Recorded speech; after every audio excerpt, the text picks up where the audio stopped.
You've been told that sleep is just a time to rest, to shut down for the night and recharge for the next day. But what if sleep was an opportunity for something greater? What if, while your body rests, your mind could absorb powerful wisdom, wisdom that has transformed lives for centuries? For the next 4 hours, you're not just falling asleep. You're immersing yourself in the teachings of the greatest philosophers in history. From the unshakable resilience of the Stoics, Marcus Aurelius, Seneca, Epictetus, to the deep insights of thinkers like Buddha and Nietzsche, these lessons will rewire the way you think, calm the storm of overthinking, and bring clarity to your life. Your mind is most open when you sleep. It's when your thoughts slow down, when the noise of the world fades, that real transformation happens. As you listen, stress will begin to melt away. The weight on your shoulders will feel lighter, and when you wake up tomorrow, you won't just feel rested, you'll feel stronger, clearer, and more in control. This is not just something to fall asleep to. This is a shift in the way you see life, a new way of thinking, a path to real peace and resilience. Are you ready? Let's begin. Control versus influence. You have power over your mind, not outside events. Accept what you cannot change. You've been conditioned to believe that control is the key to happiness, that if you can just get everything in order, life will finally feel right. But life is unpredictable. No matter how much you plan, things will go wrong. People will disappoint you. Unexpected challenges will arise. And if your peace is dependent on external circumstances, you'll always be at their mercy. Epictetus, a Stoic philosopher who was born into slavery and later became one of the most respected thinkers of his time, understood this better than anyone. He taught that suffering doesn't come from events themselves, it comes from our reaction to them. You don't control the world, you don't control other people, but you do control one thing, your mind. Imagine carrying 2 bags, one filled with things you can control, the other overflowing with things you can't. Which one do you spend most of your time digging through? Most people live their lives weighed down by the second bag, obsessing over what they wish they could change. But freedom comes when you drop it, when you stop fighting reality and focus on what's within your power, your actions, your mindset, your response to life's challenges. The next time frustration, anger, or worry creep in, ask yourself, is this within my control? If it's not, let it go. If it is, take action. This shift alone can free you from so much unnecessary stress.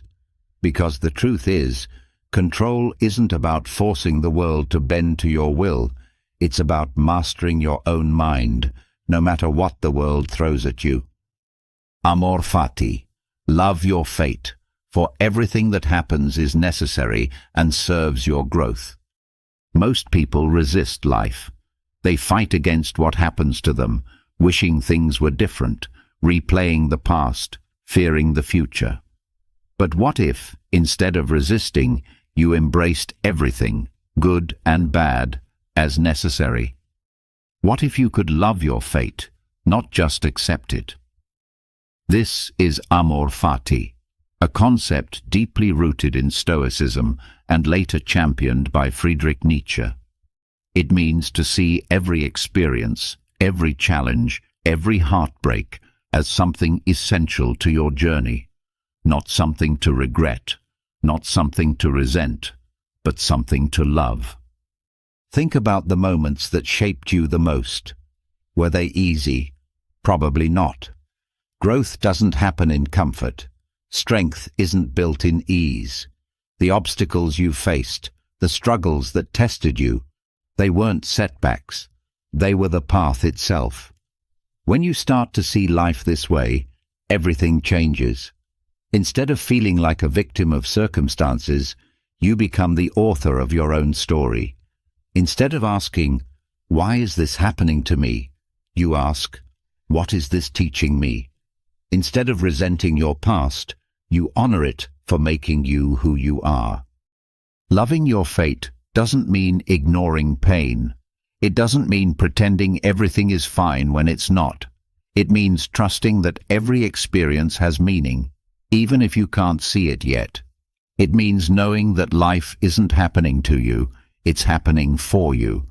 So the next time something unexpected happens, instead of resisting, lean in. Trust that it's part of your path. Love your fate, and in doing so, you'll find a deeper kind of peace, one that isn't shaken by life's ups and downs, but strengthened by them. Memento mori. Remember that you will die. This awareness should fuel a life of purpose and virtue. Most people live as if they have forever. They put off what matters. They tell themselves someday I'll pursue my dreams. Someday I'll fix that relationship. Someday I'll start living the way I truly want to. But someday isn't promised. Life is fragile, fleeting, unpredictable. And that's not meant to scare you. It's meant to wake you up. The Stoics had a phrase, memento mori, remember that you will die. Seneca, one of Rome's greatest philosophers, wrote often about the shortness of life. But he didn't see it as something to fear. He saw it as the ultimate motivation, because when you truly understand that your time is limited, you stop wasting it. You stop getting caught up in petty arguments, meaningless distractions, and the illusion that you can always start later. You realize that later might never come. Think about the last time you were truly present, fully alive, completely aware of the moment. Maybe it was standing at the ocean, watching the waves crash. Maybe it was laughing with someone you love, feeling that rare sense of connection. Maybe it was overcoming something difficult, proving to yourself that you're stronger than you thought. That feeling, the deep appreciation for life, that's what memento mori is about. Not dread, not fear, just clarity. Every day is a gift, but only if you see it that way. If this was your last year, your last month, your last day, would you be proud of how you spent it? Would you regret the time wasted on things that didn't matter? Or would you finally start living with urgency, with purpose, with gratitude? Memento mori isn't meant to depress you. It's meant to set you free. Because the moment you accept that you don't have forever, you stop waiting to become the person you were meant to be. Virtue as the highest good. True happiness comes from living virtuously, not from external rewards. Most people chase happiness in all the wrong places. They think it's in money, success, approval, or pleasure. And yet, time and time again, those who achieve these things still feel empty. Marcus Aurelius, one of the greatest Roman emperors and a devoted Stoic, knew why. He understood that true happiness doesn't come from anything external. It comes from within, and the only way to find it is through virtue. Virtue to the Stoics wasn't just about being a good person. It was about living in alignment with wisdom, courage, justice, and self-discipline. It was about doing the right thing, even when no one was watching. It was about being the kind of person who could look in the mirror at the end of the day and feel proud of who they were. That's where real peace comes from, not from wealth, status, or fleeting pleasures, but from knowing you lived with integrity. Think about the times in your life when you felt the most fulfilled. Chances are, it wasn't when you bought something expensive or got a bunch of likes on social media. It was when you acted with kindness, when you stood up for something that mattered, when you pushed yourself to be better. That's because deep down, you already know what the Stoics taught. Virtue is the highest good. Everything else is temporary. This doesn't mean you should reject success or ambition. It just means you shouldn't depend on them for happiness, because external things can be taken away. But character, that's yours forever. A virtuous life isn't always the easiest path, but it's the only one that leads to true peace. So when faced with a choice, ask yourself, not what will bring me the most pleasure, or what will impress others, but what is the right thing to do? That is the question that leads to real fulfillment, and that is the answer that will bring you lasting happiness. Premeditatio malorum. Anticipate misfortune so that when it arrives, it does not shake you. Most people go through life hoping nothing goes wrong. They avoid thinking about failure, loss, or hardship because it feels uncomfortable. But ignoring the possibility of struggle doesn't make you immune to it. It only makes you more vulnerable when it happens. The Stoics, especially Seneca, had a different approach. They believed in premeditatio malorum, or the practice of visualizing adversity before it comes, not to dwell on negativity, but to prepare for it. Imagine you're about to embark on a long journey. Would you rather assume the road will be smooth, or prepare for the possibility of storms? Seneca taught that by mentally rehearsing worst-case scenarios, you make yourself stronger. You become less fragile. If you expect life to be perfect, every setback feels like a disaster. But if you anticipate difficulties, you meet them with resilience instead of panic. This doesn't mean you should live in fear or pessimism. It means training your mind to handle reality. What if you lost your job tomorrow? What if someone you love let you down? What if your plans didn't work out? Instead of avoiding these thoughts, ask yourself, how would I respond? How would I adapt? When you do this, you start to see that no obstacle is as terrifying as it seems, because the real suffering isn't in the event itself, it's in being unprepared for it. The truth is, hardship is inevitable. You will experience failure. You will face pain. But when those moments come, you have two choices. Let them break you, or let them make you stronger. By practicing premeditatio malorum, you remove the element of surprise. You shift from, why is this happening to me, to, I knew this was a possibility, and I am ready. And that mindset alone can turn obstacles into stepping stones. Impermanence, anicca. Nothing lasts forever. Clinging to the transient brings suffering. Everything you love will change. The people in your life, the circumstances you enjoy, even your own thoughts and emotions, none of it is permanent. Yet most people live as if things will stay the same forever. They cling to relationships, success, youth, and comfort, hoping to hold on to them. But clinging to what is temporary only leads to suffering. This is what the Buddha called anicca, impermanence, the understanding that nothing lasts, and because of that, we must learn to let go. Think about the happiest moments of your life. At some point, they ended. The people you laughed with moved away. The achievements you worked for became memories. The emotions faded. But does that mean they weren't meaningful? Or does it mean they were more meaningful because they were temporary? This is the paradox of impermanence. Once you accept that everything is fleeting, you stop taking things for granted. You stop holding on to what is already gone, and you start fully experiencing what is here now. Many people suffer not because of what happens to them, but because they refuse to accept change. They try to make things last forever, even when they've run their course. But resisting change is like trying to hold on to water. It will slip through your fingers no matter how tightly you grip it.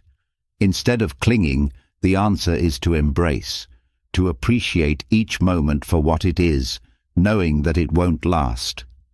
Impermanence is not something to fear.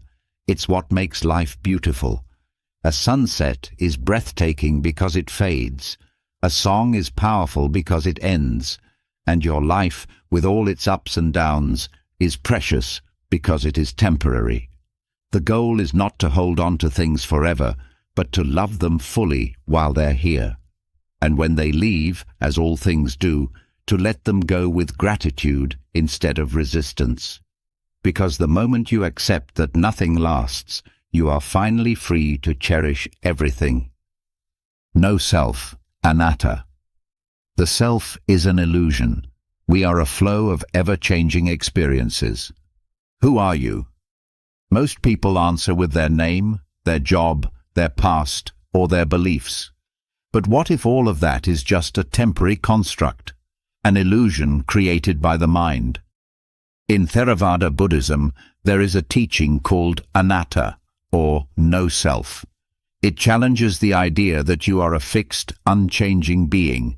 Instead, it suggests that you are nothing more than a stream of constantly shifting thoughts, emotions, and experiences. Think about it. Are you the same person you were 5 years ago, 10 years ago? The way you think, the way you feel, even the way your body functions has changed. If there were a permanent you, it would never change. But the truth is, you are always evolving. The person who existed yesterday is not exactly the same as the one reading this now. And the one reading this now is not the same as the person who will wake up tomorrow. Most suffering comes from attachment to identity. People say, "This is just who I am," or "I can't change," or "I've always been this way." But when you realize that the self is not fixed, you realize you are not trapped. You are not your past.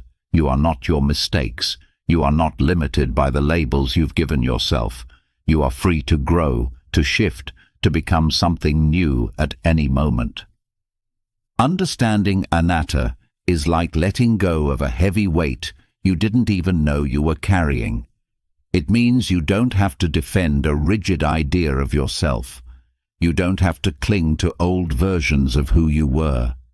You can flow with life, adapt to change, and embrace the truth that you are not a single thing. You are a vast, ever-changing experience, and in that there is freedom. 4 noble truths. Life is suffering caused by desire. Suffering can end through the Eightfold Path. Buddhism doesn't sugarcoat reality. It begins with a hard truth. Life is suffering. At first, that might sound depressing, but in reality, it's one of the most liberating insights ever discovered. Because the moment you understand suffering, you also gain the power to end it. The Buddha taught the 4 noble truths, the foundation of all Buddhist wisdom. The first truth is that suffering is inevitable. No matter who you are, you will experience pain, loss, disappointment, and hardship. This is not a flaw in life. It is life itself. The second truth explains why. Suffering comes from desire, from craving, from wanting things to be different than they are. You want pleasure to last forever, but it doesn't. You want people to always treat you well, but they don't. You want life to be predictable and fair, but it isn't. And the more you resist reality, the more you suffer. But the third truth is where the hope lies. Suffering can end, not by changing the world, but by changing your relationship with it. When you let go of attachment, when you stop grasping at what you can't control, suffering fades. The fourth truth offers the path forward, the Eightfold Path, a guide to living with wisdom, discipline, and compassion, leading to true peace. Most people go through life trying to avoid pain, chasing happiness like a moving target. But happiness isn't found in getting everything you want. It's found in letting go of the illusion that you need everything to be a certain way. The 4 noble truths don't just explain suffering, they show you how to transcend it. And once you understand them, life doesn't control you anymore. You move through challenges with grace. You stop resisting what is, and you find a peace that nothing in the outside world can take away. Right action. Ethics arise from intention. Act with compassion and mindfulness. Every action you take shapes the person you become. But true morality isn't about blindly following rules. It's about intention. In Mahayana Buddhism, right action is one of the key principles of the Eightfold Path, a guide to living with wisdom and inner peace. It teaches that ethics are not just about avoiding harm, but about acting with awareness, kindness, and purpose. Most people act on impulse. They react out of anger, fear, or selfishness without stopping to think about the consequences. But every decision, no matter how small, leaves a mark. The words you speak, the way you treat others, the choices you make in difficult moments, they all build the story of who you are.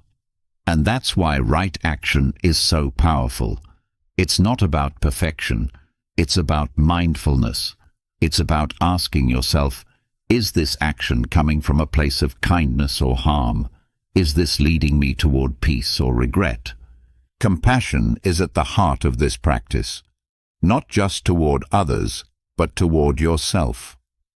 When you act with mindfulness, you stop causing unnecessary suffering, both in the world and in your own heart. You no longer carry the weight of guilt or regret. You make choices that align with the person you want to be. And over time, you realize that happiness isn't something you chase. It's something you create through the way you live. Right. Action doesn't mean never making mistakes. It means being aware enough to correct them. It means choosing kindness even when it's hard. It means living in a way that, when you look back, you can say, I acted with integrity. I brought more good than harm. I lived with purpose. And that, more than anything, is what leads to true peace. The middle way. Avoid extremes of indulgence and asceticism. Balance is wisdom. Life is full of extremes. Some people chase pleasure relentlessly, indulging in every craving, hoping to find happiness in excess. Others go to the opposite extreme, rejecting all comfort, thinking that suffering makes them virtuous. But neither path leads to peace. This is what the Buddha discovered when he taught the middle way, the idea that true wisdom lies in balance. Before his enlightenment, the Buddha lived both extremes. First, he was a prince, surrounded by luxury, indulging in every desire. But he found no fulfillment there. So he went to the other extreme, starving himself, denying every pleasure, pushing his body and mind to the brink. And yet, peace still eluded him. It was only when he let go of both extremes and embraced balance that he found true enlightenment. This teaching applies to everything. In work, some people burn themselves out, thinking that success comes through suffering. Others avoid effort entirely, hoping life will simply hand them happiness. Neither approach works. In health, some obsess over every detail, restricting themselves with impossible discipline. Others indulge without thought, harming their own well-being. Neither extreme leads to true vitality.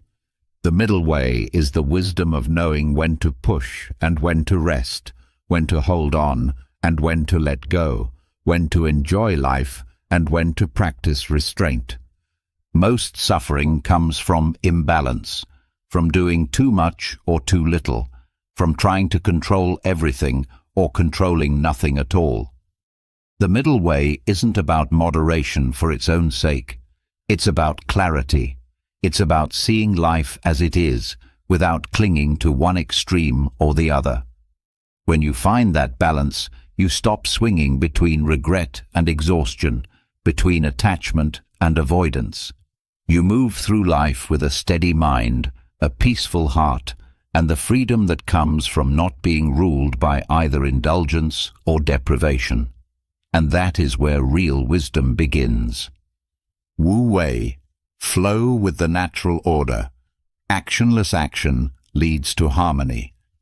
Most people think success comes from force, pushing harder, controlling everything, making life bend to their will.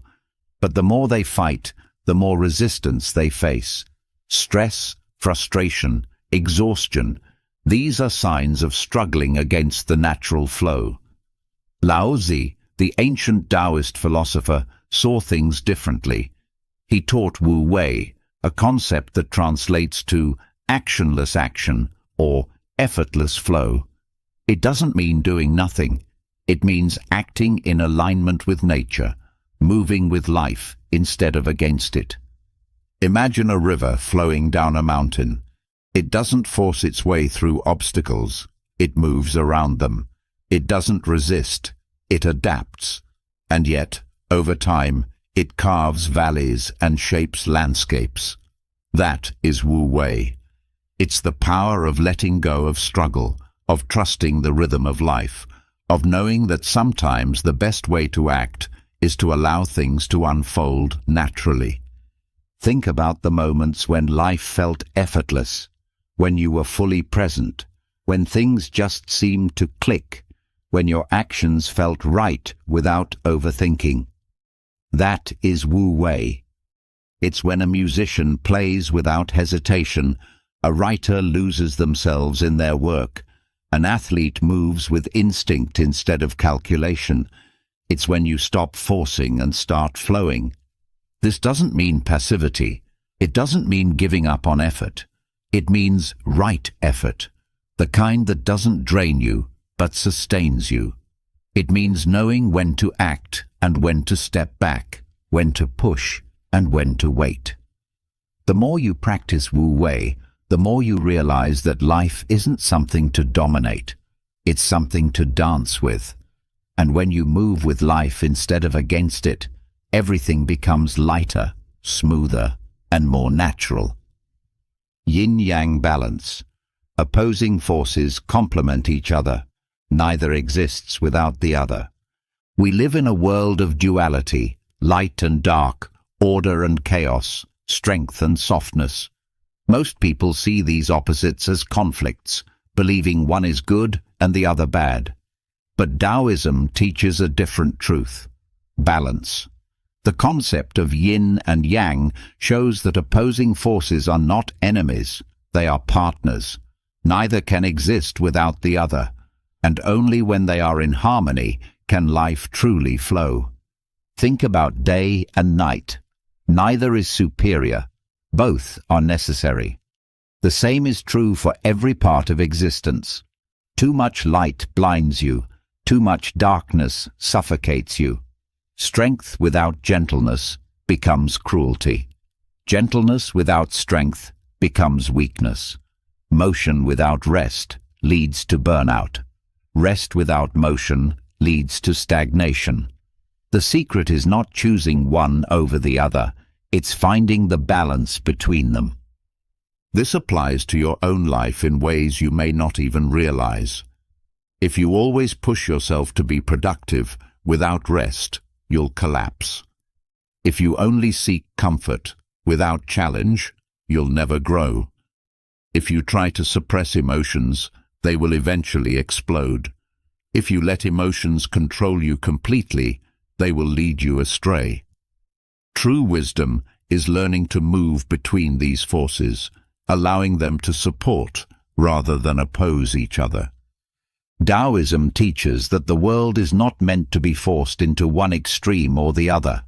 The key is to adapt, to understand that both yin, softness, receptivity, rest, and yang, energy, action, force, have their place. Life isn't about living in one mode forever. It's about knowing when to shift, when to lean into stillness, and when to take action. When you master this balance, you stop resisting life's natural cycles, and instead, you learn to flow with them. And in that flow, you find harmony. Softness overcomes hardness. Water, though soft, erodes stone. Gentleness is strength. Most people think strength is about force. They believe power comes from dominance, that the loudest, the hardest, the most aggressive will always win. But true power is not in resistance, it's in adaptability. Laozi, the father of Taoism, taught that softness, though often dismissed as weakness, is actually the greatest force in nature. Think of water. It has no shape of its own, yet it carves canyons. It is gentle to the touch, yet it wears down mountains. It flows around obstacles rather than smashing into them, yet it always reaches its destination. A stone may be solid, unyielding, rigid, but given enough time, water will break it down. This is the essence of softness overcoming hardness. In life, we often believe we need to fight, to resist, to be unbreakable. But those who are too rigid eventually crack. The ones who survive the storms of life are not the hardest. They are the ones who know how to bend without breaking. This doesn't mean being passive. It means knowing that brute force is not always the answer. Sometimes yielding is the strongest thing you can do. Consider arguments. When two people fight with stubbornness, neither wins. But when one listens, adapts, and responds with understanding, real resolution happens. Consider hardships. Those who resist change suffer the most, while those who flow with life find peace even in difficulty. True strength is not about overpowering others. It's about resilience. It's about flexibility. It's about knowing that in the end, it is not the unyielding rock that lasts. It is the flowing river. Embrace simplicity. Overcomplication leads to suffering. Simplicity fosters peace. Modern life is full of noise. People chase more possessions, more status, more information, believing that complexity is the path to success. But the more tangled life becomes, the more stress, confusion, and dissatisfaction it brings. Zhuangzi, one of the great Taoist philosophers, taught that simplicity is the key to true peace. The less you clutter your mind and life, the freer you become. Look at nature. It does not rush, yet everything gets done. A tree does not struggle to grow, it simply grows. A river does not force its path, it flows naturally. When you embrace simplicity, you move with life instead of against it. You let go of unnecessary distractions. You stop filling your mind with worries that don't matter. You focus only on what is essential, and in that simplicity, you find a rare kind of freedom. Overcomplication is a trap. People overthink their decisions, overanalyze their problems, overcommit to things that don't truly matter. But what if you stripped away the excess? What if you asked yourself, do I really need this? Is this adding peace to my life or taking it away? What if, instead of trying to control everything, you simply let things be? Simplicity is not about doing less. It's about doing what matters. It's about clearing out the unnecessary so you can focus on what truly brings joy.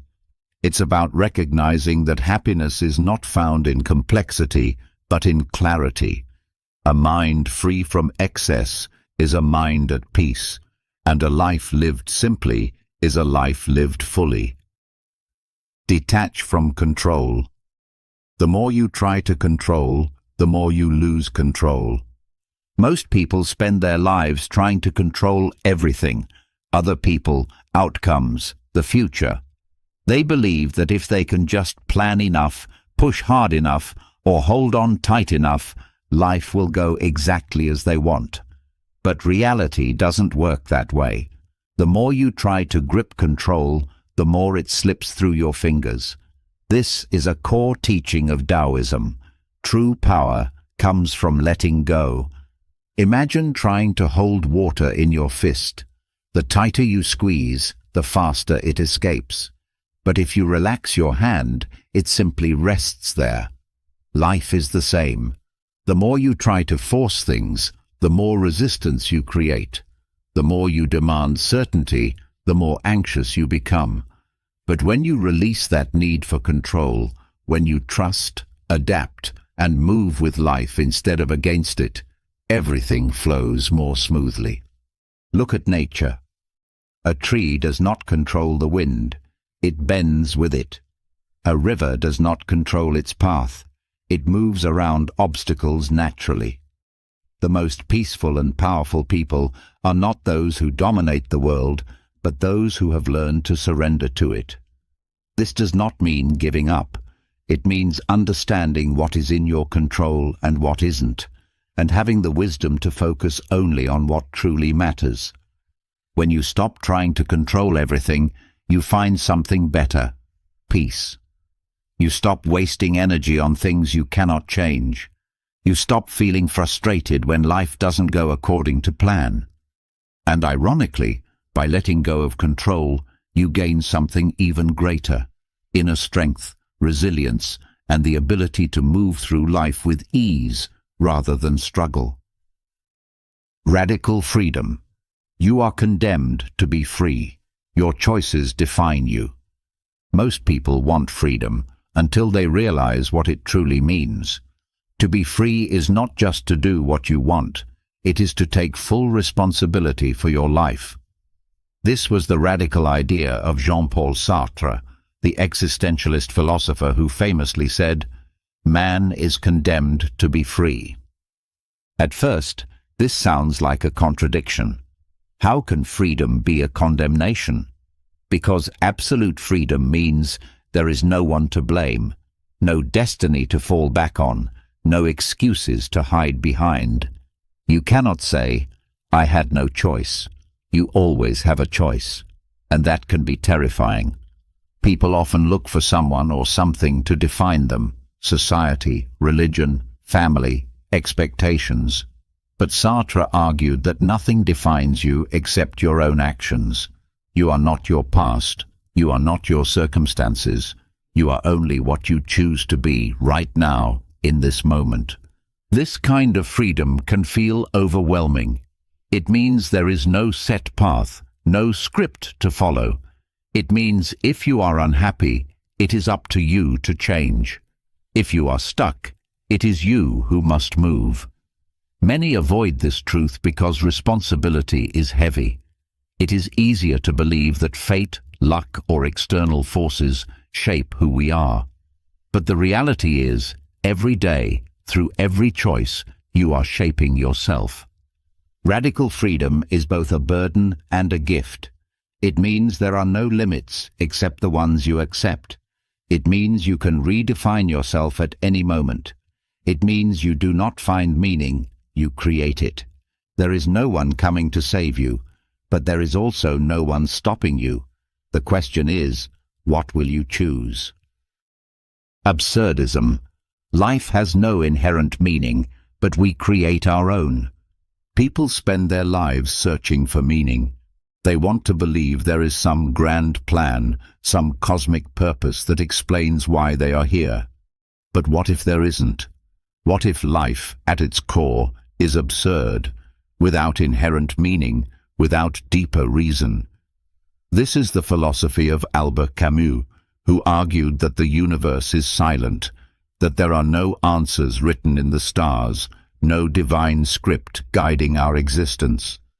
And yet, he did not see this as a cause for despair. He saw it as liberation. Camus described life as a clash between our desire for meaning and the universe's indifference. He called this the absurd.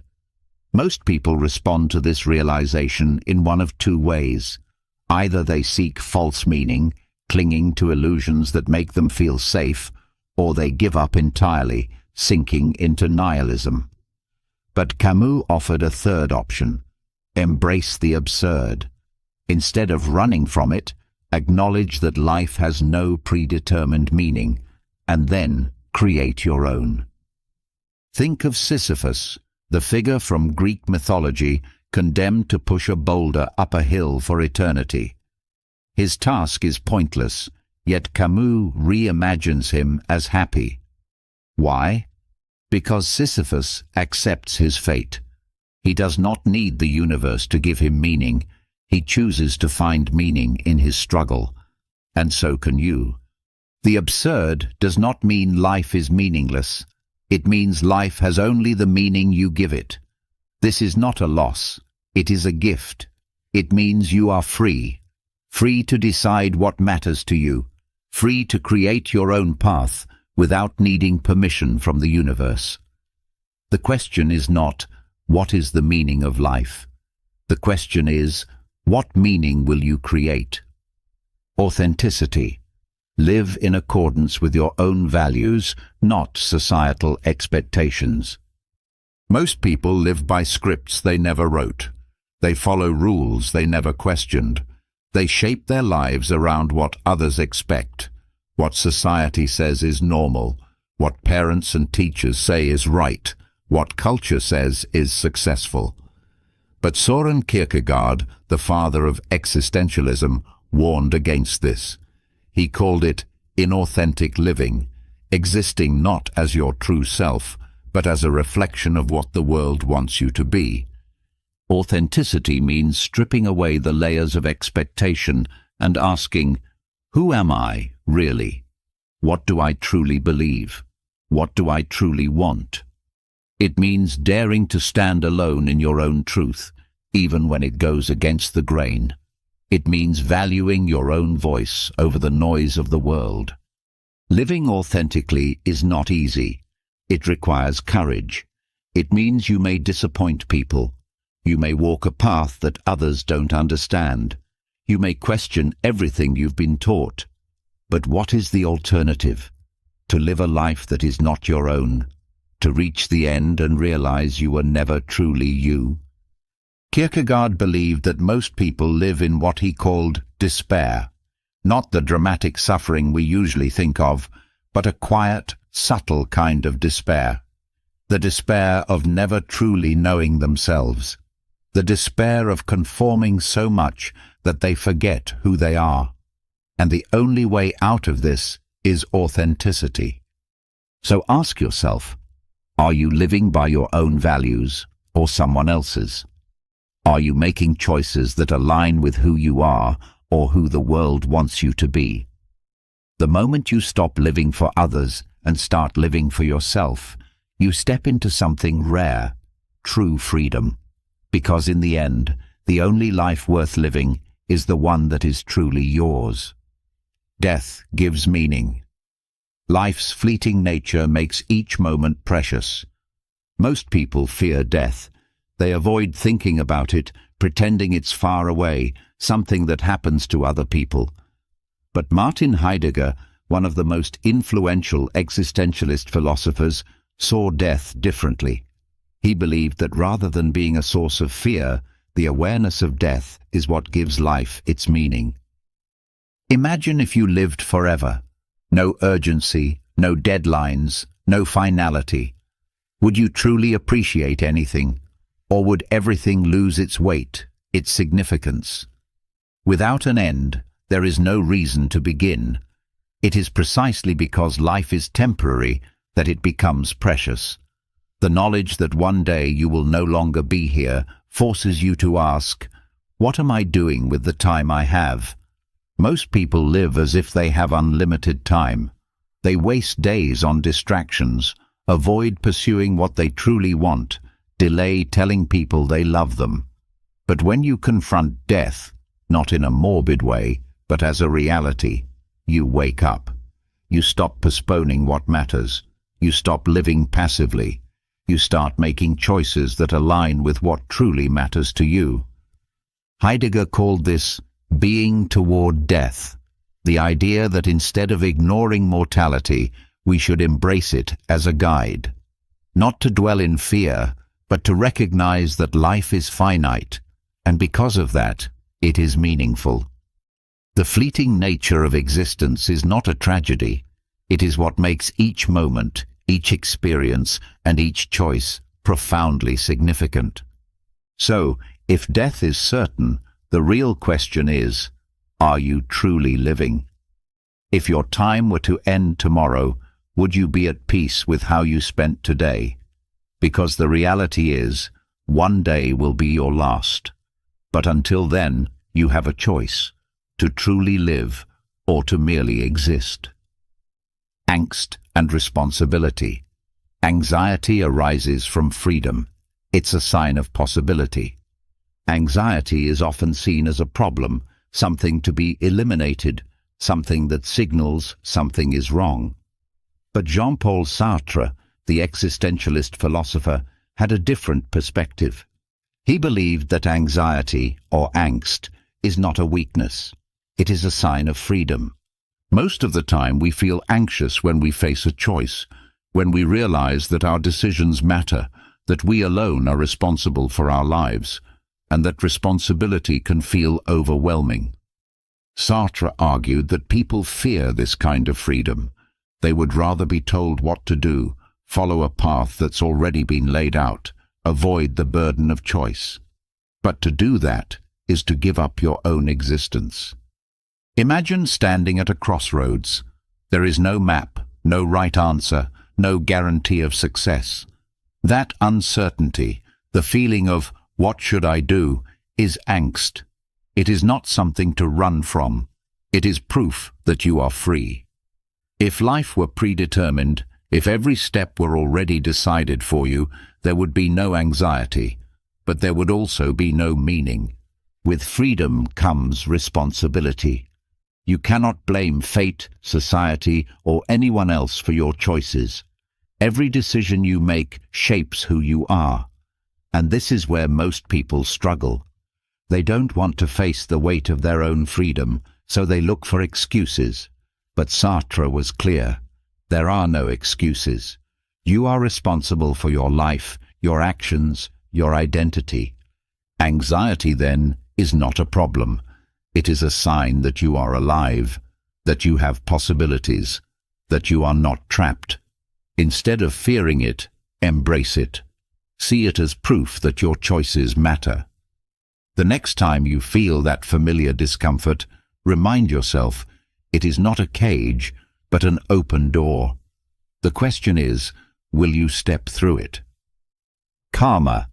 Every action has consequences. Shape your destiny through your deeds. Every choice you make sends ripples into the world. Every thought, word, and action shapes not only the world around you, but also who you become. This is karma, one of the most fundamental teachings of the Bhagavad Gita and Hindu philosophy. It is the idea that nothing happens in isolation. Your actions create your future, just as your past actions have created your present. But karma is often misunderstood. Many people think of it as cosmic punishment or reward, as if some unseen force is keeping score. But karma is not about punishment. It is about cause and effect. If you plant seeds of kindness, you will grow a life filled with connection and joy. If you plant seeds of harm, you will reap suffering, not because of divine judgment, but because that is the natural law of existence. Imagine throwing a stone into a still lake. The ripples expand outward, touching everything in their path. That is how karma works. The energy you put into the world, whether positive or negative, returns to you in some way. This means that your future is not written by fate, but by your own hands. Every moment is a chance to create the life you want. Every decision is a brushstroke on the canvas of your destiny. The Bhagavad Gita teaches that the key to good karma is selfless action. Do not act out of greed, fear, or ego. Act with wisdom, compassion, and purpose. When you align your actions with truth and virtue, karma becomes your ally, guiding you toward a meaningful and fulfilled life. So, ask yourself, what kind of ripples are you creating? What kind of seeds are you planting?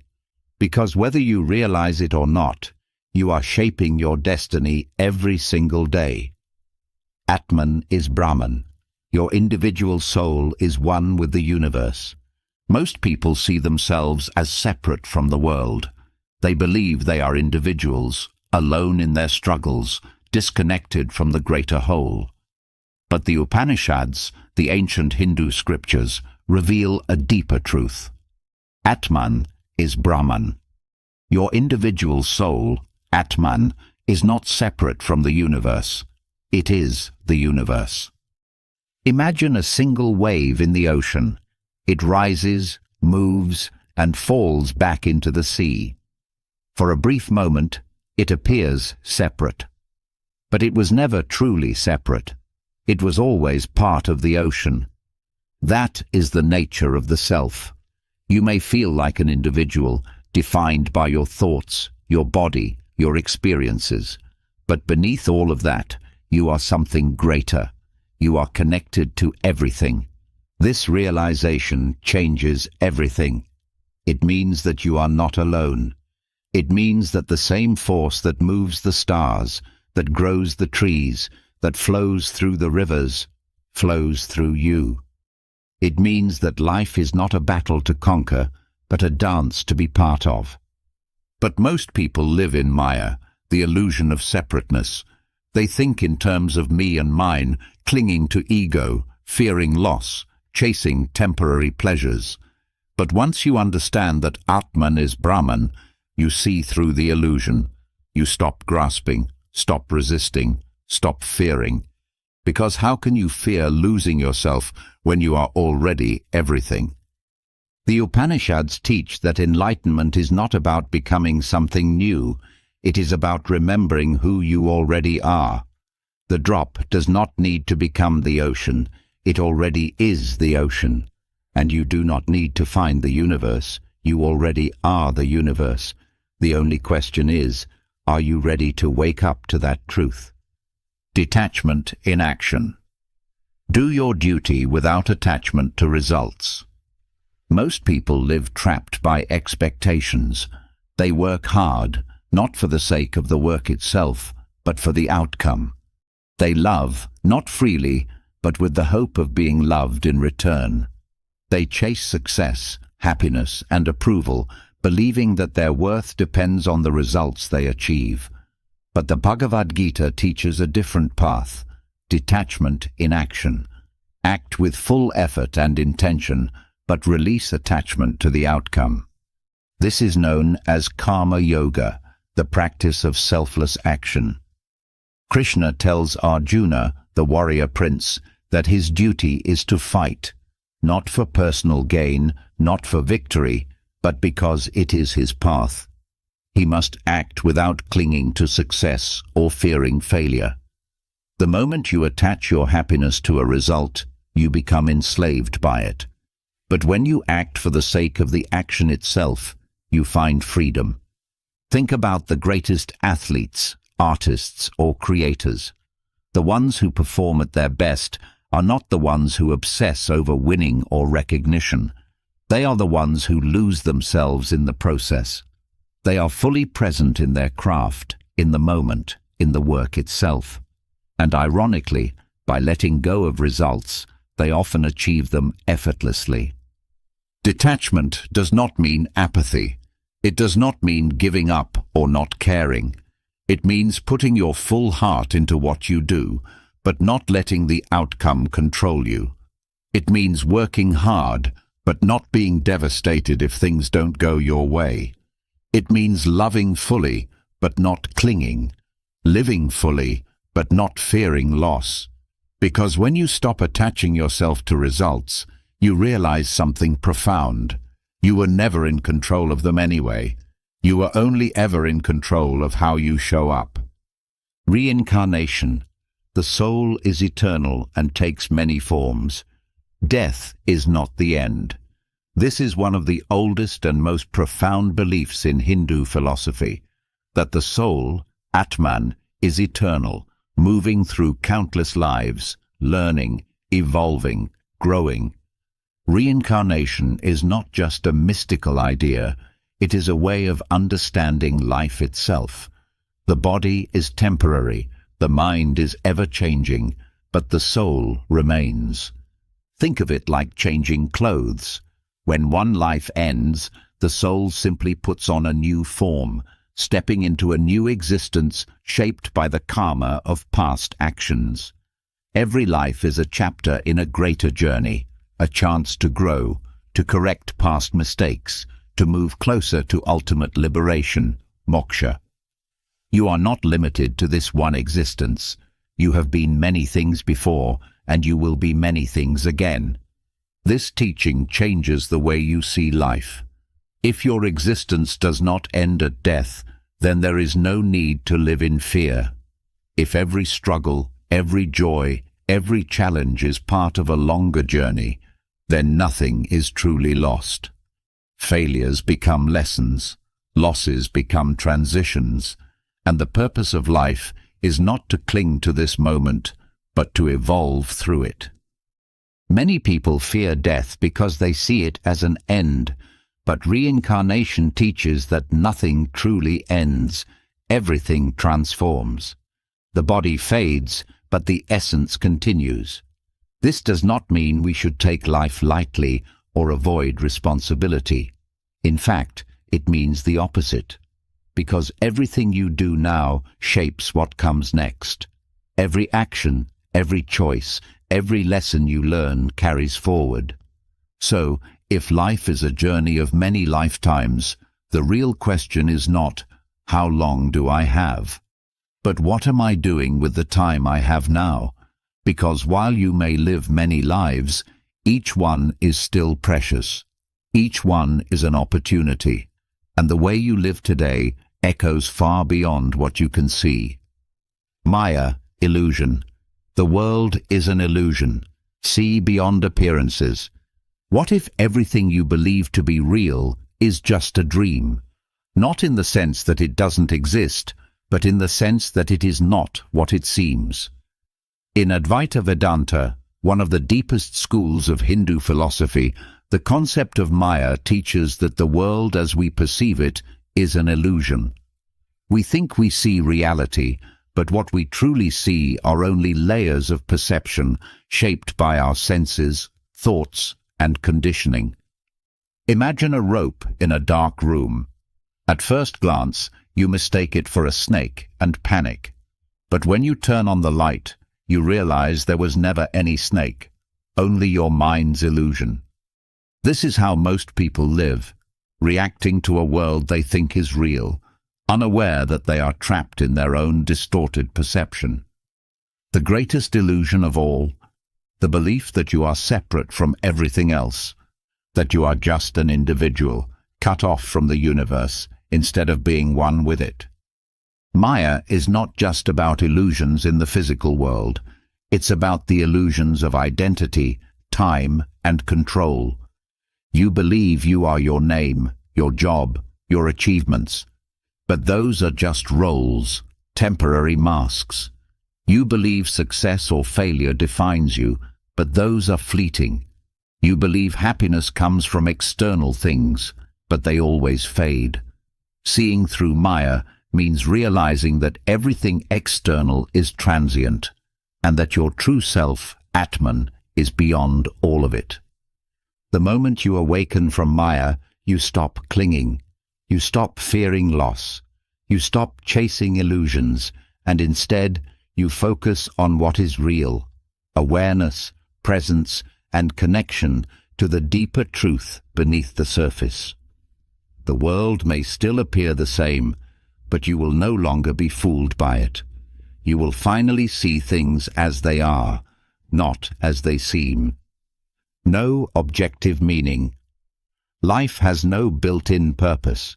Meaning is a human construct. For centuries, people have searched for life's meaning, believing that somewhere out there a grand purpose exists, waiting to be discovered.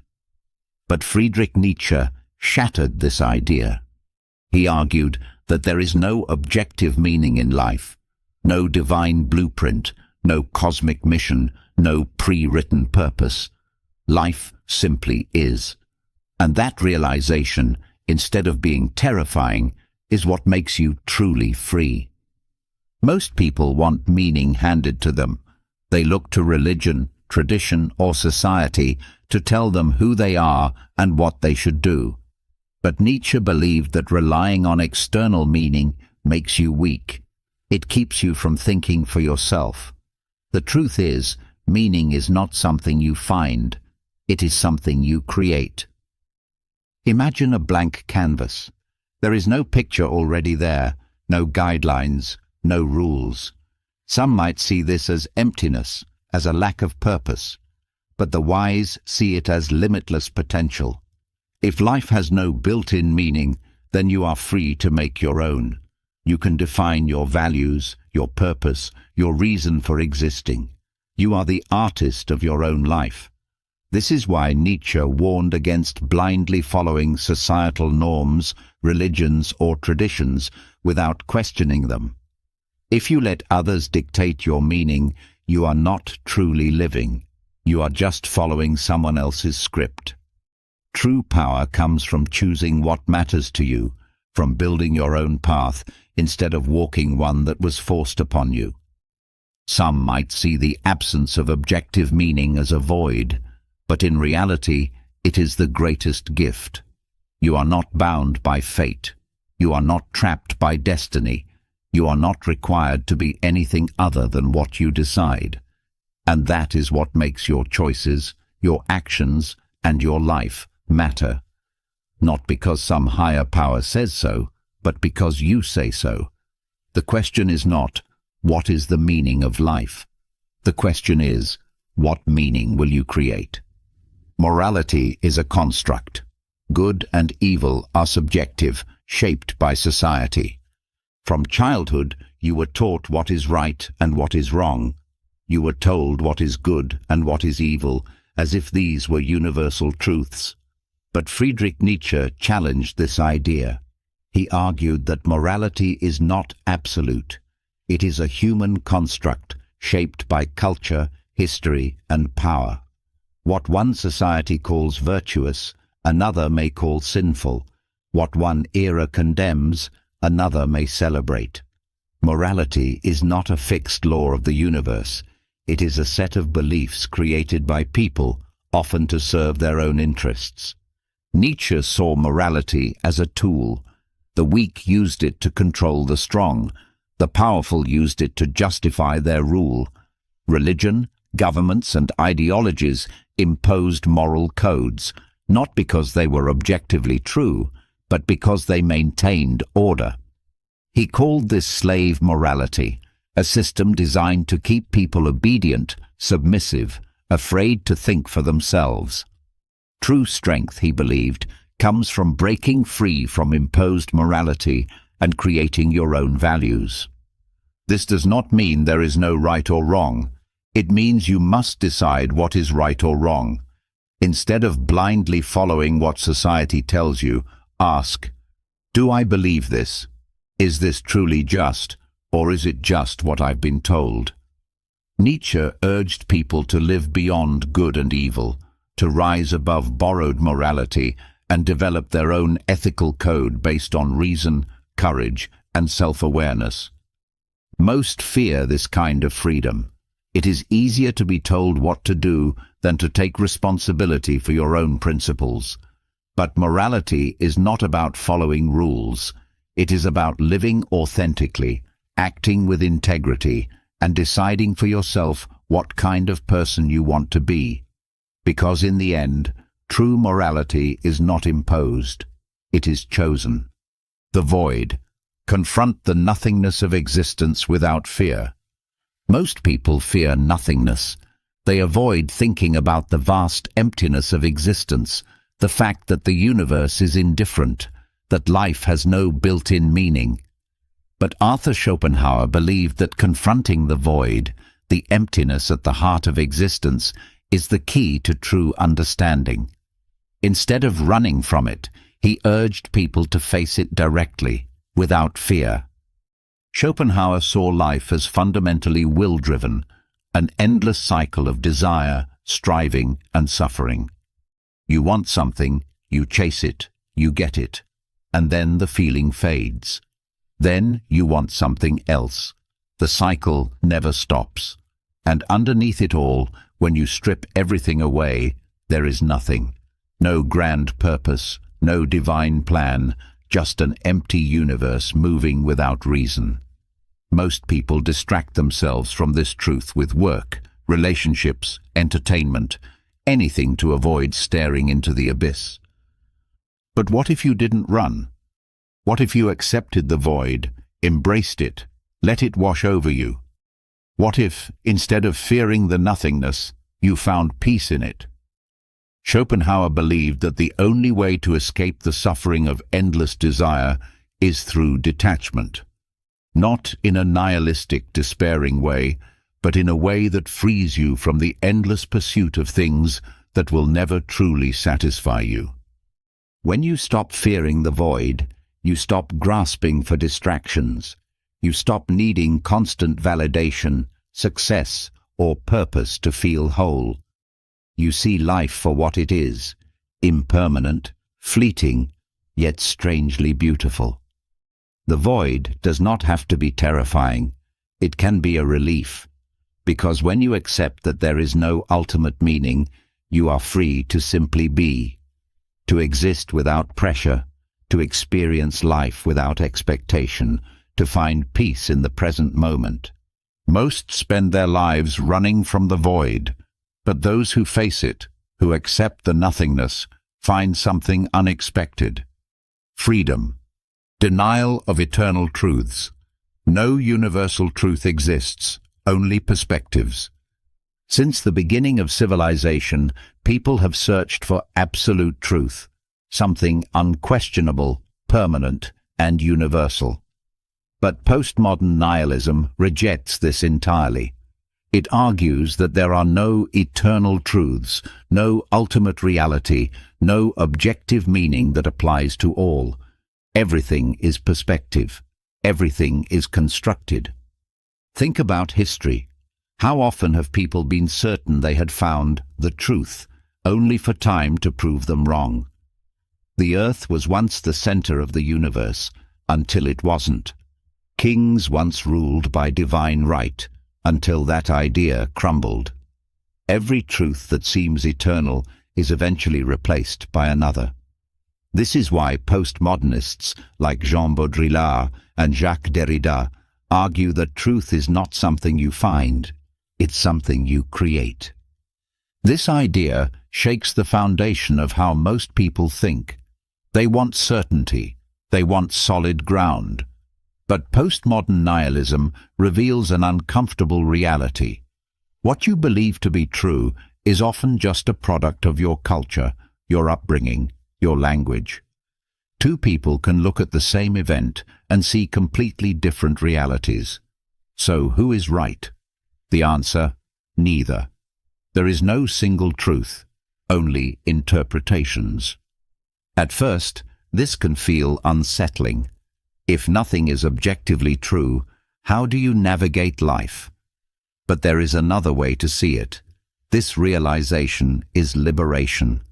If no single truth rules over you, you are free to define your own. You are free to question everything, to build your own philosophy, to reject inherited beliefs that don't serve you. Truth is not fixed. It is fluid. And you are not a passive recipient of truth. You are its creator. Rejecting false hope. Utopian dreams distract from the raw truth of existence. People love to believe in a perfect future. Politicians promise utopias. Religions offer salvation. Movements claim to have the answer to all of humanity's problems. But Emil Cioran, the Romanian philosopher of despair, saw these dreams for what they really are: illusions. False hopes designed to keep people from facing the brutal reality of existence. Cioran believed that utopian thinking was one of the greatest distractions ever created. Instead of accepting life as it is, messy, painful, uncertain, people escape into fantasies of a better world, a better future, a paradise just out of reach. But these fantasies are dangerous. They make people passive, waiting for salvation instead of confronting the truth. They justify suffering, telling people to endure misery now for the promise of happiness later. The problem? That happiness later never comes. Utopias always fail. History has shown that every movement claiming to create a perfect world eventually collapses under its own contradictions. The perfect society does not exist. The perfect life does not exist. And the sooner you accept that, the sooner you stop wasting your energy chasing ghosts. This doesn't mean giving up hope entirely. It means rejecting false hope, the kind that blinds you to reality. It means embracing the world as it is, not as you wish it to be. It means seeing that life is not about waiting for perfection, but about finding meaning within imperfection. Kioran's philosophy is harsh, but it carries a rare kind of clarity. When you stop expecting life to be something it isn't, you stop being disappointed.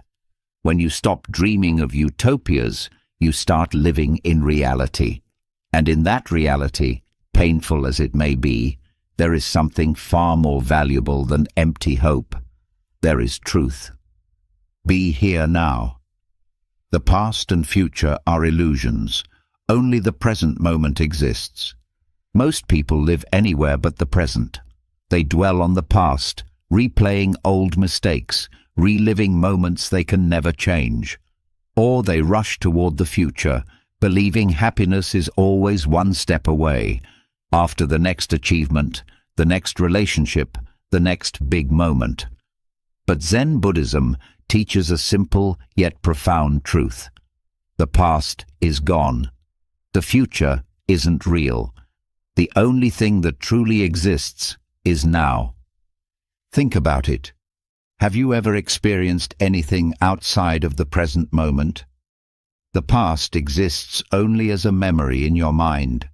The future is just a projection, a thought. Yet, people spend their entire lives trapped in these illusions, missing the one place where life is actually happening, the present. This is why Zen masters emphasize, be here now. Because when you are fully present, life opens up. The taste of food becomes richer. The sound of rain becomes clearer. Conversations become deeper. You stop living on autopilot, lost in your thoughts, and actually experience life as it is, not as you think it should be. Being present does not mean ignoring the past or the future. It means seeing them for what they are, concepts, not reality. It means realizing that no amount of regret can change the past, and no amount of worry can control the future. Peace comes when you let go of both and return to now, because now is all there ever truly is. The sound of one hand clapping. Reality cannot always be grasped through logic. What is the sound of one hand clapping? If you try to answer logically, you will struggle. The question seems impossible, absurd even, but that is the point. This is a koan, a Zen riddle designed to break your reliance on logic and push you into a deeper kind of understanding. Most people try to understand the world through reason. They categorize, analyze, and intellectualize everything. But some truths cannot be grasped with the mind alone. Some things must be experienced. This is what Zen teaches. Reality is not just something you think about. It is something you feel, something you are. A koan is not meant to be solved like a normal riddle. It is meant to confuse you, frustrate you, break the walls of rational thought so that you can see beyond them. When a student asks a Zen master for enlightenment, they may be given a question like, "What was your face before you were born?" The student struggles, searching for an answer, until they realize the answer is not in words. The answer is in direct experience. The sound of one hand clapping is not a puzzle. It is an invitation to let go of rigid thinking, to embrace the unknown, to see that reality is not always something that fits into words and categories. It is something to be felt, to be lived, because the moment you stop trying to understand everything, you finally begin to see. Just sit. Meditation is enlightenment itself. No need for external goals. Most people think meditation is a means to an end, something you do to relax, to clear your mind, to reach enlightenment. But in Zazen, the purest form of Zen meditation, there is no goal. There is no future state to reach, no problem to solve. The practice itself is the answer. Just sit. That's it. This goes against how most people live. We are conditioned to believe that everything must have a purpose, a reward, a result. But Zen teaches that when you sit in meditation, you are not trying to achieve anything. You are simply being. No striving, no chasing, no searching for something outside yourself. Think about it. What happens when you stop trying to get somewhere? When you stop trying to improve yourself? When you stop seeking some grand realization? You start to see that you were never lacking anything to begin with. The need to become enlightened falls away when you realize you already are. Sitting in stillness reveals what is already present: awareness, clarity, peace. Not because you created them, but because they were there all along, buried beneath the noise of constant striving. This is why Zazen is so radical. It does not ask you to do anything special. It does not ask you to believe anything. It only asks you to sit. And in that sitting, in that simple act of just being, you discover everything you were searching for. Embrace uncertainty. The more you seek certainty, the further you are from peace. Most people fear uncertainty. They crave answers, clarity, guarantees.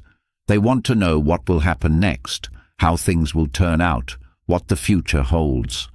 But Zen wisdom teaches that the more you try to grasp certainty, the more it slips through your fingers.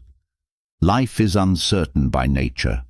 No matter how much you plan, how much you analyze, how much you try to control, the future remains unknown.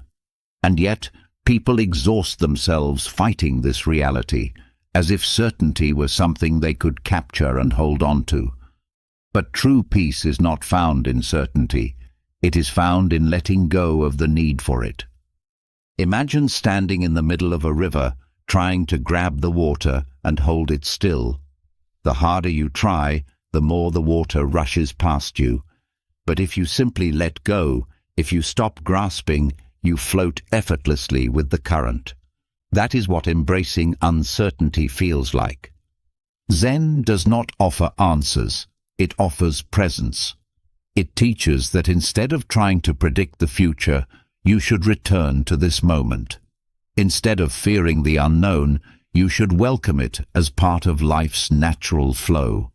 Because when you stop demanding certainty, when you stop fighting what is, you open yourself up to something far greater: freedom. Freedom from fear, freedom from worry, freedom to simply be without needing to know what comes next. Because the truth is, you never really know what's coming. And that's okay.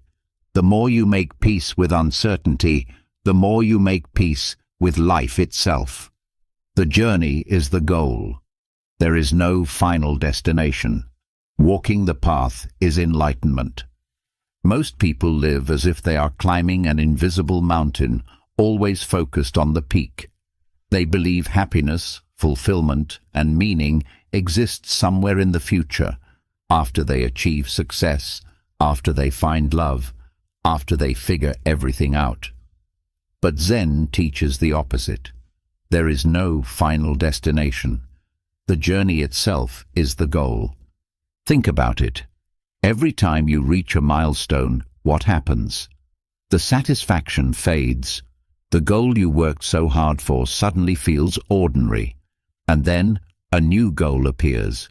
The cycle continues, always pushing happiness just out of reach. But what if you stopped chasing? What if you realized that this moment, right now, is just as important as any imagined future. Zen masters often say that enlightenment is not something you find at the end of the road. It is in each step you take. It is not waiting for you in some distant future. It is right here in the act of living itself. When you stop worrying about getting somewhere, you start to actually experience life. The feel of the ground beneath your feet, the rhythm of your breath, the sensation of being alive. This shift in perspective changes everything. Instead of rushing, you slow down. Instead of treating life as a checklist of achievements, you see it as a continuous unfolding. There is nothing to reach, because you are already here. The path is not a means to an end. The path itself is the destination. Filial piety, respect for family, is the foundation of social harmony. In modern society, independence is often celebrated above all else. People want to break free from family expectations, carve their own paths, prove that they don't need anyone. But Confucius, one of history's greatest philosophers, believed that true strength comes not from rejecting family, but from honoring it. He taught that filial piety, deep respect for parents and ancestors, is the foundation of a good life and a stable society. To Confucius, family was not just about blood ties. It was about responsibility, gratitude, and harmony. He believed that if people could not respect their own parents, those who gave them life, cared for them, and made sacrifices for them, how could they respect anyone else? Society begins at home.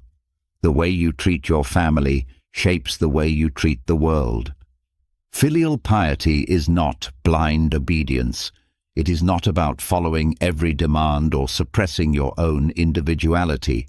It is about honoring the sacrifices that came before you, appreciating the roots that made you who you are, and carrying forward the values that hold people together. It means being there for your parents as they age, just as they were there for you when you were young. It means understanding that no one exists in isolation. Your life is connected to generations before you and generations after you. In a world that often glorifies self-interest, Confucius reminds us of a deeper truth. We are not alone. Respecting family is not just about the past. It is about creating a culture of gratitude, care, and responsibility that extends beyond ourselves. Because when families are strong, communities are strong, and when communities are strong, society flourishes. The harmony of the world begins in the home. Self-cultivation. Strive for wisdom and virtue through lifelong learning. Most people assume that learning ends after school. They believe that once they enter adulthood, they are fully formed, their character set, their mind fixed. But Confucianism teaches that true wisdom is never static. It is something you cultivate throughout your entire life. You are not a finished product. You are a work in progress, always evolving, always refining yourself.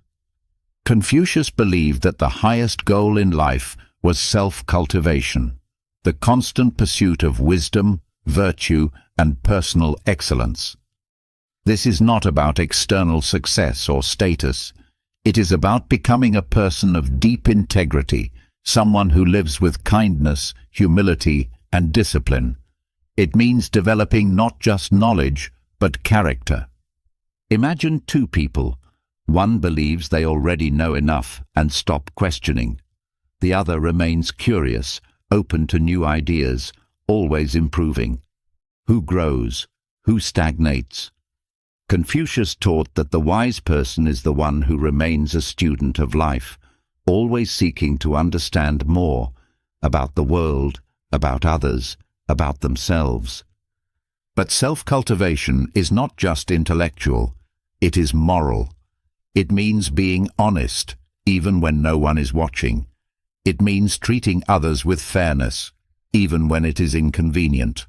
It means practicing patience, self-control, and kindness, even in difficult situations. Every action, every habit, every decision shapes who you become, and the person you become shapes the world around you. True greatness is not something you are born with. It is something you build, step by step, through daily effort. No matter where you are in life, the path of self-cultivation is always open.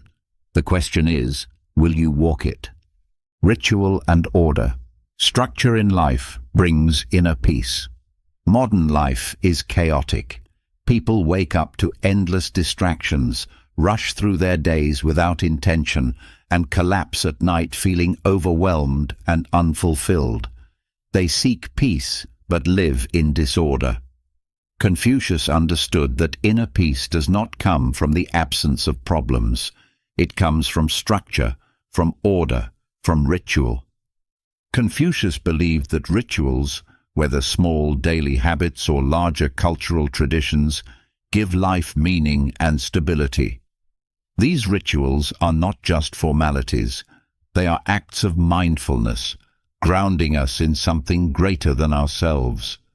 Morning routines, shared meals, respectful greetings, these simple, intentional actions create harmony in our lives and relationships. Imagine your life as a house. Without structure, it is unstable. Without a foundation, it crumbles. Rituals are what keep that foundation strong.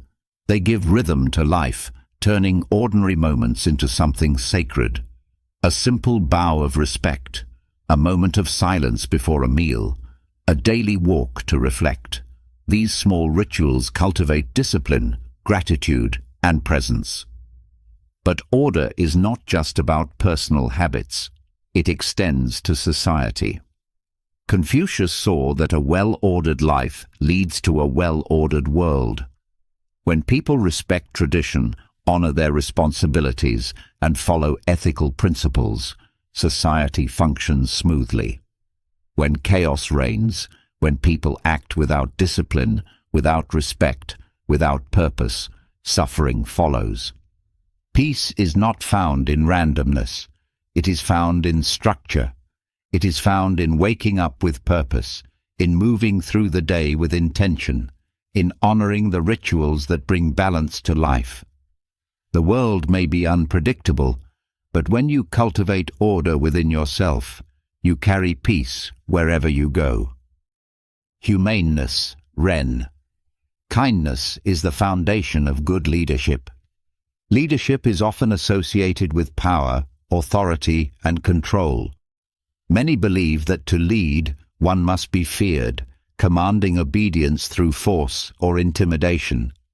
But Confucius taught a different path. He believed that true leadership is not about domination, it is about Ren, or humaneness. The most powerful leaders are not those who instill fear, but those who lead with kindness, wisdom, and moral integrity. Ren is the highest virtue in Confucian philosophy. It means treating others with compassion, respect, and sincerity. It means seeing the people you lead not as tools to be used, but as human beings deserving of dignity. A ruler, a teacher, a parent, anyone in a position of influence should act not out of self-interest, but for the well-being of those under their care. Imagine a leader who rules with cruelty, making decisions out of greed or ego. People may obey, but only out of fear. Now imagine a leader who is just, who listens, who truly cares for the people. They do not have to force obedience. People want to follow them because they trust them. This is Ren in action. Confucius taught that kindness is not weakness. It is the greatest strength a leader can have. It builds loyalty, harmony, and trust, and it extends beyond leadership. Whether in the workplace, in friendships, or in family, the way you treat others shapes the world around you. To cultivate Ren is to cultivate a life of meaning, where your influence uplifts rather than oppresses. True greatness is not measured by how many people serve you, but by how many people you serve. Lead by example. Rulers should be virtuous for society to flourish. A society is only as strong as its leaders. When rulers are corrupt, selfish, or dishonest, their people suffer. When leaders act with integrity, wisdom, and fairness, their people thrive. This is the essence of Confucian ethics. A ruler must lead by example.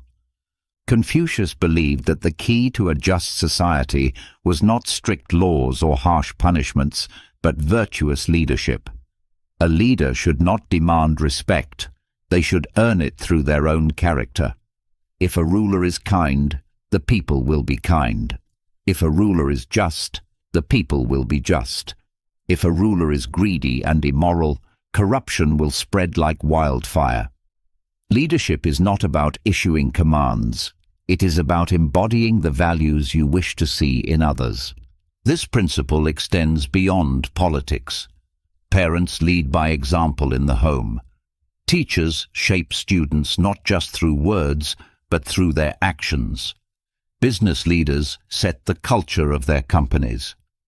In every area of life, those in power influence others, not by what they say, but by how they live. Confucius warned that when leaders act selfishly, society collapses into disorder. But when they act with virtue, they inspire others to do the same. The best way to change the world is not through force or manipulation, but by being the change. A true leader does not stand above the people. They walk with them, showing the way through their own example. The question is not, how can I make others follow? The question is, am I the kind of person others would want to follow? Live naturally, reject social conventions, and live according to nature. Society is full of rules, unspoken expectations about how to dress, how to act, what to desire. People follow these rules not because they truly believe in them, but because they fear judgment. But Diogenes, the radical philosopher of ancient Greece, saw through the illusion. He rejected social conventions entirely, choosing to live as naturally as possible, free from artificial constraints. Diogenes believed that humans complicate their lives by chasing status, wealth, and approval. He saw people suffering under the weight of expectations, pretending to be something they're not, sacrificing their own happiness to fit in. But what if none of it mattered? What if happiness wasn't found in obeying society's rules, but in living authentically? He lived his philosophy to the extreme, choosing to sleep in a barrel, owning almost nothing, and mocking the powerful for their arrogance. He believed that human beings, like animals, have simple needs: food, shelter, freedom. Everything else, titles, possessions, reputation, was just unnecessary baggage.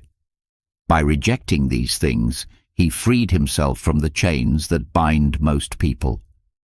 This does not mean you need to abandon society and live in the streets like Diogenes.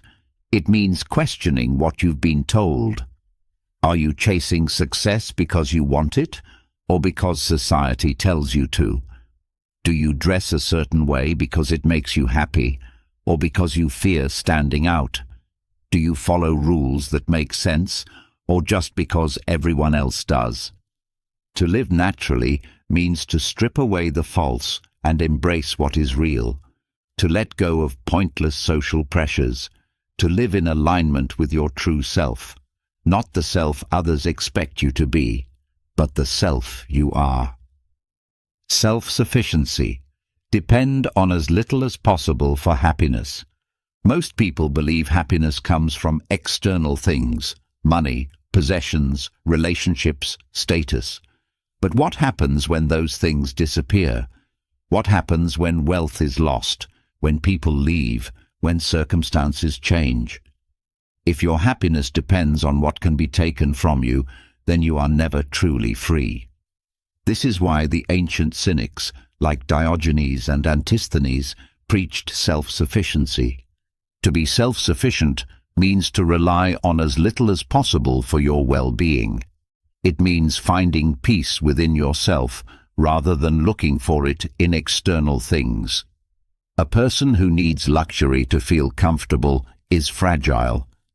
A person who needs approval to feel worthy is trapped. A person who needs constant pleasure to feel alive will always be chasing, never satisfied. But a person who has trained themselves to be content with little, who finds joy in simplicity, who does not need anything to be happy, that person is truly free. Cynicism is not about suffering or depriving yourself for no reason. It is about strength. It is about being unshakable. The more you can live without, the less power the world has over you. If you learn to be happy with a simple life, then no loss can destroy you. If you learn to find joy in your own mind, then no external hardship can take it away. True self-sufficiency is not about isolation. It is about independence. It is about being the kind of person who, no matter what happens, remains standing, who does not break when life takes something away, who does not live in fear of losing what they have, because they know their happiness was never in those things to begin with. It was always within. Question authority. Society's values are often corrupt. Challenge them. Most people accept authority without question. They follow rules, obey traditions, and adopt societal values as if they were absolute truths. But Diogenes, the rebellious philosopher of ancient Greece, saw through this illusion. He believed that authority, whether in government, religion, or culture, was often built on hypocrisy, greed, and control. Instead of blindly following, he challenged everything. Diogenes mocked kings, exposed the arrogance of philosophers, and laughed in the face of power. When Alexander the Great offered him anything he desired, Diogenes simply replied, "Move aside, you're blocking my sunlight." He refused to bow to status, believing that no person was inherently superior to another. He lived by one rule: think for yourself. Society's values are often shaped by those in power. The rich tell you money equals success. The rulers tell you obedience is good. The media tells you what to desire, what to fear, what to believe. But ask yourself, who benefits from these ideas? Do they truly serve you, or do they serve those who want to keep you controlled? To question authority does not mean to rebel for the sake of rebellion. It means to challenge assumptions, to think critically, to refuse to accept something just because that's the way it is. It means standing up against corruption, questioning outdated traditions, and not being afraid to walk a different path. The greatest minds in history were those who dared to challenge the system, and the world only changes when enough people do the same. Reject materialism. Wealth and possessions do not bring true happiness. People spend their lives chasing money, status, and possessions, believing that happiness lies in accumulation.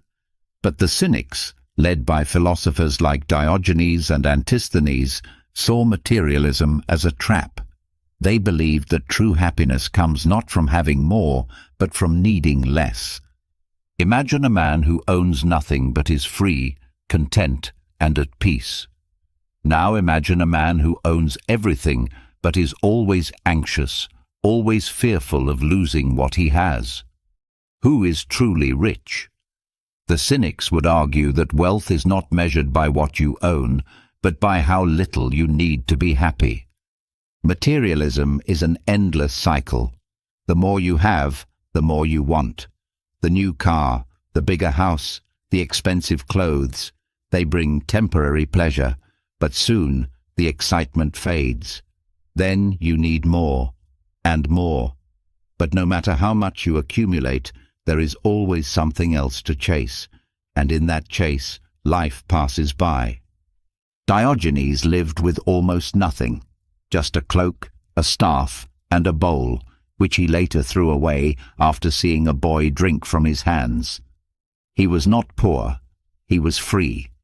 Free from the anxiety of losing possessions, free from the endless hunger for more, free from the illusion that happiness comes from things outside of himself. Rejecting materialism does not mean rejecting comfort. It means rejecting dependence. It means realizing that true wealth is not in what you own, but in what you can live without. It means understanding that no possession, no amount of money will ever bring lasting happiness, because happiness, as the Cynics taught, is not something you buy, it is something you are.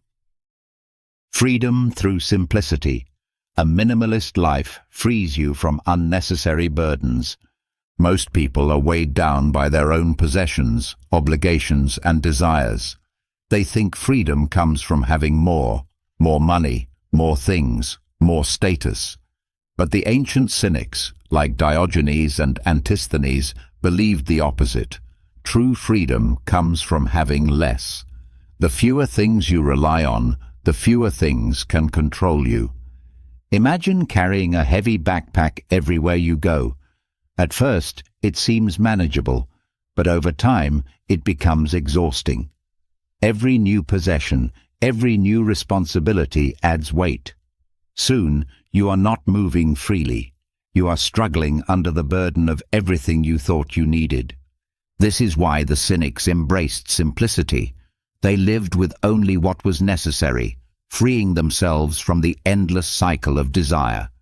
They saw that most people are not owners of their possessions. They are owned by them. The bigger the house, the more you must maintain it. The more money you have, the more you worry about losing it. The higher your status, the more you fear falling from it. The pursuit of more becomes a prison. But simplicity is liberation. When you need little, you fear little. When you let go of the unnecessary, you gain something priceless: peace. You move through life unburdened, unattached, fully present. This does not mean rejecting all comfort, but rather rejecting dependence on things for happiness. Because happiness, as the Cynics taught, is not found in accumulating. It is found in being free. Cogito, ergo sum. I think, therefore I am. What if everything you believe to be real is just an illusion? What if your senses are lying to you? How do you know anything is real? René Descartes, the father of modern philosophy, wrestled with these questions and arrived at one undeniable truth. Cogito, ergo sum. I think, therefore I am. Descartes doubted everything. He questioned whether the world was real, whether his body was real, whether his memories could be trusted. But no matter how much he doubted, he realized one thing remained certain: his own thinking. Even if he was deceived, even if everything around him was an illusion, the very act of doubting proved that something was there, and that something was him. This single phrase changed philosophy forever.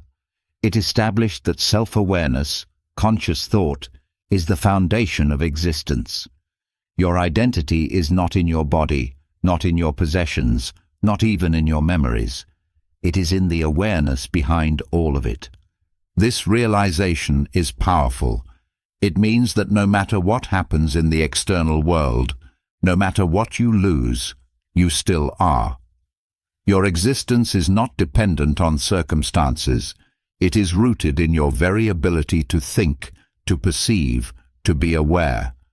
This is why Descartes' insight remains one of the most profound in history, because at the core of everything, beyond all doubt, beyond all uncertainty, one truth remains: you exist. Tabula rasa. The mind starts as a blank slate. Are you born with knowledge, or is your mind shaped entirely by experience? John Locke, one of the great Enlightenment thinkers, argued that every human mind begins as tabula rasa, a blank slate, empty and untouched, waiting to be filled by life's experiences.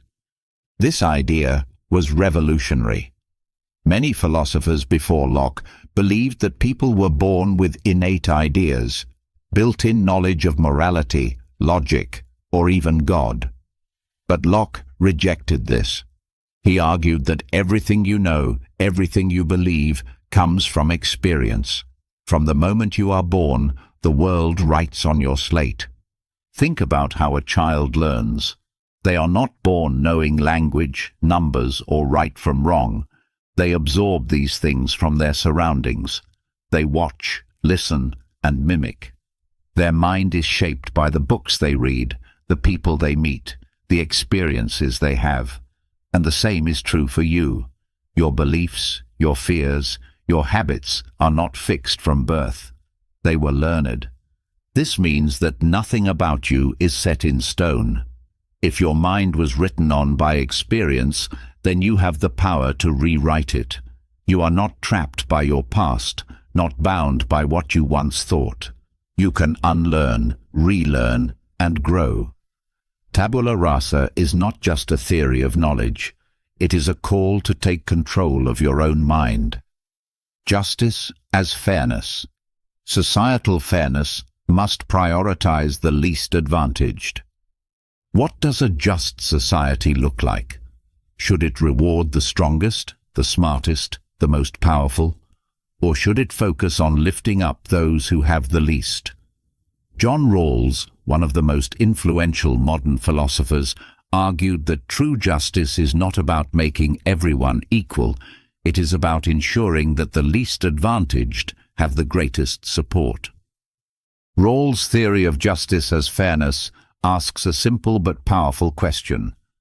If you were designing society from scratch, but you didn't know who you would be, rich or poor, strong or weak, privileged or oppressed, what kind of system would you choose?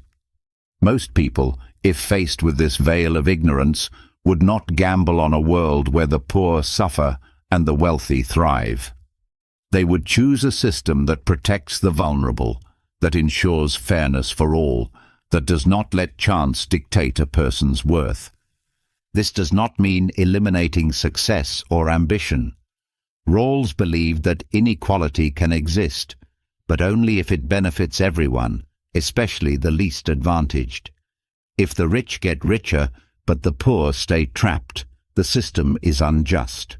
But if progress lifts society as a whole, giving opportunities to those at the bottom, then inequality can be justified. His philosophy challenges the idea that success is purely individual. It reminds us that no one succeeds alone. Opportunities, education, and social conditions all play a role.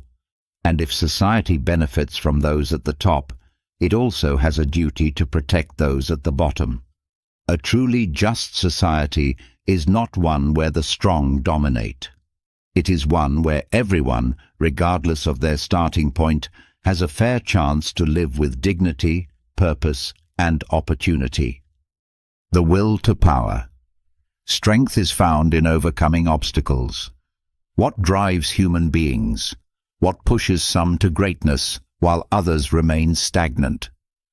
Friedrich Nietzsche believed that at the core of all life is the will to power, the force that drives people to grow, to struggle, to assert themselves, and to rise above challenges.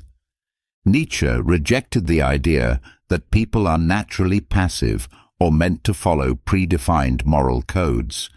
He believed that the strongest individuals, the ones who truly live, are those who embrace struggle, face hardships head-on, and use obstacles as fuel for their own growth. To him, life is not about comfort. It is about becoming. Every challenge, every failure, every hardship is an opportunity to develop power, not power over others, but power over yourself. Think of the people who inspire you. Are they the ones who had everything handed to them, or the ones who overcame adversity, who refused to break, who turned pain into strength? This is the will to power in action, the ability to take suffering and transform it into something greater. Nietzsche warned against those who shrink from struggle, those who seek comfort at the expense of growth. He believed that many moral systems, particularly religious ones, taught people to be meek, to submit, to avoid hardship rather than conquer it. But true fulfillment comes from rising above, from constantly evolving, from striving to be better than you were yesterday. To live by the will to power means to embrace difficulty, to seek challenges, to push past limitations. It means seeing obstacles not as barriers, but as stepping stones. Because strength is not given, it is forged. Ethical relativism. Morality depends on culture and context. Is there such a thing as absolute right and wrong? Or does morality depend on the time, place, and culture you live in? Postmodern thinkers argue that morality is relative, not a fixed universal law, but a human-made system that varies across societies and eras. What one culture sees as sacred, another might see as immoral. What was considered right 100 years ago may be seen as unacceptable today. Practices that are normal in one society may be condemned in another. This raises a critical question. If morality changes, can it ever be absolute? Ethical relativism suggests that it cannot. There is no single objective moral truth, only perspectives shaped by history, culture, and social structures. This idea challenges traditional beliefs. Many people want morality to be clear-cut, written in stone. But postmodern philosophy shows that moral systems are often shaped by power, tradition, and social norms, rather than by some universal law. Ethical relativism does not mean that anything goes. It means recognizing that different people, in different contexts, have different values. Instead of blindly accepting one moral code as correct, it urges us to question, to ask where our beliefs come from, who they serve, and whether they still hold true. This can be uncomfortable. If morality is relative, how do we decide what is right? The answer lies in awareness and adaptability. It requires understanding that morality is not static, that ethical questions often have no simple answers, and that different perspectives exist for a reason. Ethical relativism does not mean rejecting morality. It means engaging with it critically, with the understanding that what is right is often a matter of where you stand. The allegory of the cave. We live in illusions, mistaking shadows for reality. Imagine you have been chained in a dark cave since birth, facing a wall. Behind you, a fire burns, casting shadows of objects and people onto the wall in front of you. Since you have never seen anything else, you believe these shadows are reality.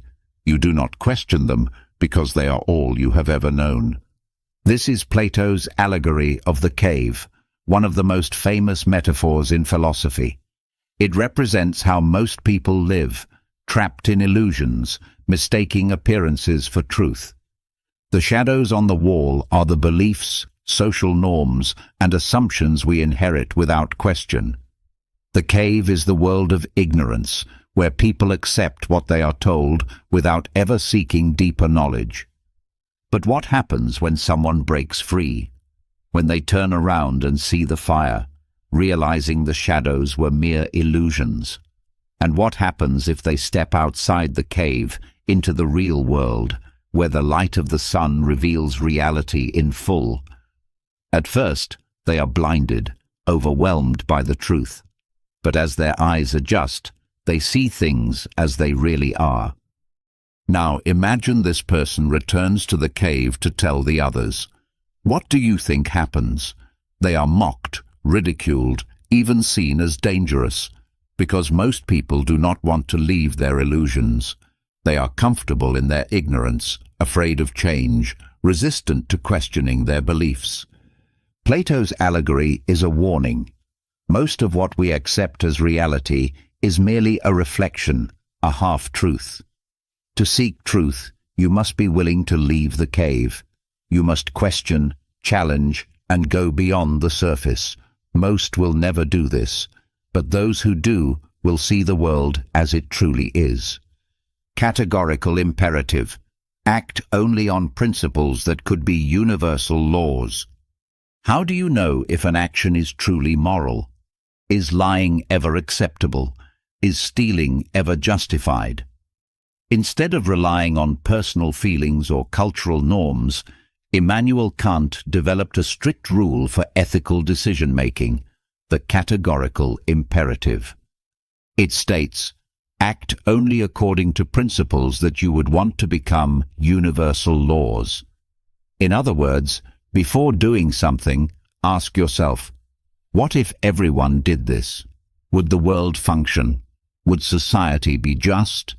If the answer is no, then the action is immoral, no exceptions. For example, take lying. If one person lies, it may seem harmless, but if everyone lied, trust would collapse and communication would become meaningless. Therefore, lying is morally wrong, no matter the situation. The same applies to stealing. If everyone stole, society would break down. Kant believed that morality is not about personal gain or situational ethics. It is about creating a world where moral laws apply to all, equally and consistently. This goes against moral systems based on personal benefit or emotions. Kant argued that morality must be based on duty, not feelings. Helping someone because it makes you feel good is not truly moral. Helping someone because it is the right thing to do, regardless of your feelings, is moral. Ethics should not depend on convenience or consequences. They should be based on principles that hold true for everyone. Kant's categorical imperative demands strict moral consistency. No shortcuts, no situational justifications. It forces you to think beyond yourself and ask, would the world be better if everyone acted as I do? If not, then the action cannot be justified. True morality is not about what benefits you in the moment. It is about what creates a just and fair world for all. Utilitarianism, the greatest happiness for the greatest number. What makes an action good or bad? Should morality be based on rules, emotions, or intentions? Jeremy Bentham, the founder of utilitarianism, proposed a simple but radical answer. Morality should be based on outcomes. The right action is the one that produces the most happiness and the least suffering for the greatest number of people. Unlike moral systems based on duty, like Kant's categorical imperative, utilitarianism is flexible. It does not ask, is this action right or wrong in itself? Instead, it asks, what will this action lead to? If it increases overall well-being, it is good. If it causes harm, it is bad. Imagine a doctor has 5 patients, all dying from different organ failures, and one healthy person who could be sacrificed to save them. A strict utilitarian might argue that sacrificing one to save 5 creates more happiness overall. But does that make it just? This is the challenge of utilitarianism. While it prioritizes the greater good, it can sometimes clash with personal rights and justice. John Stuart Mill, who refined Bentham's theory, argued that not all happiness is equal.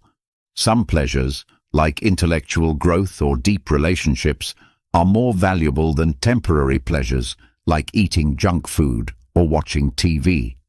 He believed that utilitarianism should not just seek any happiness, but higher forms of happiness that lead to lasting fulfillment. Utilitarianism has influenced everything from law to economics to public policy. It asks us to think beyond personal interests and consider the collective good. Before making a decision, ask, does this benefit only me, or does it create the greatest happiness for the greatest number? Because morality, according to Bentham, is not about rigid principles. It is about maximizing well-being for all. The golden mean. Virtue is the balance between extremes. Too much courage becomes recklessness. Too little courage becomes cowardice. Too much generosity leads to self-destruction. Too little leads to greed. Aristotle called this balance the golden mean, the idea that virtue is found between extremes. Most people assume that morality is about avoiding bad behavior, but Aristotle believed that virtue is not about avoidance, but about balance. Every trait, when taken to an extreme, becomes a flaw. The key to a good life is not rejecting emotions or desires. It is learning how to control and balance them. Think of anger. Some believe anger is always bad, that a virtuous person should never be angry. But Aristotle disagreed. He believed that anger, when used correctly, is necessary for justice and self-respect. The key is moderation. Anger should not be uncontrolled rage, but neither should it be total passivity. The golden mean is finding the right amount, a level that leads to action but does not consume you. This principle applies to every part of life: work, relationships, ambition, pleasure. Too much ambition turns into obsession. Too little leads to stagnation. Too much self-discipline leads to a joyless life. Too little leads to chaos. The secret to fulfillment is knowing when to push and when to pull back. The golden mean is not about being average or mediocre. It is about balance, about knowing how to apply virtues in the right way at the right time. Living virtuously does not mean rejecting emotions, desires, or ambition. It means mastering them. Because true wisdom is not found in excess or deficiency, but in harmony. Monads. The universe consists of infinite individual substances. What is reality made of? For centuries, philosophers and scientists tried to break existence down into its smallest components. Some believed in atoms, others in spiritual forces. But Gottfried Wilhelm Leibniz proposed a radically different idea: monads. He argued that the universe is composed of an infinite number of indivisible, self-contained entities called monads, each with its own unique qualities. Unlike physical atoms, monads are not material. They are spiritual in nature, more like tiny souls than tiny particles. Each monad is self-sufficient, independent, and reflects the entire universe from its own perspective, like infinite mirrors, each showing a different angle of reality. But if monads are separate, how does the universe stay organized? Leibniz introduced his concept of pre-established harmony, the idea that all monads are synchronized by God in a perfect, harmonious order. Like clocks set to the same time, they do not interact directly, but they appear to move together seamlessly. This theory was Leibniz's attempt to solve deep philosophical problems about causation, free will, and the nature of reality. It suggests that everything in the universe follows a divine plan, even if it seems chaotic to us. Whether or not monads exist, the idea challenges us to consider reality not as a collection of interacting objects, but as a web of individual, self-contained existences, each playing its role in the grand design. Eternal recurrence. Would you live this life over and over? Imagine this. One night, a demon visits you and tells you that your life, every moment, every joy, every pain, will repeat forever. Not just once, but for eternity. Every decision, every mistake, every victory, you will relive it exactly as it is, without change, forever. This is eternal recurrence, one of Friedrich Nietzsche's most haunting and profound ideas. It is not meant to be taken literally. Instead, it is a thought experiment, a test of how you are living.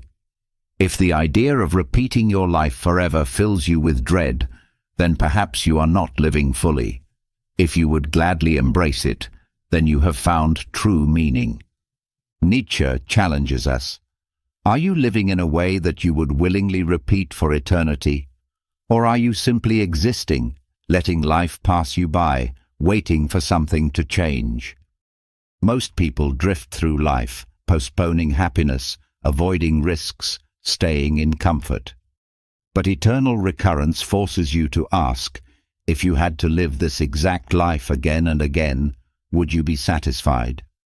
This idea is an invitation to radical ownership of your life, to stop waiting, to stop regretting, to act as if every choice matters, because in this experiment, it does.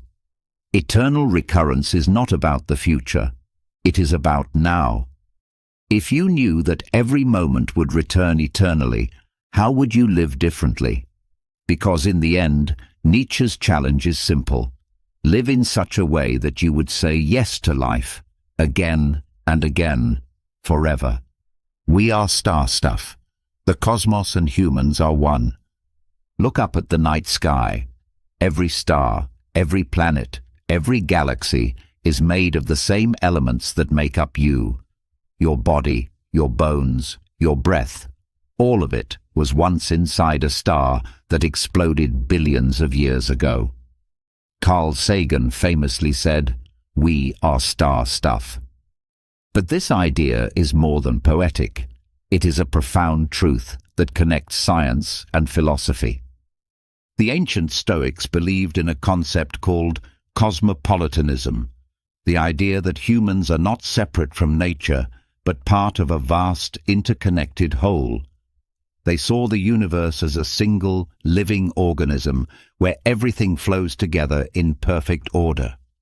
Modern science confirms what the Stoics intuited. The iron in your blood, the calcium in your bones, the oxygen you breathe, all were forged in ancient stars before finding their way into you. This realization changes everything. It means you are not small, not insignificant. You are literally part of the universe. The same forces that shape galaxies flow through you. You are made of the same matter as supernovas, black holes, and distant planets. You are the cosmos, temporarily arranged in human form. So what does this mean for how you live? It means embracing your connection to everything. It means seeing life not as something separate from the universe, but as a continuation of its great unfolding. It means recognizing that you are part of something infinite, and that within you, the universe itself is alive. Survival of the fittest. Natural selection shapes all living things. Why do some species thrive while others disappear? Why do certain traits become dominant while others fade? Charles Darwin's theory of natural selection, popularly known as survival of the fittest, explains how life evolves over time, shaping everything from the smallest bacteria to the complexity of the human mind. The idea is simple but powerful. Those who adapt survive. Nature does not reward strength, intelligence, or beauty on their own. It rewards what works. Traits that help an organism survive and reproduce get passed down. Traits that do not vanish. Over time, this slow process of adaptation sculpts all life, molding species into forms best suited for their environments. But survival of the fittest is not just about biology. It is also a philosophy of life. It teaches resilience. Those who thrive in life are not necessarily the strongest or the smartest, but the most adaptable. Those who resist change, who cling to outdated ideas, who fear the unknown, they struggle. But those who evolve, who learn, who adjust to new challenges, they survive and grow. This is why evolution is more than a scientific theory. It is a way of thinking. It reminds us that nothing stays the same, that change is inevitable, that those who refuse to adapt will be left behind, and that in every challenge, in every struggle, nature is asking you one simple question: will you evolve? Time is an illusion. Past, present, and future exist simultaneously. Most people believe time flows in one direction: past, present, future. We see time as a river, moving forward, carrying us with it. But Albert Einstein shattered this idea. His theory of relativity revealed that time is not a fixed progression, but a dimension, like space, where past, present, and future all exist at once. Think about it. If you stand still, time seems normal. But if you move close to the speed of light, time slows down for you while continuing normally for others. This is not science fiction. It is proven physics. This means that time is not an absolute reality, but something that bends, shifts, and depends on perspective. Eastern philosophy arrived at similar conclusions long before Einstein. Hinduism and Buddhism teach that time is Maya, an illusion created by human perception. The past and future are constructs of the mind. Only the present moment is real, but even now is fleeting. The more you chase time, the more you become trapped in its illusion. So what does this mean for your life? It means that clinging to the past or fearing the future is meaningless, because in a deeper sense, they are already happening. It means that instead of treating time as something to escape or control, you should flow with it. Time is not a straight line. It is a vast, interconnected whole. The question is not where you are in time. The question is how you are experiencing it. Innate ideas. Some knowledge exists within us before experience. Is all knowledge learned, or do we come into the world already knowing certain truths? René Descartes believed that some ideas, like mathematics, logic, and even the concept of existence, are innate, meaning they are present in our minds from birth. He argued that not all knowledge comes from experience. Some truths are so fundamental that they must already exist within us, waiting to be recognized. Take the concept of self. When you close your eyes and think, you know you exist, not because you see yourself, but because you are aware of your own thoughts. This is the basis of cogito, ergo sum. I think, therefore I am. You do not learn existence through experience. You realize it through thought. The same applies to mathematical truths. 2 + 2, 4, is not something we invent. It is something we discover. Descartes saw innate ideas as evidence of a deeper structure in the universe, possibly placed there by a higher intelligence. Even modern cognitive science suggests that infants possess an intuitive understanding of space, numbers, and even basic morality before they are taught. If true, this means that learning is not just absorbing information from the outside world, it is awakening knowledge already within us. Truth through reason. The mind, not the senses, is the path to real knowledge. What if everything you see, hear, and feel is deceiving you? Can you truly trust your senses? Baruch Spinoza, one of the greatest rationalist philosophers, believed that real knowledge does not come from what we perceive, but from what we reason. Our senses are limited, subjective, and easily fooled, but our mind, when used correctly, can access deeper truths. Spinoza argued that most people live trapped in illusion, mistaking temporary appearances for reality. You see the sun rise and set, and it feels like the sun moves around the earth, but science tells us the opposite is true. You experience emotions and assume they reflect reality, but they are often irrational reactions.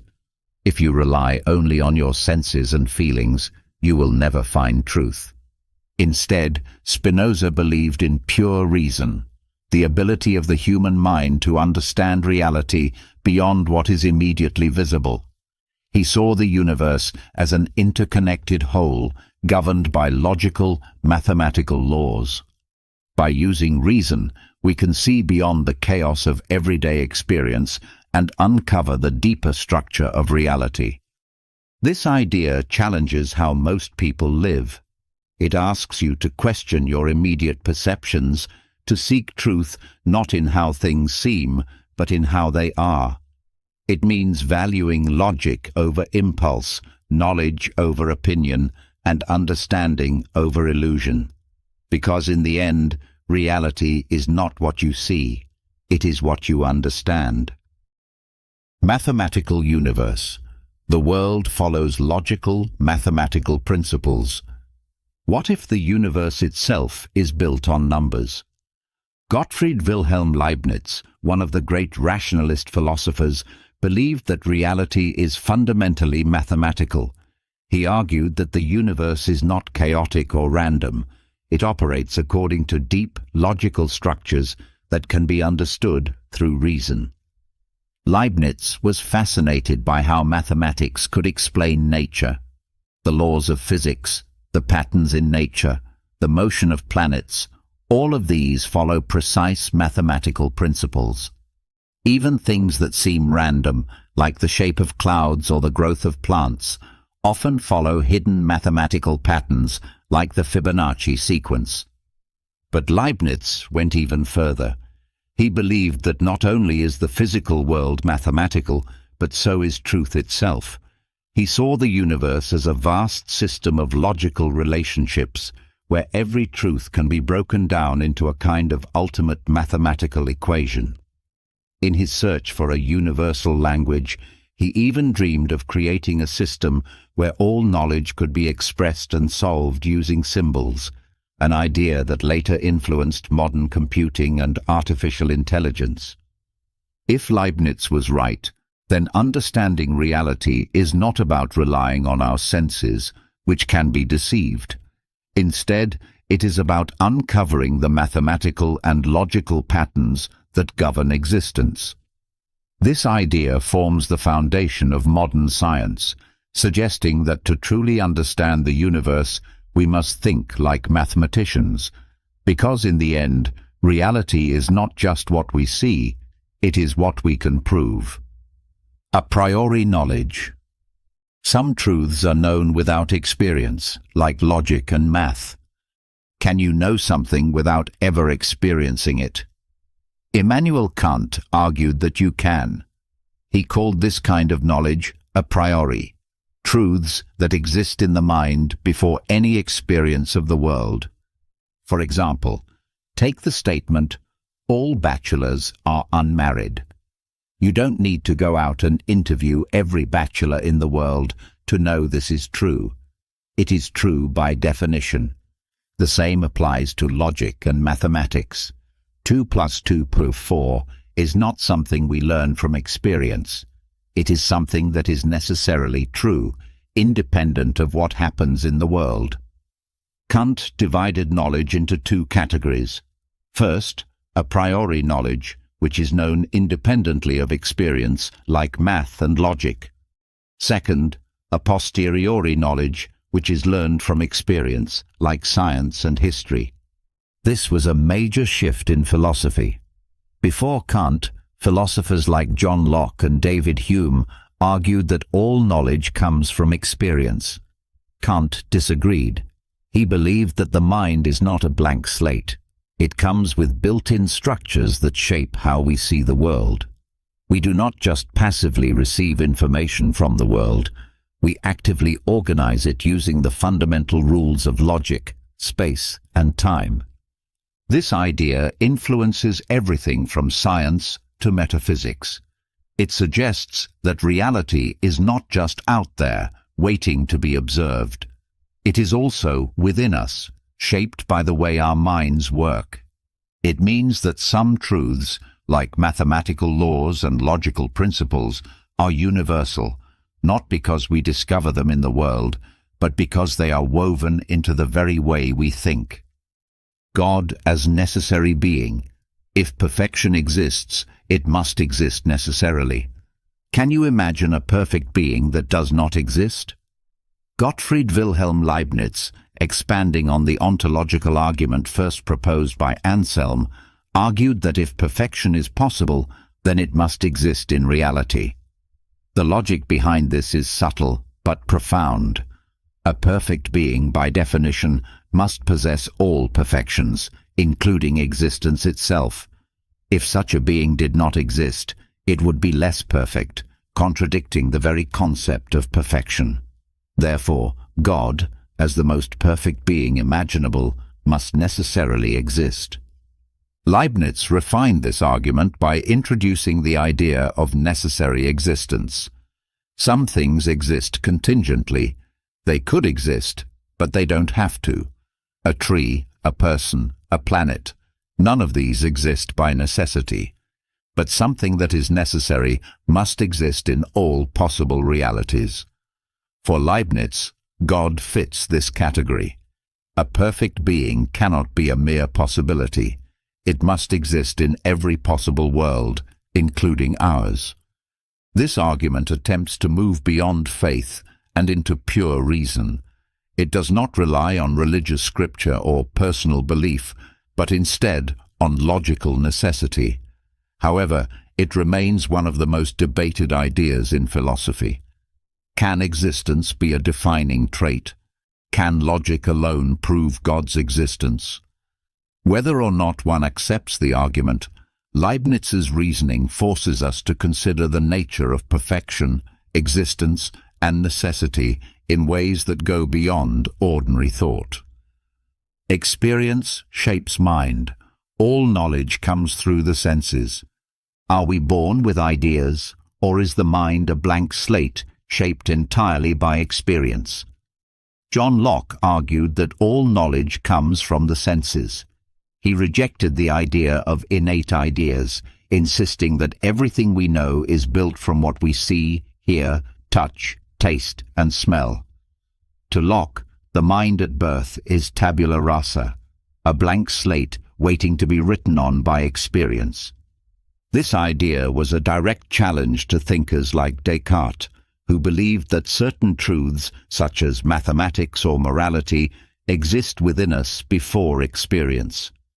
Locke disagreed. He believed that even the most complex thoughts originate from simple sensory experiences. A child does not know the concept of redness at birth. They see red objects repeatedly, compare them, and form the idea over time. Likewise, ideas like justice, love, or even God are not built into the mind. They are learned through experience, shaped by the environment, and influenced by culture.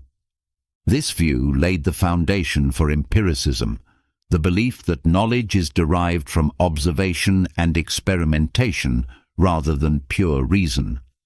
It also influenced modern psychology, education, and science. If all knowledge comes through the senses, then improving our understanding of the world requires experience, not just abstract reasoning. But does this mean we are purely products of our environment? Can we ever truly escape the limits of our experience? Locke's ideas suggest that everything we know is built from what we have encountered. But if that's the case, how can we ever be sure that we see the full truth? The more we understand how experience shapes the mind, the more we realize how much our knowledge is shaped and limited by the world around us. Causation is a habit. We don't truly know cause and effect, only patterns. Every day you see one event followed by another. A match lights when struck, the sun rises after night, a glass shatters when it falls. You assume that one thing causes the next. But what if causation is just an illusion? What if all we truly know are patterns, not real connections? This is what David Hume argued. Hume believed that cause and effect are not things we know. They are simply habits of thought. We see patterns repeated over and over, and we assume a connection. When we drop a ball, we expect it to fall, not because we see a force acting on it, but because it has always happened that way before. But does this mean it must happen that way?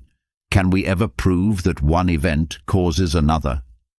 Hume's skepticism of causation shook philosophy. He argued that we never see causation directly, we only see sequences of events. If a rooster crows every morning before sunrise, and this happens 1,000 times, we might believe the crowing causes the sunrise, but we would be wrong. What if everything we believe about cause and effect is just this same kind of illusion, repeated on a much larger scale? This idea has massive implications for science and knowledge itself. Science is based on cause and effect, but if causation is just a mental habit, then all scientific laws are based on assumptions, not certainty. Hume forces us to question the foundations of how we think, reminding us that just because something always has happened a certain way does not mean it must continue to happen. Skepticism of reality. We can never know if reality exists beyond perception. What if everything you experience, every sight, sound, and touch, is just a projection of your mind? How can you be certain that the external world even exists? David Hume took skepticism to its extreme, arguing that we can never truly know if reality exists beyond our perception. Think about it. Every piece of information you receive about the world comes through your senses. You don't experience reality directly, you experience your version of it. When you see a tree, you are not interacting with the tree itself, but with the image of the tree created by your mind. When you hear someone speak, you don't hear the sound itself, but the brain's interpretation of sound waves. If everything we know is filtered through perception, how can we be sure that anything exists beyond it? Hume challenged the assumption that there is an objective reality outside our minds. He argued that all we have are perceptions, colors, sounds, textures, emotions, but we have no way of proving that an external world causes them. What if there is nothing beyond our mental experience? What if the world as we know it is just a collection of perceptions without an independent existence? This radical skepticism influenced later philosophers like Immanuel Kant, who attempted to solve the problem by distinguishing between the phenomenal world, what we perceive, and the noumenal world, reality as it truly is. But Hume's challenge remains. Can we ever truly step outside our own perception to see what is real? Or are we forever trapped in our own minds, unable to know if reality is anything more than a dream? The mind is a mirror. The mind only reflects what experience provides. Is the human mind capable of generating knowledge on its own, or does it simply reflect the world around it? John Locke argued that the mind is like a mirror. It contains nothing until experience provides something for it to reflect. Unlike thinkers such as Descartes, who believed in innate ideas, Locke believed that all knowledge comes from external experience. At birth, the mind is tabula rasa, a blank slate. It does not possess built-in truths or concepts. Instead, it passively absorbs information from the senses, forming ideas based on what it encounters. Just as a mirror reflects only what is placed in front of it, the mind can only know what has been fed into it through experience. A person who has never seen the ocean can never imagine its vastness, just as a blind person can never experience color. This idea transformed how people understood learning and education. If knowledge is not something we are born with, then our environment, culture, and experiences shape everything we think and believe. It also raises deep philosophical questions. If our minds can only reflect what we experience, then how can we ever know anything beyond our personal reality? If we have never encountered something, can we ever truly understand it? Locke's philosophy laid the foundation for empiricism, the belief that all knowledge comes from observation. But it also reveals the limits of human understanding. If the mind is only a mirror, then how much of reality do we actually see, and how much of it is forever hidden from us because we lack the experiences to reflect it? Science as the guide. Only empirical testing can distinguish truth from fiction.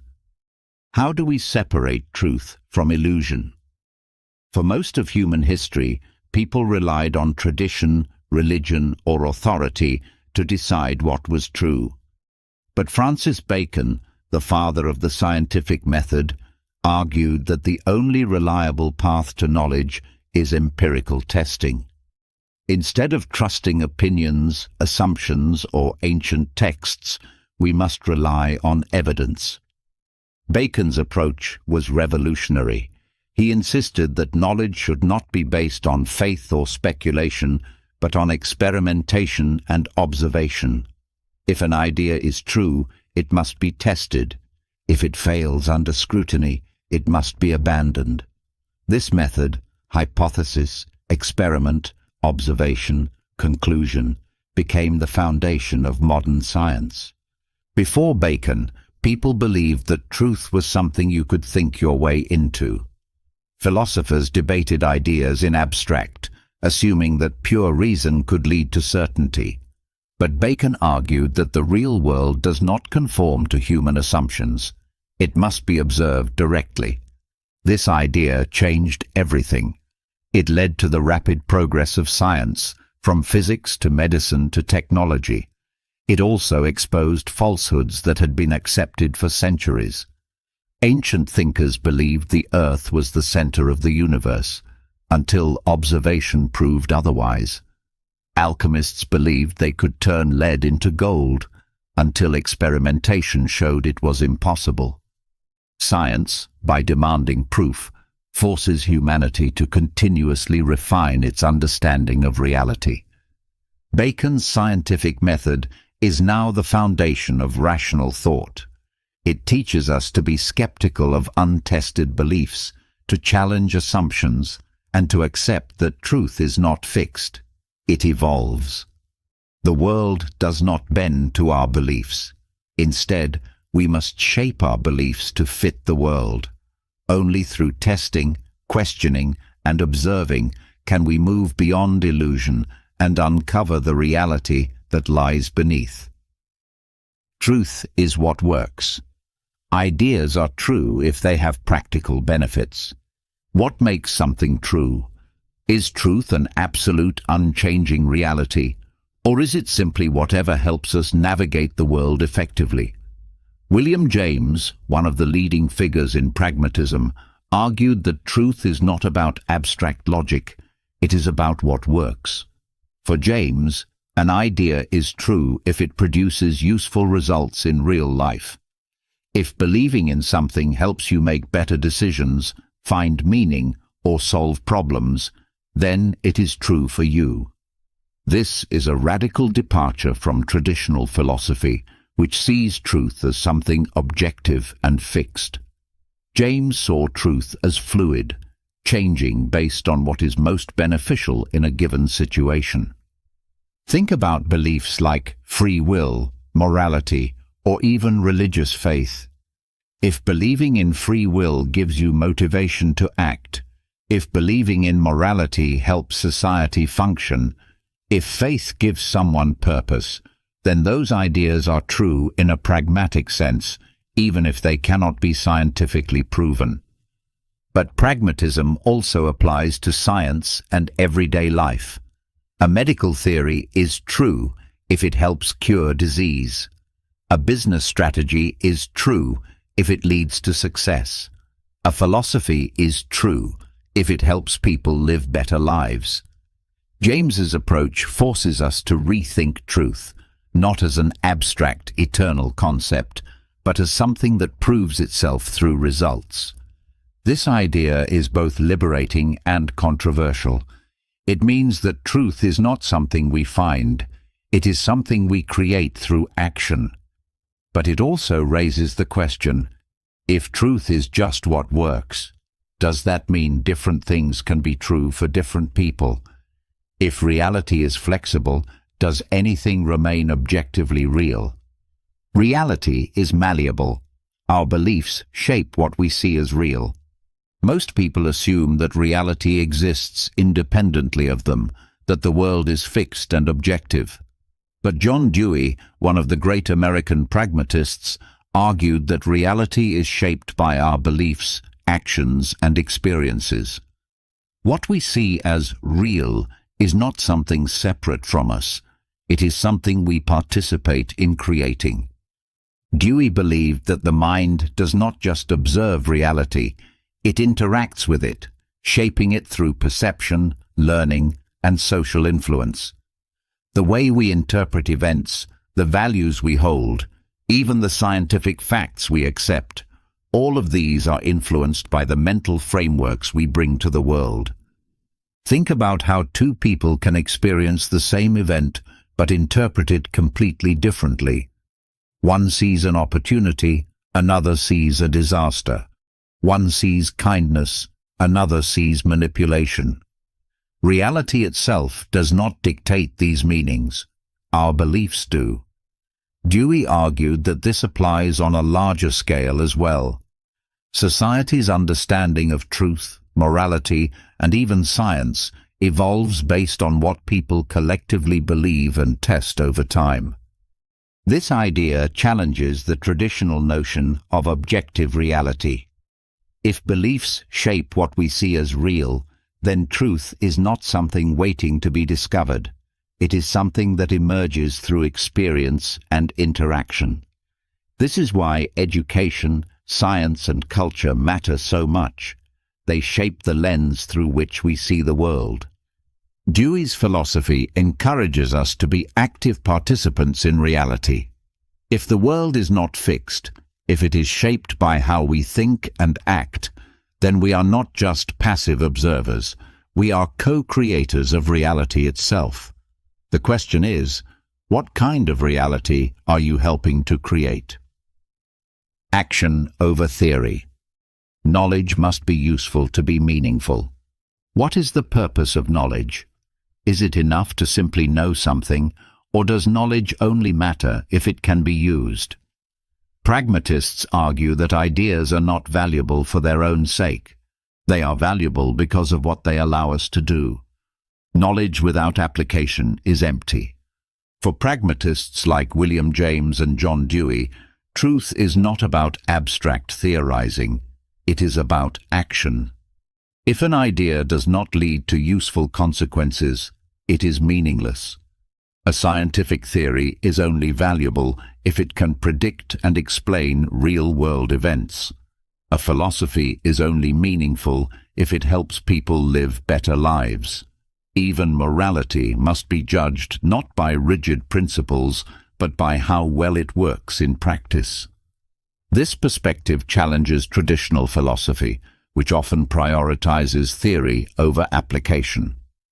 Think about the centuries of debates over the nature of free will, morality, and consciousness. Do these discussions matter if they never lead to real-world improvements? The pragmatists would say no. Knowledge must serve life. It must help solve problems, guide decisions, and improve the human condition. This does not mean theory is useless. It means theory must be tested against reality. An idea that remains purely intellectual, without real-world consequences, is no better than an illusion. Pragmatism urges us to ask, does this belief help me? Does this knowledge change anything? Can I apply this in the world? If not, then perhaps it is not true knowledge at all. Ideas evolve. Truths change over time as society evolves. What is true today may not be true tomorrow. Charles Peirce, one of the founders of pragmatism, believed that truth is not a fixed, eternal thing. It evolves. As society changes, as knowledge expands, as new discoveries are made, what we once thought was true is often replaced by something better. History proves this.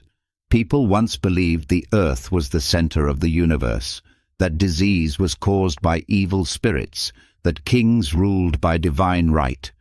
These truths were accepted for centuries, until new evidence emerged, new perspectives developed, and old ideas were discarded.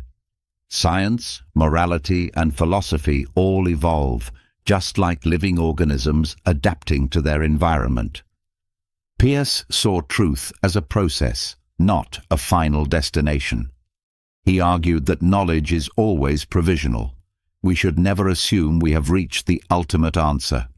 Instead of clinging to old beliefs, we must remain open to revision, always testing, questioning, and improving our understanding. This challenges the way most people think about truth. We want certainty, stability, something solid to hold on to. But if truth is always evolving, then we must embrace uncertainty, not as a weakness, but as the driving force of progress.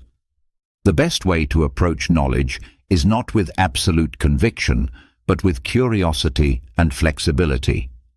Truth is not something we possess, it is something we pursue. And as long as human thought continues to grow, truth will never be final. It will always be a work in progress. Education as growth. Learning is an ongoing transformation, not memorization. What does it mean to be educated? Is it the ability to recall facts, pass exams, or repeat what has been taught? John Dewey, one of the most influential thinkers in education, rejected the idea that learning is just about memorization. To him, true education is not about storing information. It is about growing as a person. Dewey believed that learning is an active process, not a passive one. Education should not be about force-feeding students facts, but about engaging them, encouraging curiosity, problem-solving, and real-world application. He argued that knowledge is not something you simply receive.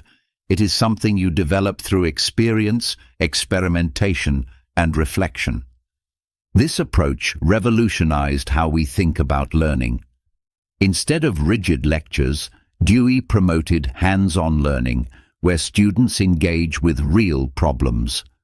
Instead of seeing education as preparation for later life, he saw it as a fundamental part of life itself. A person does not stop learning after school. Education is a lifelong process of adapting, growing, and improving. This challenges traditional education systems, which often focus on rote learning, memorizing facts, taking standardized tests, and following rigid curriculums. Dewey argued that true learning is not about what you know, but about how you think. If education is about memorization, knowledge becomes fragile. It is easily forgotten. But if education is about growth, then knowledge becomes part of you, shaping how you see the world. Learning should not be about preparing students for a test. It should be about preparing them for life. It should teach them how to think, how to question, how to adapt. Because in a world that is constantly changing, the ability to keep learning is the most important skill of all. Doubt everything. True knowledge begins with radical skepticism. How do you know anything is real? What if your senses deceive you? What if everything you believe is an illusion?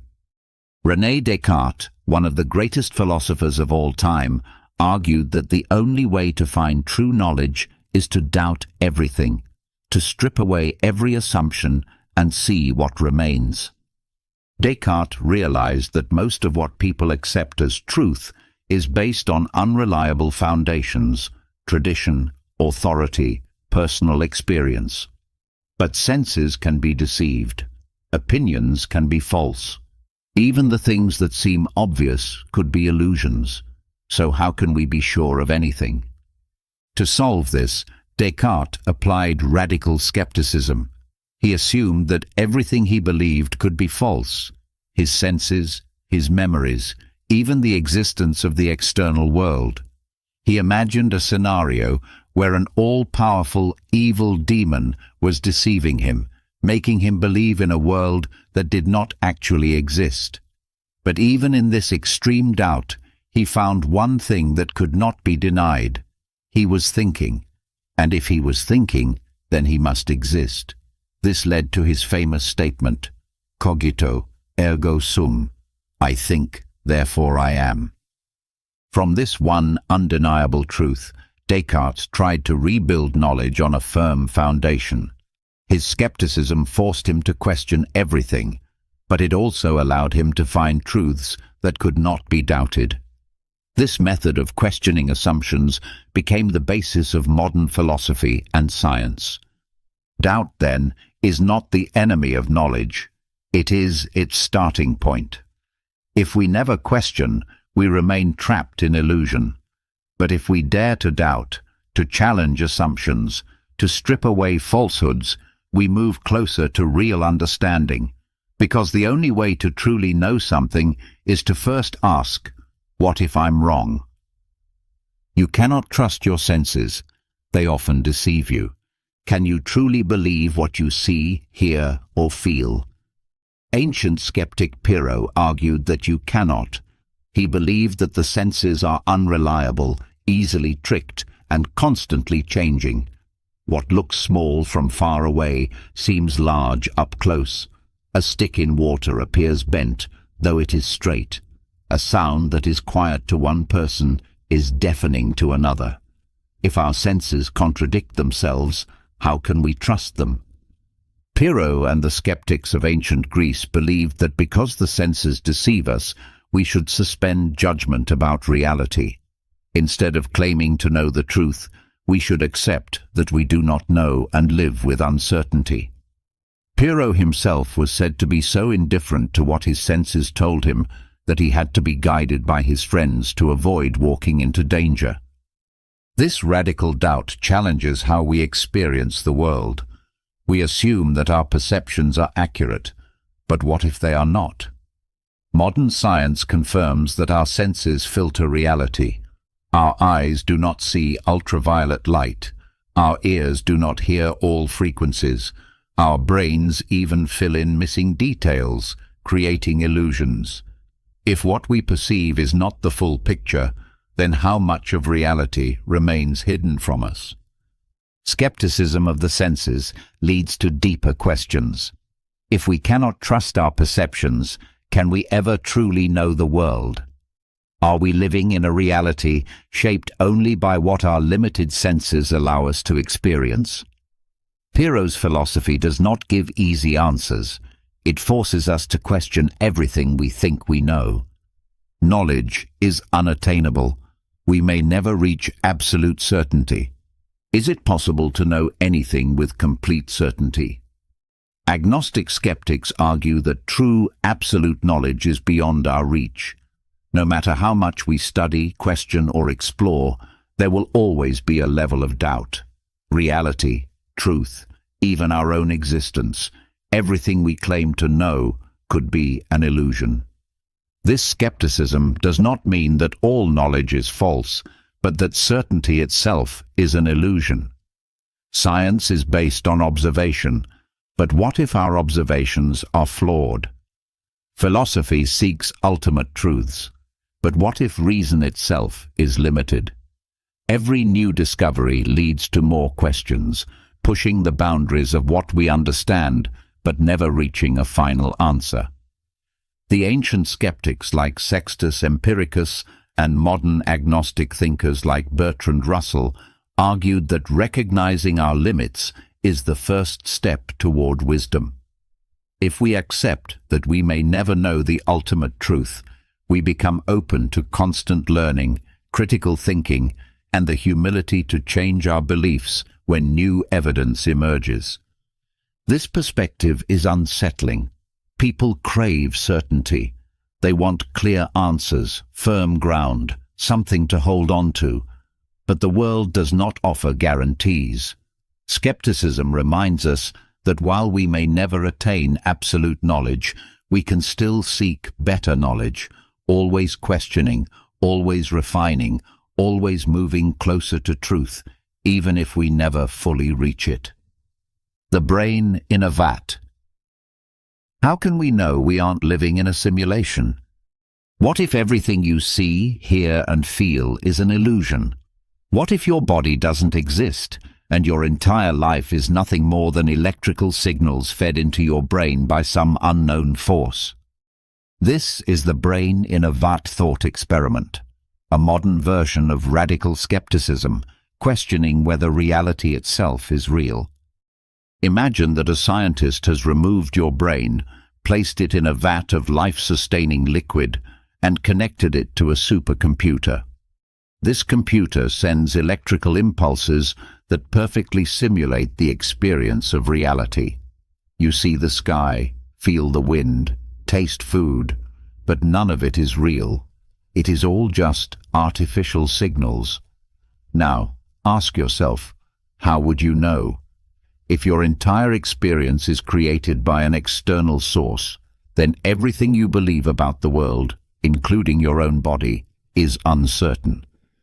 This scenario echoes earlier skepticism from philosophers like Descartes, who questioned whether an evil demon might be deceiving him.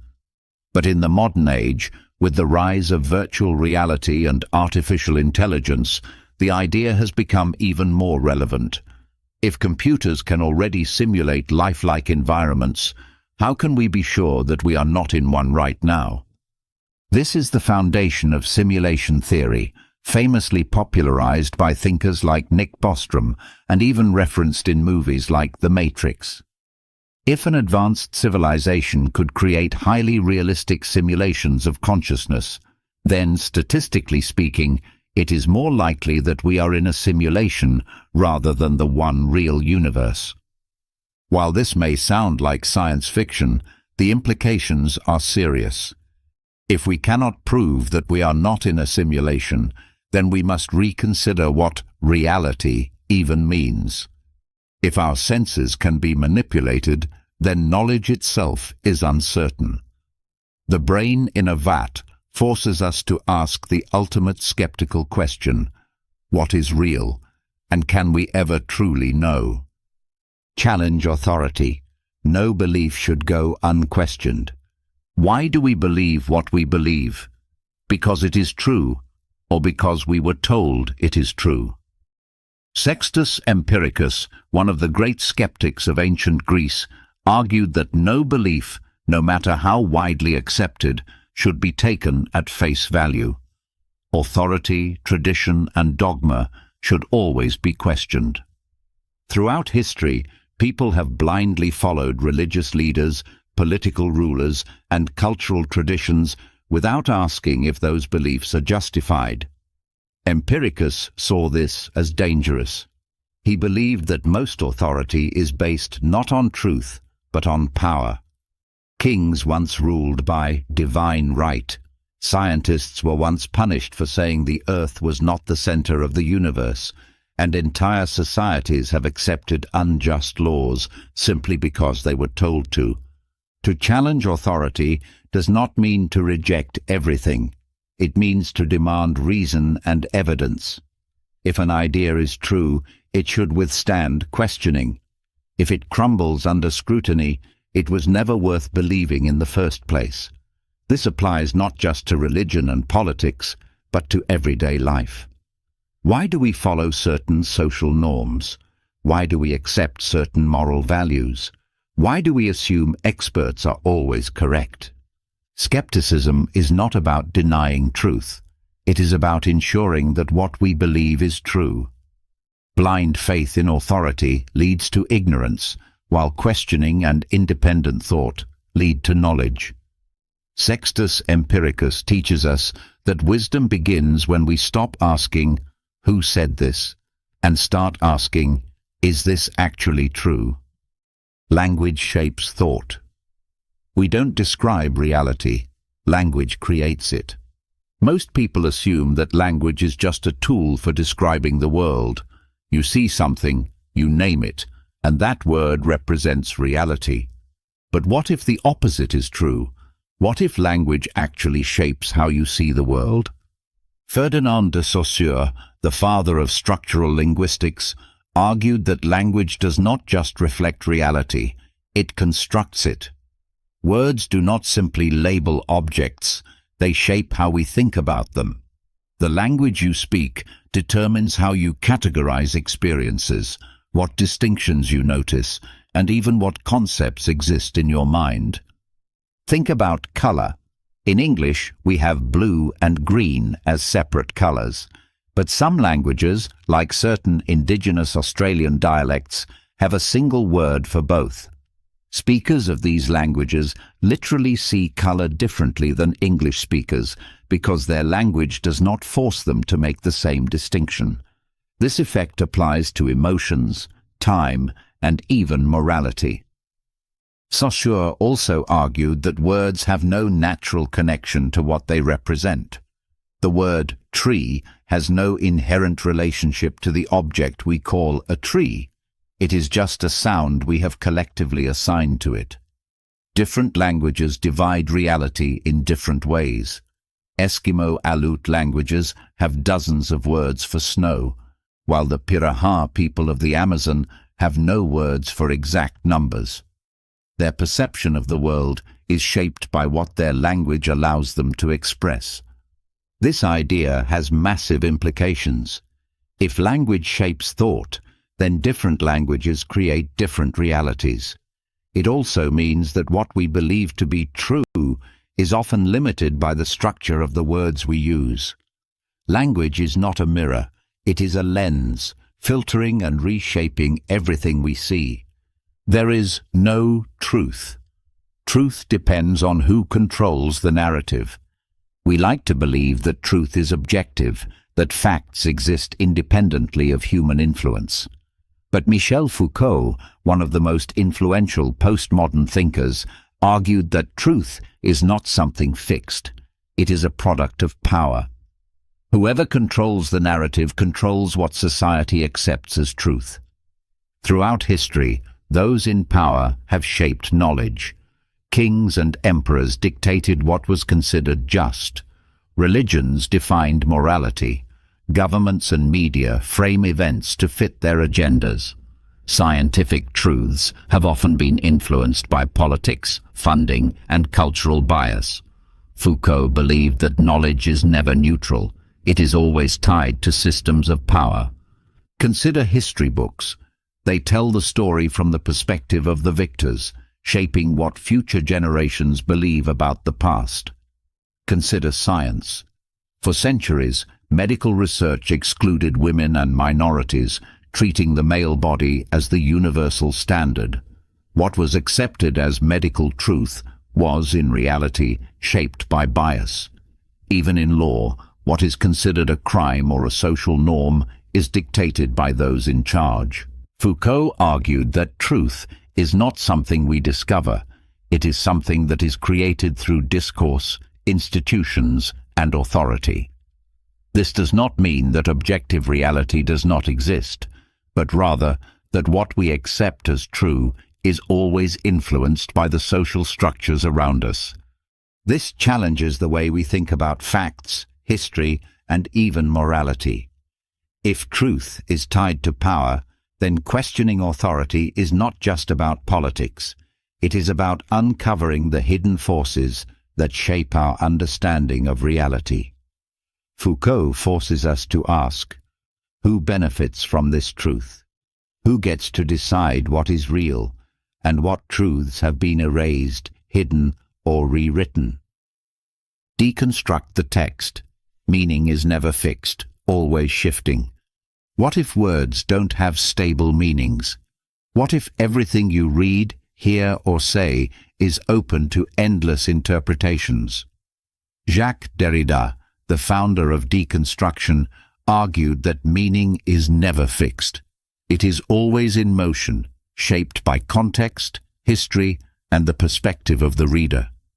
We assume that language is clear, that words point to definite meanings. But Derrida showed that words do not have fixed definitions. They gain meaning only in relation to other words. The meaning of a word depends on how it is used, who is speaking, and what cultural assumptions exist at the time. If you read the same book at different points in your life, you will find new meanings. If two people read the same sentence, they might interpret it completely differently. Meaning is not in the text itself, it is in how we read it. Derrida called this constant shifting of meaning difference, a term that plays on the French words for difference and deferral. Meaning is never fully present. It is always deferred, always slipping beyond our grasp. You can never pin down a single final interpretation of a text because words are unstable. This challenges how we think about literature, philosophy, and even communication itself. If meaning is never fixed, then no text has a single, correct interpretation. There is no ultimate truth hidden inside words, only perspectives, contradictions, and endless layers of meaning waiting to be uncovered. Derrida's philosophy forces us to rethink everything we take for granted in language. When we read a law, a religious text, or even a personal letter, are we understanding what the writer intended, or are we creating our own meaning? If meaning is never fixed, then truth itself is never fixed, and every interpretation is a form of creation. Power defines knowledge. Those in power dictate what is considered true. We like to believe that knowledge is pure, that truth exists independently of human influence. But Michel Foucault argued that knowledge is always shaped by power. Those who control society, governments, institutions, scientists, media, determine what is accepted as truth. Think about history. The stories we tell about the past are not objective. They are shaped by the perspectives of those in control. The victors write history books. The oppressed are often erased. What we consider fact is often just the dominant narrative that has been repeated the most. Consider science. Throughout history, scientific truths have been dictated by those in power. In the past, the Church controlled knowledge, dictating what people could believe about the universe. Today, governments and corporations fund research, influencing what studies get published and what information spreads. Even in medicine, what is considered a disorder has often been shaped by cultural biases rather than objective science. Foucault's argument is simple but unsettling. Truth is not neutral. It is constructed by those who hold power, enforced by institutions, and reinforced by social norms. Even laws, education, and morality are shaped by who has the authority to define them. This means that questioning power is not just about politics. It is about questioning the very structure of knowledge itself. What ideas have been suppressed? What perspectives have been ignored? If knowledge is tied to power, then truth is never just truth. It is always a battle over who gets to decide what is real. Identity is a social construct. We are products of cultural narratives. Who are you? Your name, your gender, your nationality, your beliefs. Do these things define you? Or are they simply roles assigned to you by society? Postmodern thinkers argue that identity is not something fixed or innate. It is a social construct shaped by cultural narratives, historical forces, and power structures. We often assume that our sense of self is natural, that who we are is determined by some essential truth inside us. But postmodernism challenges this idea. Your identity is largely a product of external influences, the language you speak, the traditions you inherit, the expectations placed upon you. From birth, society tells you who you are supposed to be. It gives you labels, man or woman, rich or poor, good or bad. These labels do not emerge from within you. They are imposed from the outside. Think about how ideas of identity have changed over time. Race, gender, class, even concepts like childhood and adulthood have not always meant the same thing. In one society, being a warrior is considered honorable. In another, it is seen as violent. In one era, certain behaviors are considered criminal. In another, they are accepted as normal. If identity were truly natural, why would it change across cultures and centuries? This challenges the idea of a true self. If identity is constructed, then it is fluid, not fixed. You are not just one thing. You are shaped by the stories, expectations, and structures around you. And if society creates identity, then it can also change it. You are not confined to the labels given to you. Identity is not something you discover. It is something you create. Justice is the will of the strong. Morality is dictated by those in power. Is justice about fairness, or is it just another form of control? Thrasymachus, a sophist philosopher in ancient Greece, argued that justice is nothing more than the will of the strong. It is not an eternal truth, but a tool used by those in power to maintain their dominance. In Plato's Republic, Thrasymachus makes a bold claim: might makes right. The laws of a society are not created to protect truth or morality. They are created by the ruling class to serve their own interests. In a dictatorship, justice serves the dictator. In a democracy, justice serves the ruling majority. What is called right or wrong is simply whatever benefits those in control. History supports this view. Powerful rulers have always shaped the definition of justice to fit their needs. Monarchs claimed divine right to rule, declaring rebellion to be immoral. Colonizers justified conquest as a civilizing mission. Governments make laws that protect their own power, while branding those who oppose them as criminals. Even modern legal systems, supposedly based on fairness, often reflect the biases of the wealthy and influential. This raises an unsettling question. Is there any such thing as real justice, or is it always a product of power? If Thrasymachus is right, then morality itself is just a game of influence. What we consider good or evil is not absolute. It is determined by whoever holds the most authority. Plato, through Socrates, challenges this idea, arguing that true justice must be based on reason and universal ethics. But Thrasymachus's cynicism remains relevant. If justice is defined by power, then seeking fairness is not just about arguing what is right. It is about questioning who gets to decide. Liberty over security. A society that sacrifices freedom for safety deserves neither. How much freedom would you be willing to give up for security? In times of crisis, governments often expand their powers, restricting individual rights in the name of protection.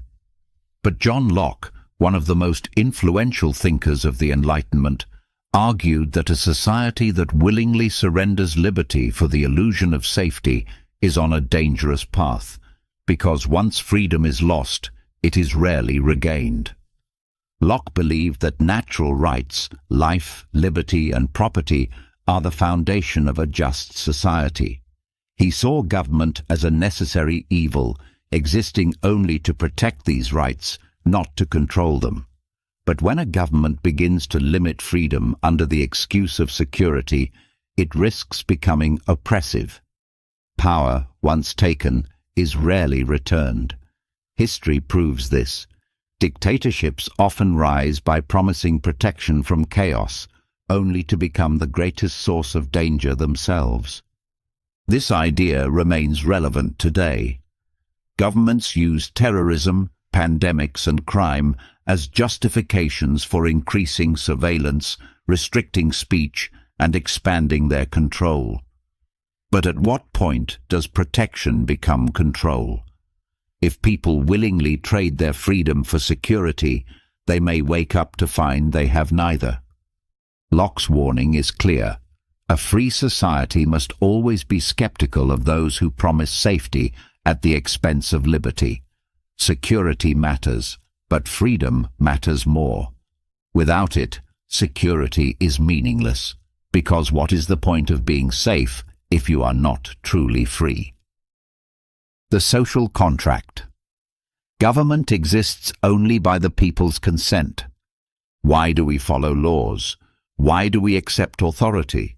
If all humans are born free, what gives anyone the right to rule over others? Jean-Jacques Rousseau argued that government is not a divine right or a natural order. It exists only because the people allow it to exist. Rousseau's social contract is the foundation of modern democracy. He believed that individuals agree, either explicitly or implicitly, to give up some personal freedoms in exchange for a government that protects their rights. But this government does not have unlimited power. It must reflect the general will of the people. If it fails to serve them, they have the right to dissolve it. This was a radical idea. For centuries, kings and emperors claimed that they ruled by divine authority. Rousseau rejected this, arguing that no one has the right to rule unless the people choose to be governed. Power comes from the bottom up, not from the top down. However, Rousseau also warned that true freedom does not mean absolute individual liberty. It means collective self-rule. People must be actively involved in shaping their government, not just submitting to it. If they become passive, power will be taken from them. A government that no longer represents the will of the people is illegitimate, no matter how long it has been in power. This idea inspired revolutions, from the American to the French, and still defines modern democratic systems. But it also raises a challenge. If government exists by the consent of the governed, what happens when the people stop paying attention, when they stop questioning authority? Rousseau's message is clear. Freedom is not something you receive. It is something you must always fight to maintain. Power corrupts. Absolute power leads to absolute corruption. Why do leaders, no matter how well-intentioned, so often become corrupt? Lord Acton famously warned, "Power tends to corrupt, and absolute power corrupts absolutely." The more control a person or group has, the more likely they are to misuse it, because power does not just reveal character, it changes it. History proves this over and over. From emperors and kings to modern politicians and corporate leaders, those with unchecked authority often become arrogant, greedy, and oppressive. They surround themselves with yes men, suppress dissent, and justify their actions as necessary for the greater good. Even the most moral individuals, once given absolute control, find themselves tempted by the ability to bend the rules in their favor. Power feeds on itself. The more of it a person gains, the less they believe they can be questioned. They start to believe they are above the rules. Corrupt leaders rarely begin their journey as villains. Many start with noble intentions. But once they realize they can take without consequence, once they feel untouchable, their priorities shift from serving others to preserving their own power. This is why systems of checks and balances are crucial. The best way to prevent corruption is to never allow absolute power in the first place. Whether in government, business, or even personal relationships, authority must always be questioned, distributed, and held accountable. Because history shows that even the strongest minds are not immune to the intoxicating effect of control. Alienation in capitalism. Workers become disconnected from the fruits of their labor. Why do so many people feel unfulfilled at work, even when they have jobs that pay well? Karl Marx argued that capitalism creates alienation, a deep disconnect between workers and the work they do. Under capitalism, people do not create for themselves. They produce for someone else, for profit, for a system that sees them as replaceable. In pre-industrial societies, a craftsman could take pride in their work. A shoemaker made an entire shoe, saw the final product, and knew it was their creation. But in modern capitalism, workers are reduced to fragments of a process. A factory worker assembles a single part of a product they will never own. An office employee fills out spreadsheets without seeing how their work contributes to anything meaningful. Labor becomes mechanical, repetitive, and impersonal. Marx saw this as alienation from labor. Workers become disconnected from the products they create, from the process of creation, and even from their own human potential. They work not because they find meaning in it, but because they need money to survive. As a result, work stops being a source of fulfillment. It becomes a means to an end, something endured rather than enjoyed. This alienation extends beyond just jobs. In a capitalist system, relationships are shaped by profit, people are valued by their productivity, and life becomes centered around survival rather than self-expression. Marx believed that true freedom would only come when workers controlled their own labor, when they created not for profit, but for themselves and their communities. Whether or not one agrees with Marx's vision of a post-capitalist world, his critique of alienation remains relevant. Many people today feel like cogs in a machine, disconnected from the purpose of their work. His question still lingers. Is a system that turns labor into something empty and meaningless truly the best we can do? Egoism as morality. Acting in self-interest benefits society. Is selfishness a virtue? Most moral philosophies teach that selflessness is good and that putting others before yourself is the highest moral ideal. But Ayn Rand, the founder of objectivism, argued the opposite. True morality is found in rational self-interest. She believed that acting in one's own best interests, without guilt, without sacrifice, creates a stronger, more productive society. Rand's philosophy is built on the idea that individuals should pursue their own happiness as their highest purpose. She rejected the idea that people exist to serve others or that morality requires self-sacrifice. To her, forcing someone to give up their time, effort, or wealth for others, whether through religion, government, or social pressure, was a form of moral slavery. True virtue comes from independence, self-reliance, and personal achievement. But how does this benefit society? Rand argued that when individuals focus on their own success, they create innovation, wealth, and progress. Entrepreneurs, artists, and inventors do not create out of duty. They create because they want to. A scientist does not make a breakthrough for charity, but for their own ambition. A business does not grow by giving things away, but by producing value. When people act in their own rational self-interest, they naturally contribute to a thriving society. This view challenges traditional ethics. Rand dismissed altruism as destructive, believing that placing others before oneself leads to stagnation, dependency, and mediocrity. She saw capitalism as the only system that rewards individual effort and punishes laziness. To her, the greatest crime is living for others instead of living for oneself.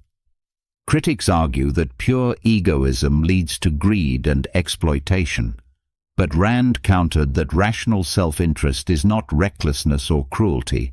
It means creating value, trading fairly, and refusing to be a burden on others.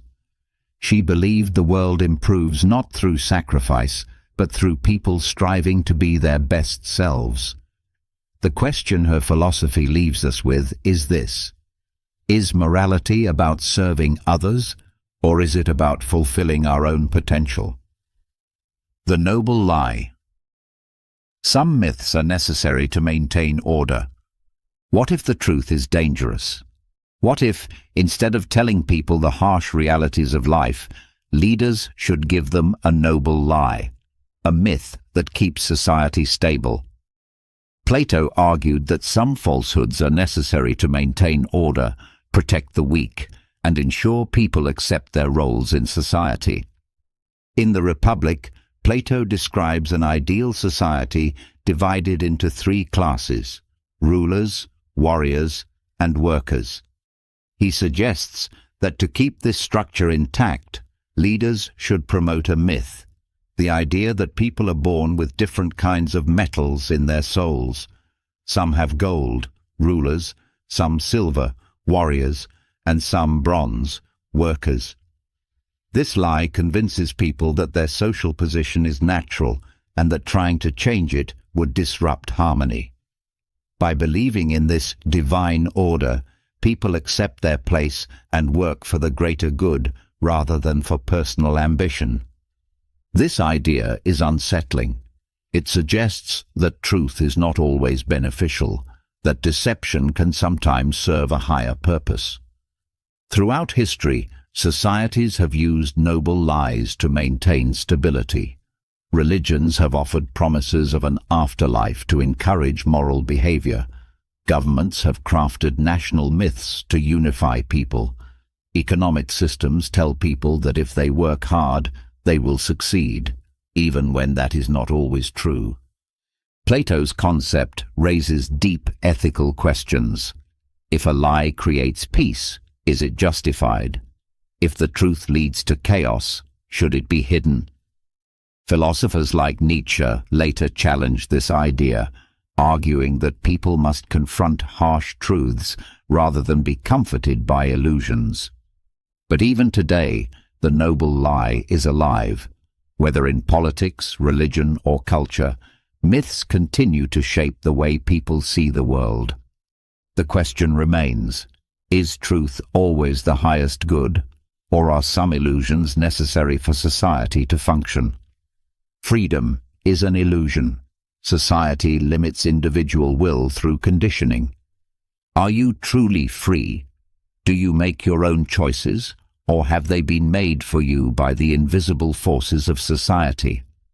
Louis Althusser, a Marxist philosopher, argued that freedom is an illusion, not because people are physically controlled, but because they are shaped by powerful social structures that dictate what they believe, value, and desire. Althusser introduced the concept of ideological state apparatuses, institutions like schools, media, religion, and culture that subtly train people to accept the existing system. From birth, individuals are taught what is normal, what is right, and what is possible. These beliefs shape every decision they make, yet they rarely realize they have been conditioned to think this way. For example, people believe they choose their careers freely, but their choices are influenced by economic systems, social expectations, and cultural narratives. They believe their political views are independent, but these views are molded by education, media, and propaganda. Even personal desires, what we find attractive, what we aspire to, what we fear, are constructed by the society around us. This challenges the traditional idea of free will.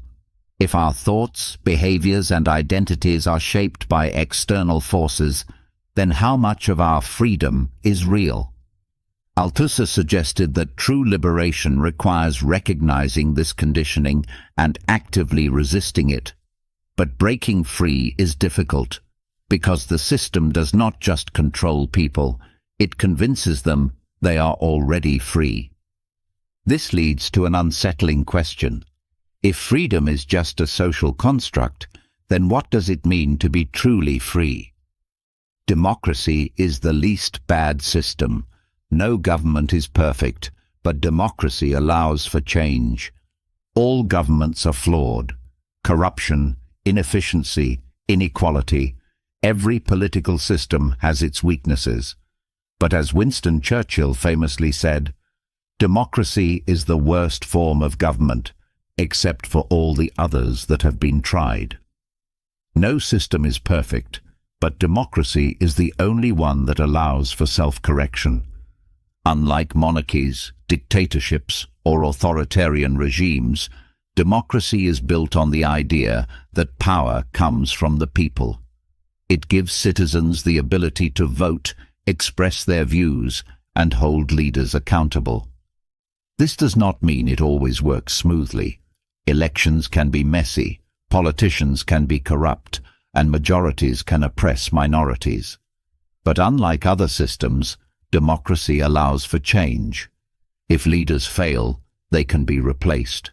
If laws are unjust, they can be challenged. If society evolves, the government can adapt with it. The alternative is rule by force, where power is taken, not given. In authoritarian systems, leaders do not answer to the people, they control them.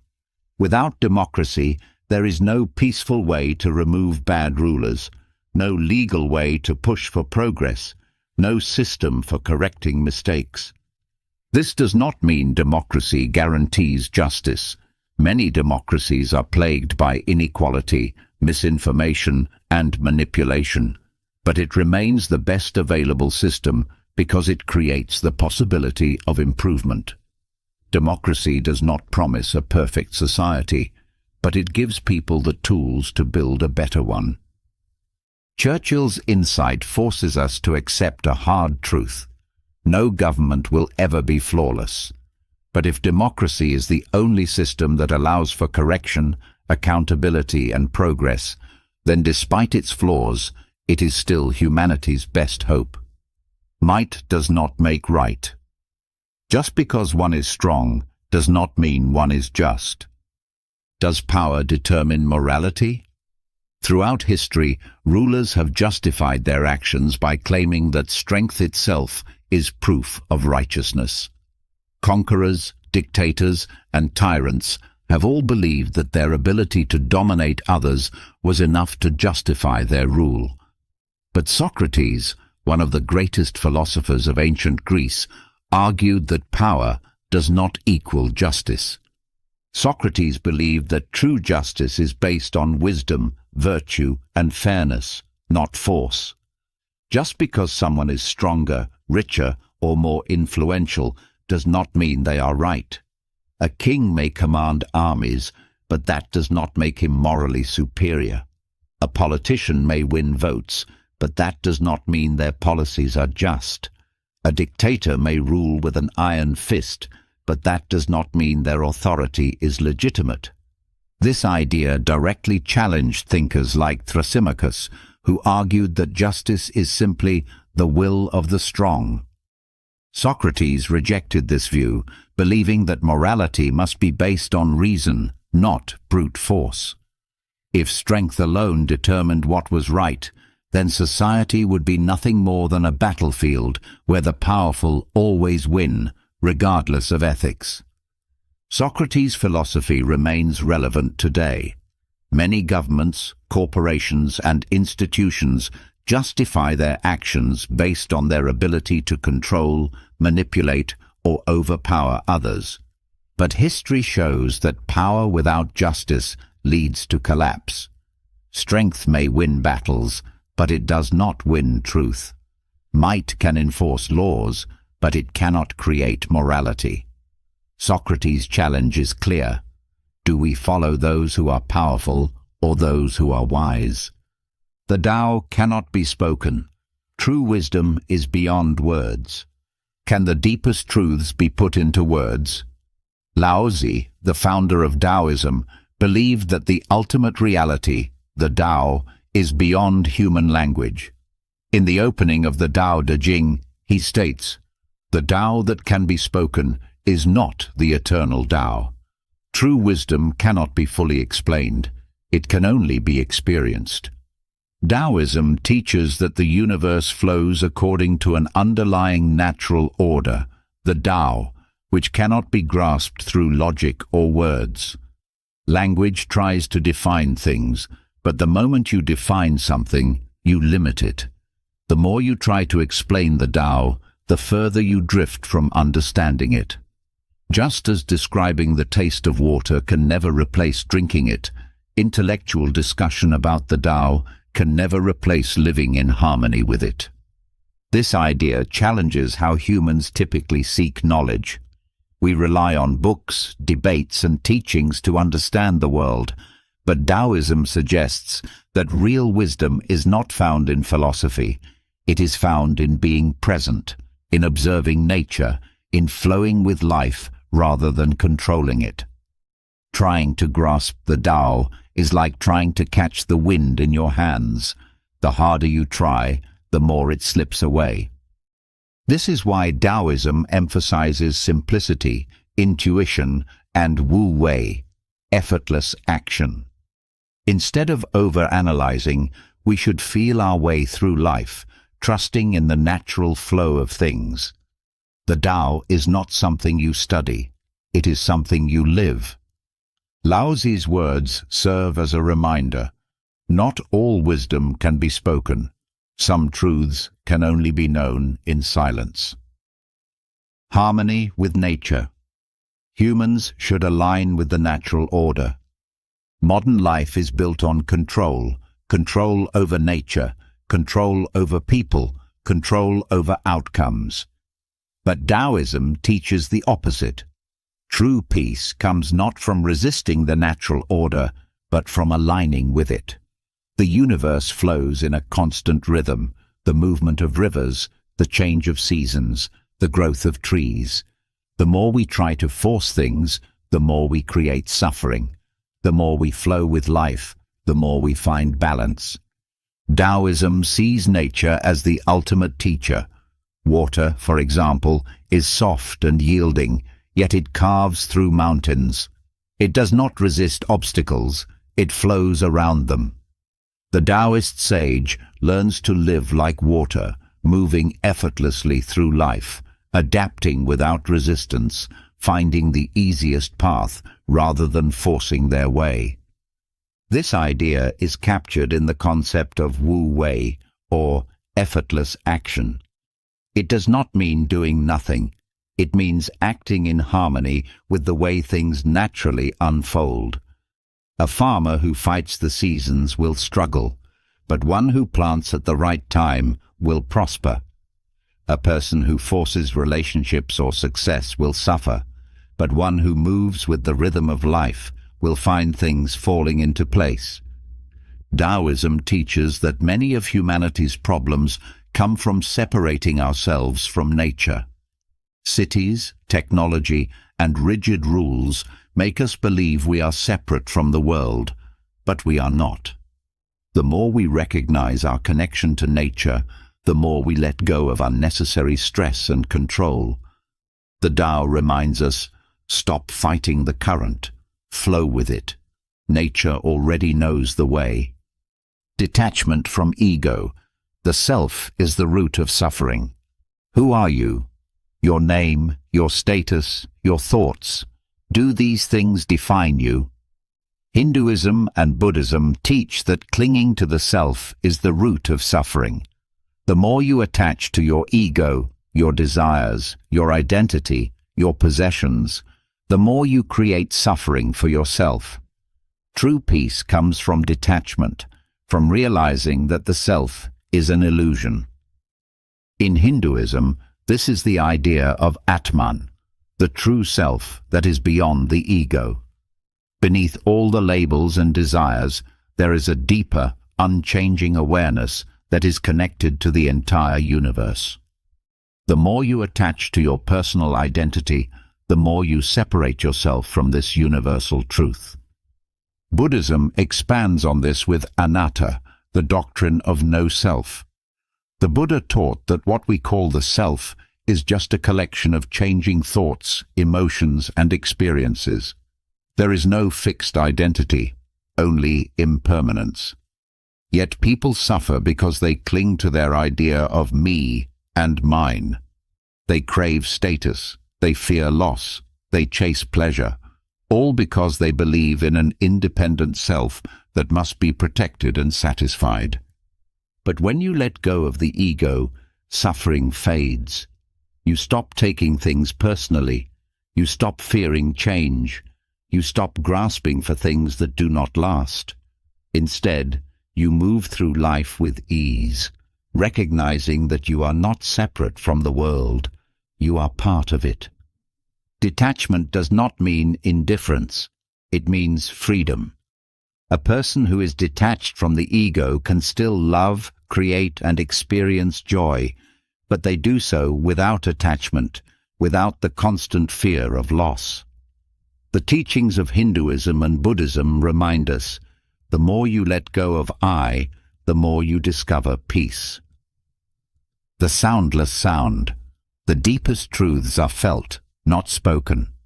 Can truth be put into words? Zen Buddhism teaches that the deepest understanding of life cannot be expressed through language. It must be experienced directly.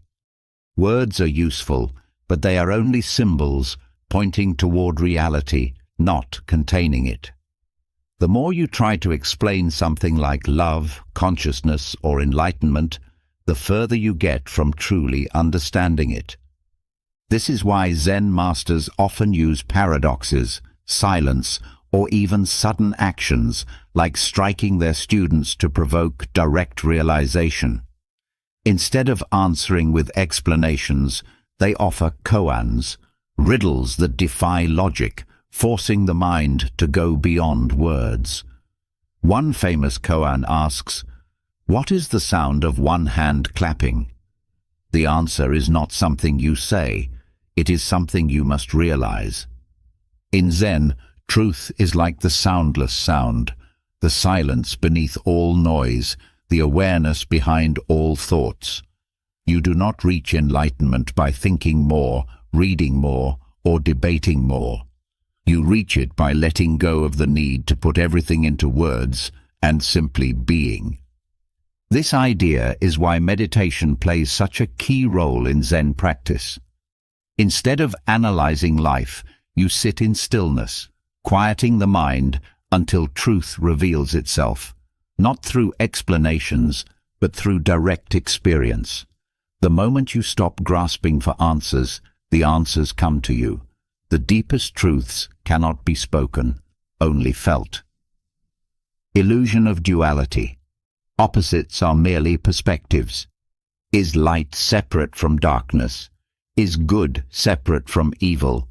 Are you truly separate from the world around you?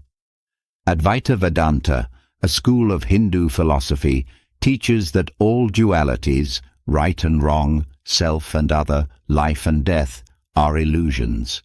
Everything is ultimately one. We experience the world in opposites because that is how the mind organizes reality.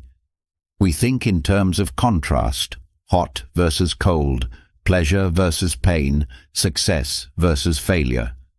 But Advaita Vedanta teaches that these opposites do not truly exist. They are just different perspectives of the same underlying reality. Imagine a wave in the ocean. It rises, it falls, it crashes, it disappears. From one perspective, the wave seems like its own thing, separate from the rest of the water. But in reality, the wave is the ocean. It was never separate. It only appeared that way for a moment. The same is true for you. You are not separate from the universe. You are part of it, always connected, always flowing. This philosophy leads to non-duality, the idea that all things are interconnected, that nothing exists in isolation. The ego creates the illusion of separation, convincing you that you are a distinct individual. But once you see beyond this illusion, suffering fades. There is no need to struggle against life, no need to cling to one side of a duality, because all sides are part of the same whole. Advaita Vedanta challenges you to ask, are the divisions I see in the world real, or are they just illusions created by my mind? When you dissolve the illusion of duality, you stop seeing life in terms of conflict. You stop chasing and resisting.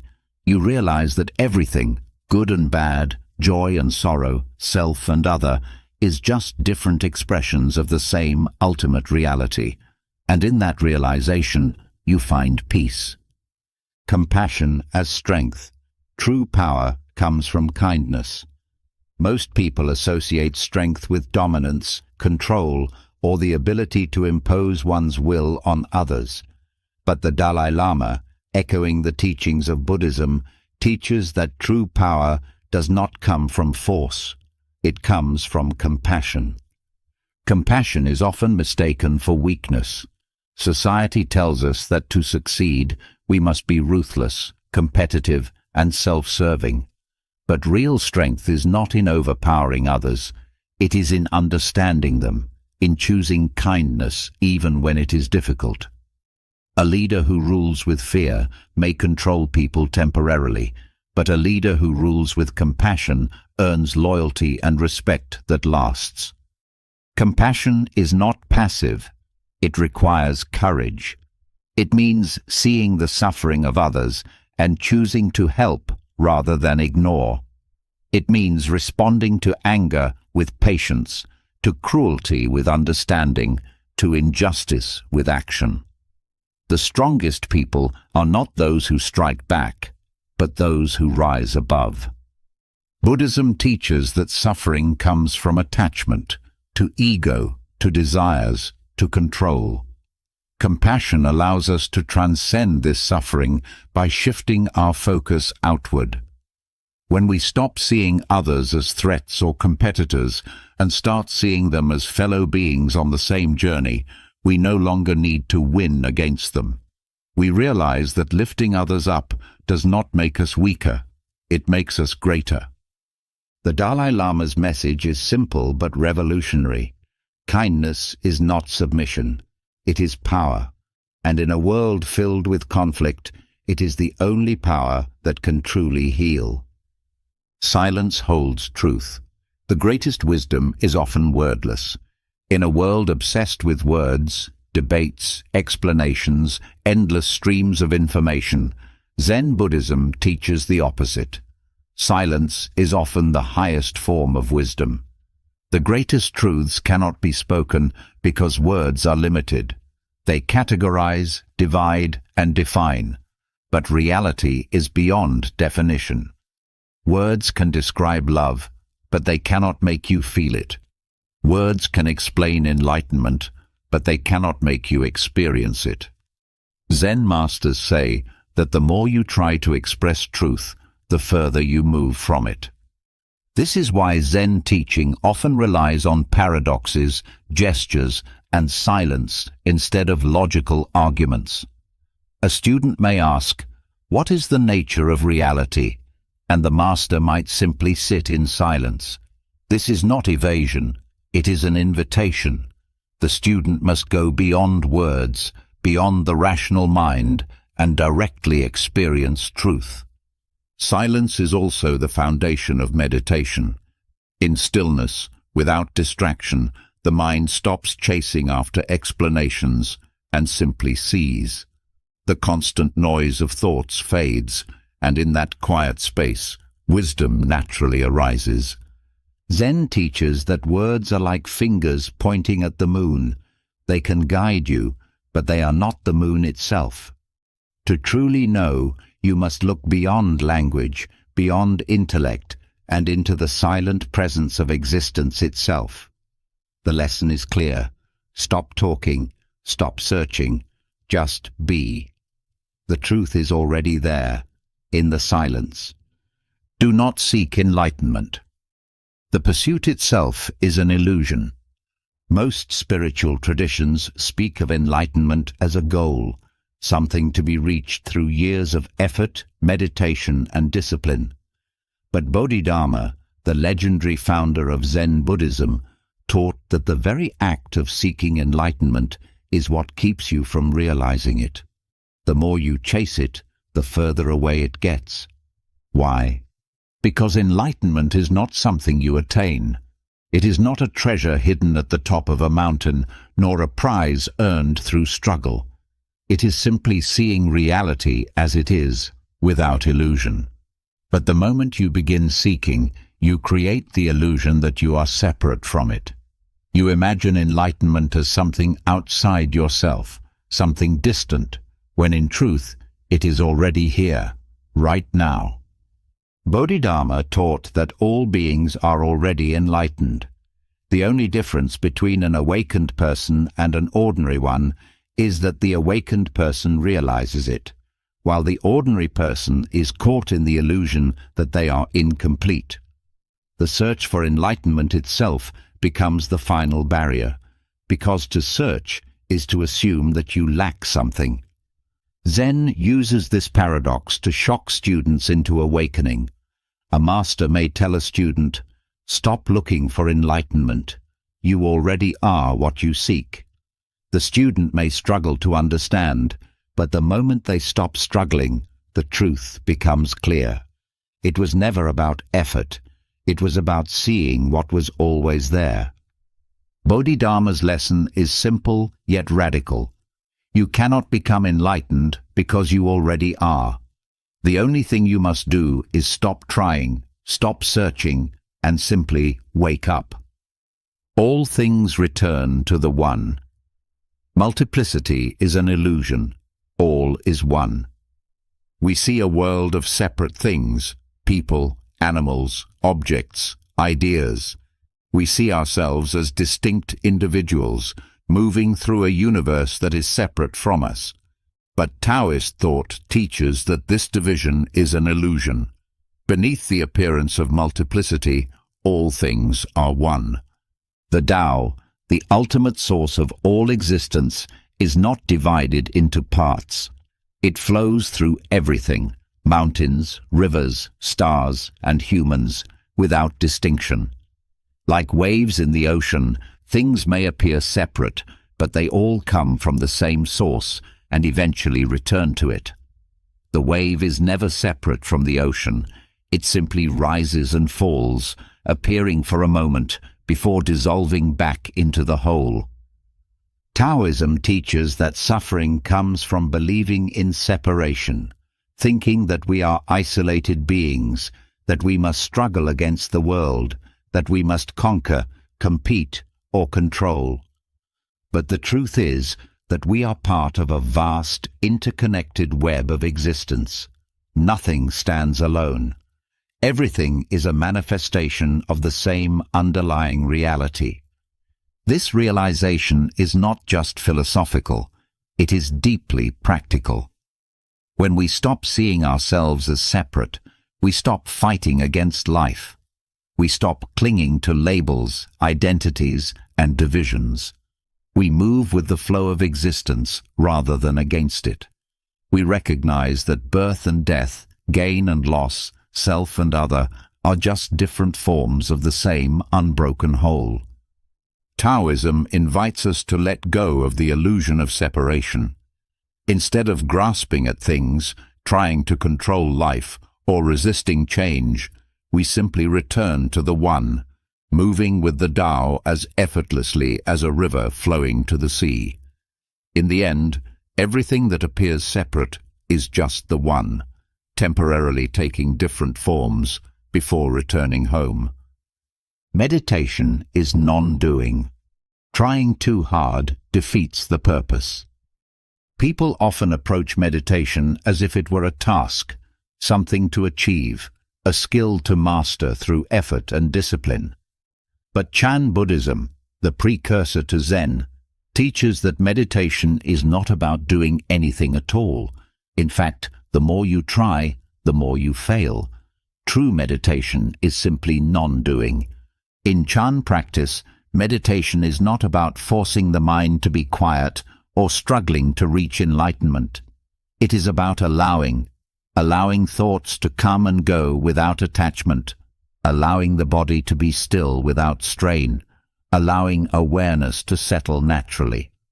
The moment you start trying to meditate, you create effort, tension, and resistance, which only pulls you further away from true stillness.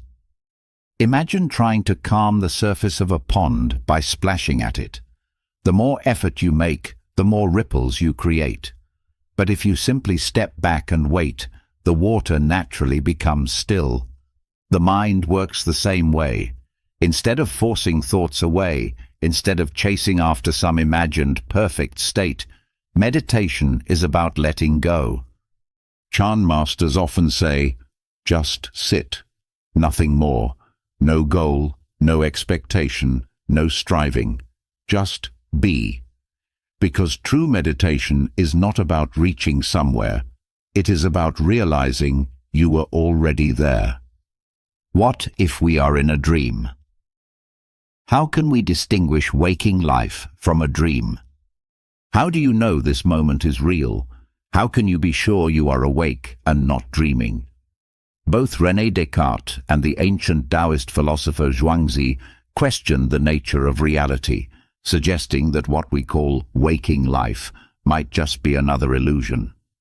Descartes, in his radical skepticism, imagined that he might be dreaming at any given moment. In dreams, things feel real until you wake up. But if dreams can fool you, what proof do you have that waking life is any different? Could it be that you have never truly woken up? Zhuangzi took this idea even further. He once dreamed he was a butterfly, freely drifting through the air. When he woke up, he wondered, was I Zhuangzi dreaming of being a butterfly, or am I now a butterfly dreaming of being Zhuangzi? If we can mistake dreams for reality, then what is reality really? These questions challenge our assumptions about existence. If reality is just a set of perceptions, and perceptions can be false, then what we take for granted as real may be nothing more than another layer of illusion. Some philosophers have suggested that the only true awakening is enlightenment, the realization that the self and the world are not what they seem. This leads to an unsettling yet liberating thought. What if everything you experience is just a dream? And if that is the case, what would you do differently? If nothing is as real as it seems, then perhaps the only thing that truly matters is how you experience it. The ship of Theseus. If all parts are replaced, is it the same thing? What makes something itself? If you replace every part of an object, does it remain the same object, or does it become something entirely new? This is the ship of Theseus paradox, a classic philosophical thought experiment that challenges the nature of identity. Imagine an ancient ship, the ship of Theseus, preserved in a museum. Over time, its wooden planks begin to rot and are replaced one by one. Eventually, every single plank, nail and sail is replaced with new material. Now ask, is this still the ship of Theseus? Now, take the question further. Suppose someone collected all the old, discarded pieces and rebuilt the ship using the original materials. Which ship is the real ship of Theseus? The one with all new parts, or the one reconstructed from the old ones? This paradox applies not only to objects, but to people. Your body is constantly changing. Cells die and regenerate, memories fade, and experiences reshape who you are. Over time, you become a completely different person, physically and mentally. So, are you still you, or are you an entirely new person every moment? The ship of Theseus forces us to question whether identity is tied to material continuity or conceptual continuity. Is something defined by its components or by the idea of what it is?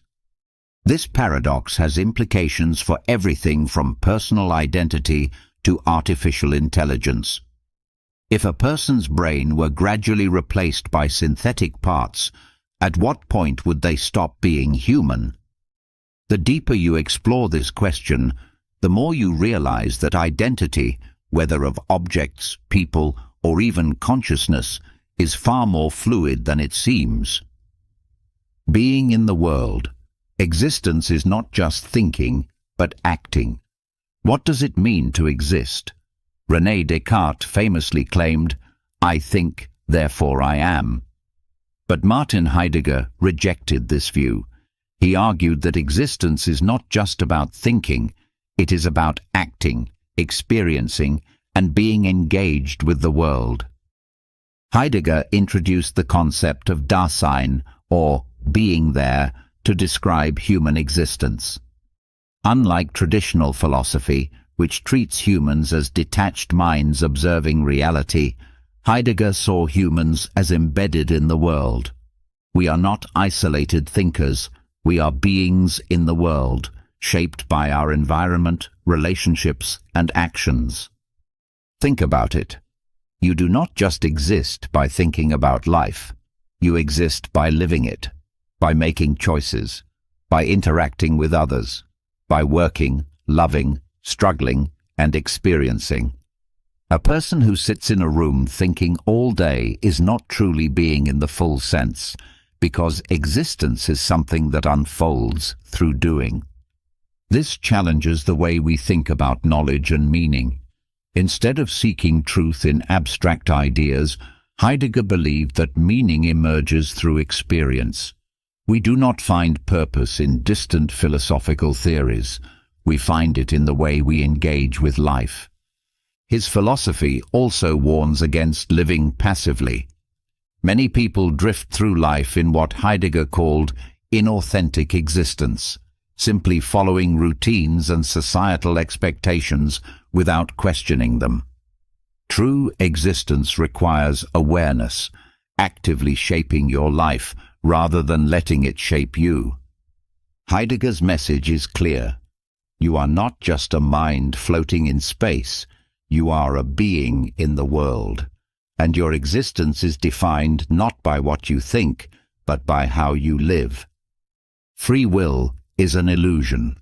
Our choices are shaped by unseen forces. Are you truly in control of your actions, or are your choices determined by forces beyond your awareness? Determinists argue that free will is an illusion, that every decision you make is shaped by prior causes, whether they be biological, psychological, social, or even cosmic. Consider this. Why did you wake up at a certain time today? Why did you choose one career over another? Why do you have the beliefs you do? You may feel like you freely made these choices, but each one was influenced by your genetics, upbringing, past experiences, and external circumstances. If everything you do is the result of factors outside your control, then can you really say you chose anything? Determinism challenges the traditional idea of moral responsibility. If criminals commit crimes due to brain chemistry, childhood trauma, or societal conditioning, can they truly be held responsible? If success is largely determined by the environment and luck, can people truly take full credit for their achievements? These questions force us to rethink concepts of justice, ethics, and personal identity. Neuroscience adds further weight to this idea.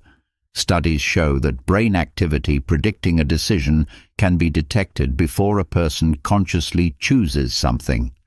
This suggests that decisions are made at a subconscious level before we even become aware of them.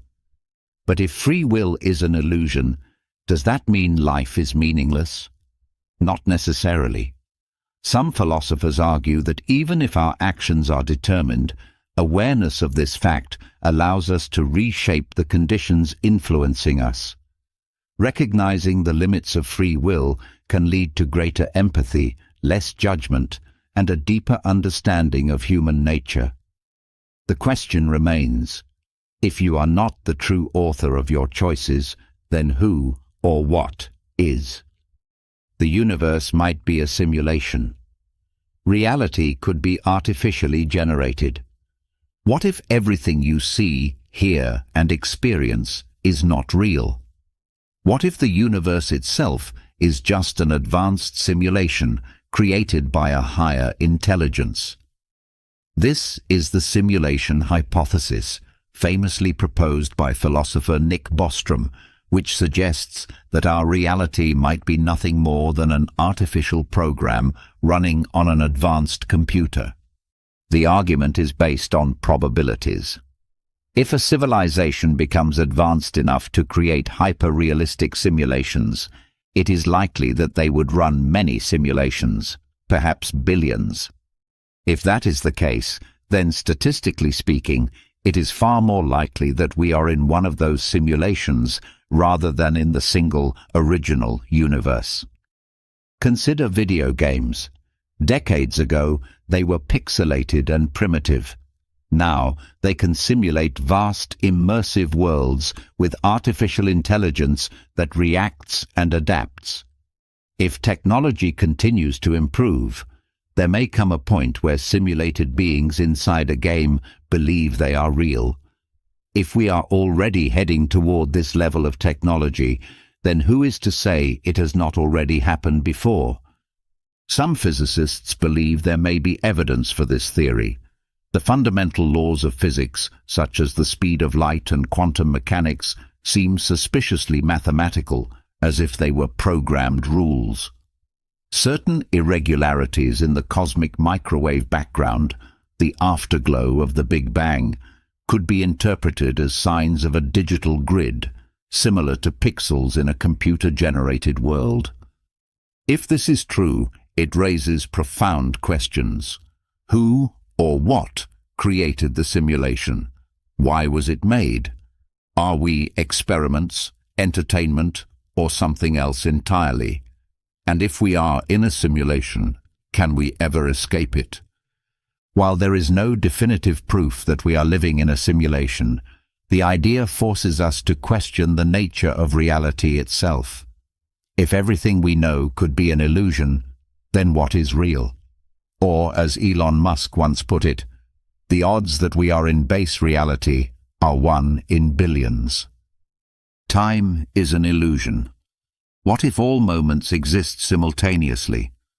We experience time as a flow, past fading behind us, the present unfolding now, and the future waiting ahead. But what if this perception is an illusion? Albert Einstein's theory of relativity and the block universe. Theory suggests that time does not actually pass. Instead, all moments already exist, fixed and unchanging. Einstein showed that time is not an absolute constant, but is relative to speed and gravity. A person traveling at near light speed will experience time more slowly than someone on Earth. This means that there is no universal now. What is present for one observer may be the past or future for another. From this, physicists have developed the block universe theory, which proposes that time is like a vast, unchanging structure where all events, past, present, and future, exist simultaneously. Imagine a film reel. Each frame of the movie exists at once, but we only experience them one at a time. The same may be true for time itself. You feel like you are moving through time, but in reality, every moment, your birth, this exact second, your death, already exists somewhere in the structure of space-time. This idea challenges everything we assume about free will and change. If the future already exists, is choice just an illusion?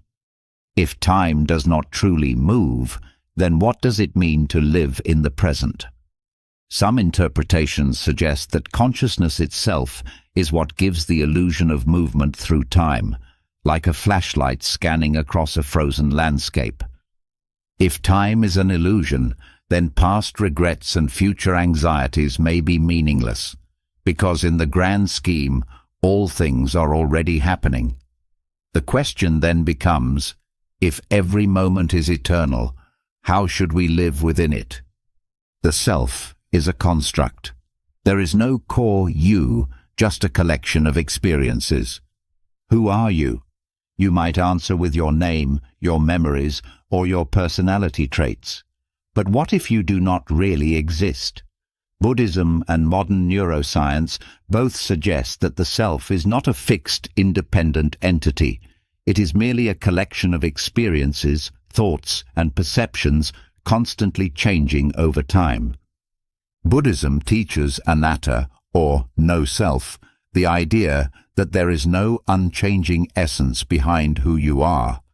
The body changes. The mind changes. The thoughts you had 10 years ago are not the same as the ones you have now. Even your personality shifts depending on context. If every part of you is constantly in flux, then what exactly is the real you?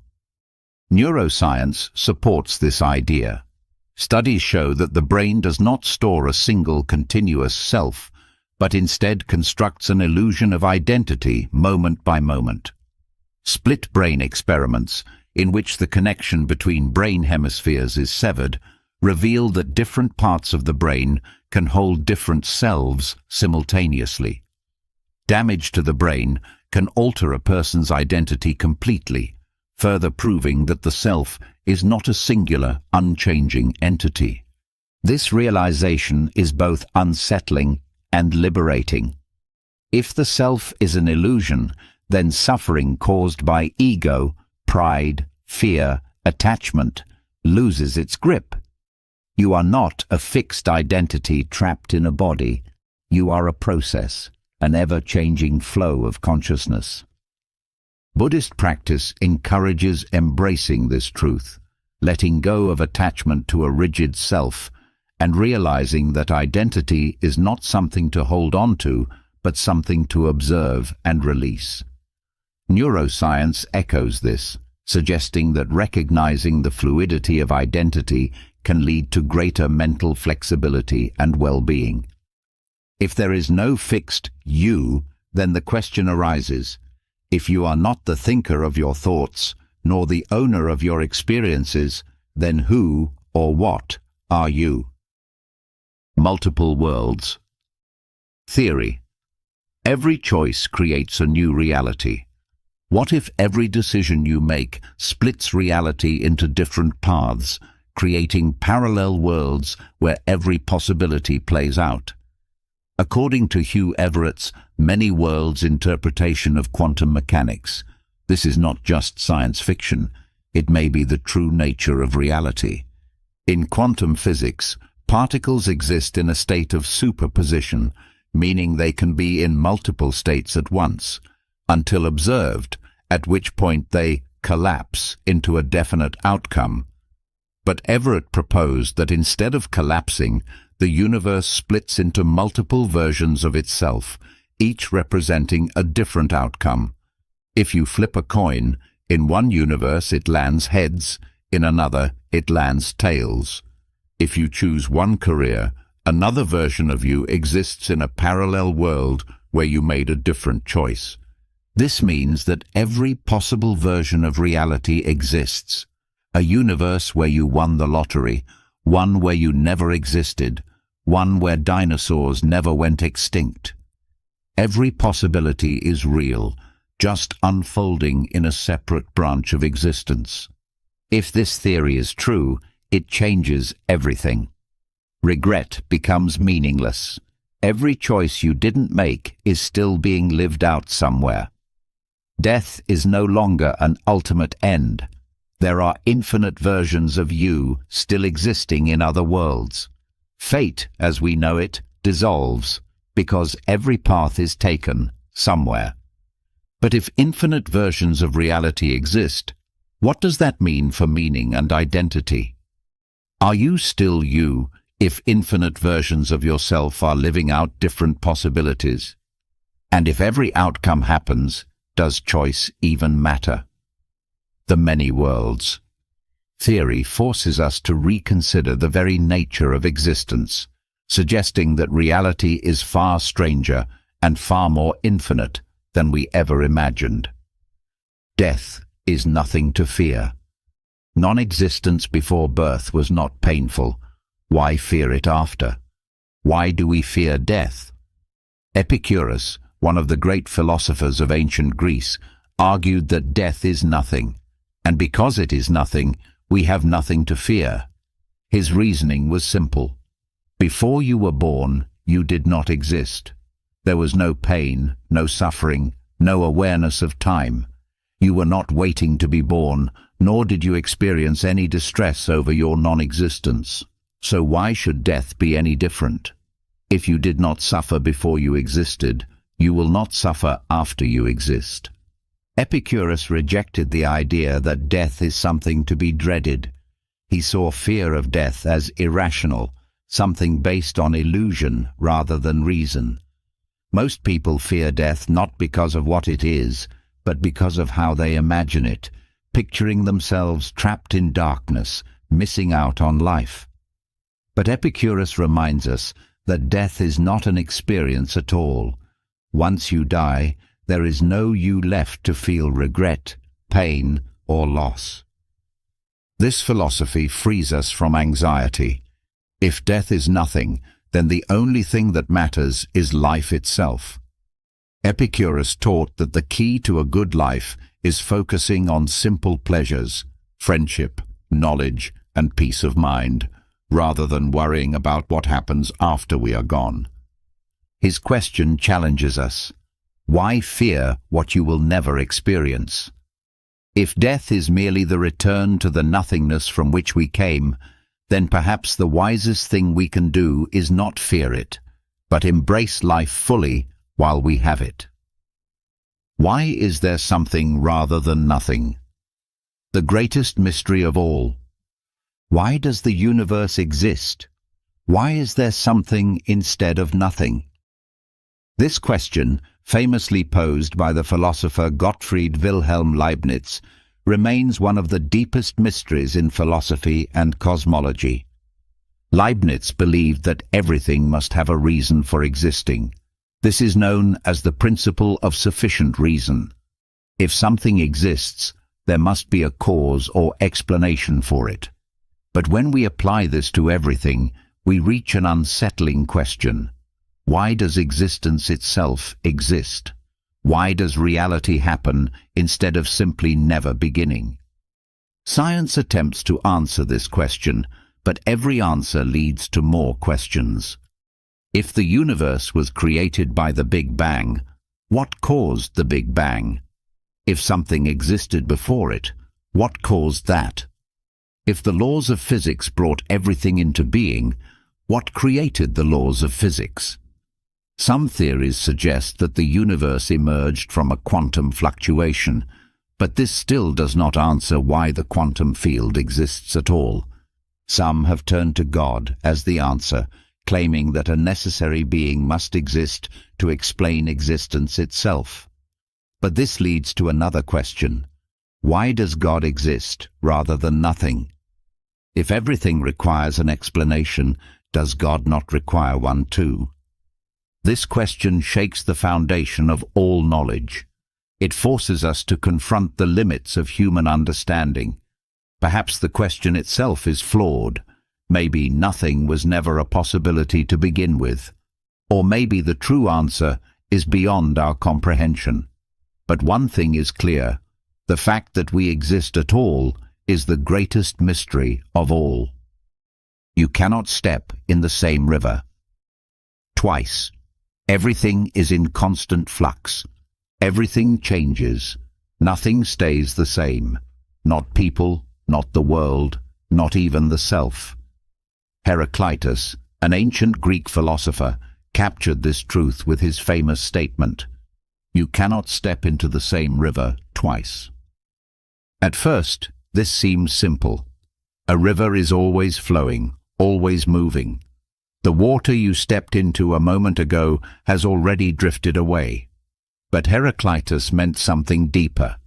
Everything in life is in constant flux. The world around you is shifting.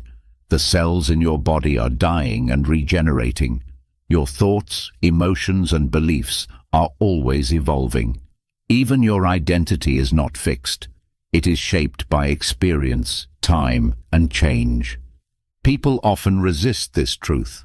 We cling to stability, trying to hold on to the past, to who we were, to things that feel permanent.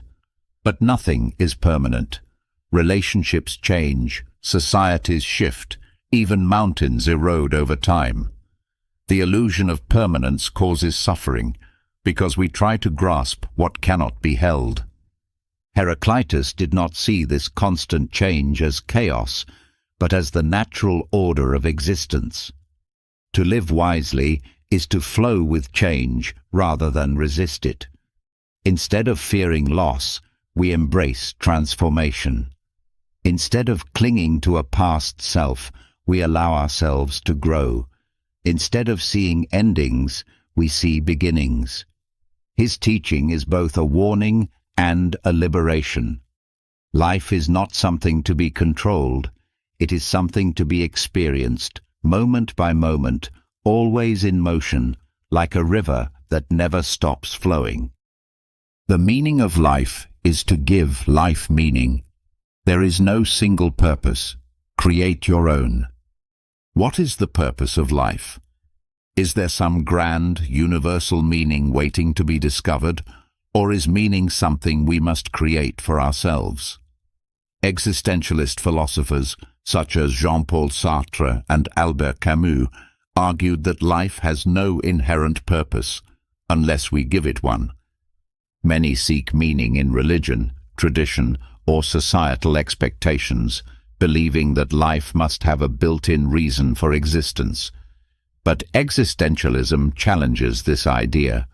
Sartre famously declared, "Existence precedes essence," meaning that humans are not born with a predefined purpose. We exist first, and only then do we shape who we are. This can feel terrifying. If there is no ultimate meaning, does that mean life is pointless? Existentialists call this the absurd, the realization that life has no given purpose, yet we continue searching for one. But rather than despair, they saw this as freedom. If life has no set meaning, then you have the power to define your own. Camus compared life to the myth of Sisyphus, the man condemned to roll a boulder up a hill for eternity. At first, this seems like a symbol of meaningless suffering, but Camus argued that Sisyphus is free because he can choose to find meaning in his struggle. Likewise, we can choose to find meaning in love, art, knowledge, relationships, or any pursuit that resonates with us. This philosophy forces us to take responsibility for our own existence. If no higher power or grand cosmic plan defines us, then it is up to us to create a life that feels meaningful. The question is not, what is the meaning of life? But rather, what meaning will you give to your life? The greatest wisdom is knowing you know nothing. Humility leads to knowledge. How do you know what is true? How can you be sure of your beliefs, your opinions, your knowledge? Socrates, one of the most influential philosophers in history, taught that true wisdom does not come from knowing everything. It comes from recognizing how little you actually know. When the Oracle of Delphi declared that Socrates was the wisest man in Athens, he was baffled. He did not consider himself particularly knowledgeable, but after questioning the so-called wise men of Athens, politicians, poets, and craftsmen, he realized that while they thought they knew everything, their confidence was based on illusions. Unlike them, Socrates understood that his knowledge was limited. This is what made him truly wise. This idea remains just as powerful today. People are quick to assume they know the truth, but much of what we believe is shaped by bias, incomplete information, and assumptions. The greatest barrier to learning is thinking you already have all the answers. Intellectual arrogance closes the door to growth, while humility keeps it open. Socrates practiced philosophical inquiry, constantly questioning, testing, and challenging ideas. He encouraged people to examine their own beliefs, not to prove themselves right, but to uncover deeper truths. He taught that wisdom is not about having answers, but about asking better questions. This lesson is crucial in a world filled with misinformation, rigid ideologies, and people unwilling to challenge their own views. The moment we believe we know it all, we stop learning. Socrates reminds us, the wisest person is not the one who has all the answers, but the one who never stops questioning. The universe is not separate from you. You are the cosmos experiencing itself. What if you are not just in the universe, but of the universe? Pantheism, an ancient philosophical and spiritual belief, teaches that everything, every star, every atom, every thought, is part of a single, interconnected whole. There is no distinction between you and the cosmos because you are the cosmos experiencing itself. This idea challenges the way we normally see the world. We tend to think of ourselves as separate from nature, as individuals navigating a vast and external universe. But what if the separation is an illusion? Science already confirms that the elements in your body, carbon, oxygen, iron, were forged in ancient stars billions of years ago. The very matter that makes up your being was once part of galaxies, supernovas, and the deep fabric of the cosmos. You are not separate from the universe. You are the universe in human form. Pantheism is found in many traditions. Taoism teaches that everything flows from the Tao, the source of all existence. Hinduism speaks of Brahman, the ultimate reality of which all things are merely expressions. Spinoza, a philosopher who deeply influenced modern thought, argued that God and nature are one and the same, that the universe itself is divine, and that by understanding nature, we understand the sacred. If this is true, then our sense of individuality is only temporary, a fleeting perspective within an eternal whole. The implications are profound. Fear fades when you realize you are not just a small, fragile being, but a vast and timeless part of existence itself. Death is no longer an end, but a transformation. Just as a wave does not end when it crashes, it simply returns to the ocean. The lesson of pantheism is simple but profound. You are not an observer of the universe. You are the universe, momentarily looking at itself through human eyes. The journey never ends. Wisdom is an endless pursuit, not a destination. Is there a final answer to life's great questions? Can a person ever truly say they have reached complete wisdom? The ancient practice of philosophy, from Socrates to modern thinkers, suggests otherwise. Wisdom is not a place you arrive at. It is an endless journey. Many people seek certainty, hoping to one day figure it all out. But the more you learn, the more you realize how little you know. True wisdom is not found in having all the answers, but in continuously questioning, refining, and deepening your understanding. Socrates' famous declaration, "The only true wisdom is knowing that you know nothing," reminds us that no matter how much knowledge we gain, there will always be more mysteries beyond our grasp. Philosophy in its truest form is not just an intellectual exercise, it is a way of life. The Stoics taught that wisdom must be lived, not just studied. The Taoists urged people to flow with life, always learning from experience. Existentialists like Camus and Sartre embraced the idea that meaning is not something found, but something created, step by step. If wisdom were a destination, it would mean there is an end to growth. But life itself is change, constant learning, adapting, and evolving. There is no final enlightenment, no moment when all questions disappear. Instead, There is only the next step, the next realization, the next challenge. This perspective is liberating. If wisdom is a journey, there is no pressure to arrive. There is no failure, only progress. The only mistake is to stop questioning, to stop seeking, to believe you have already learned all there is to know. Philosophy reminds us, the search for truth is never finished, the path never ends, and that is the beauty of it. The paradox of choice. Too many options can lead to anxiety and dissatisfaction. We often assume that more choices mean more freedom, and that more freedom leads to greater happiness. But what if having too many choices actually makes us more anxious, less satisfied, and less capable of making decisions? This is the paradox of choice, a modern philosophical insight developed by psychologist Barry Schwartz. In a world of endless options, careers, relationships, products, lifestyles, we should feel more empowered than ever.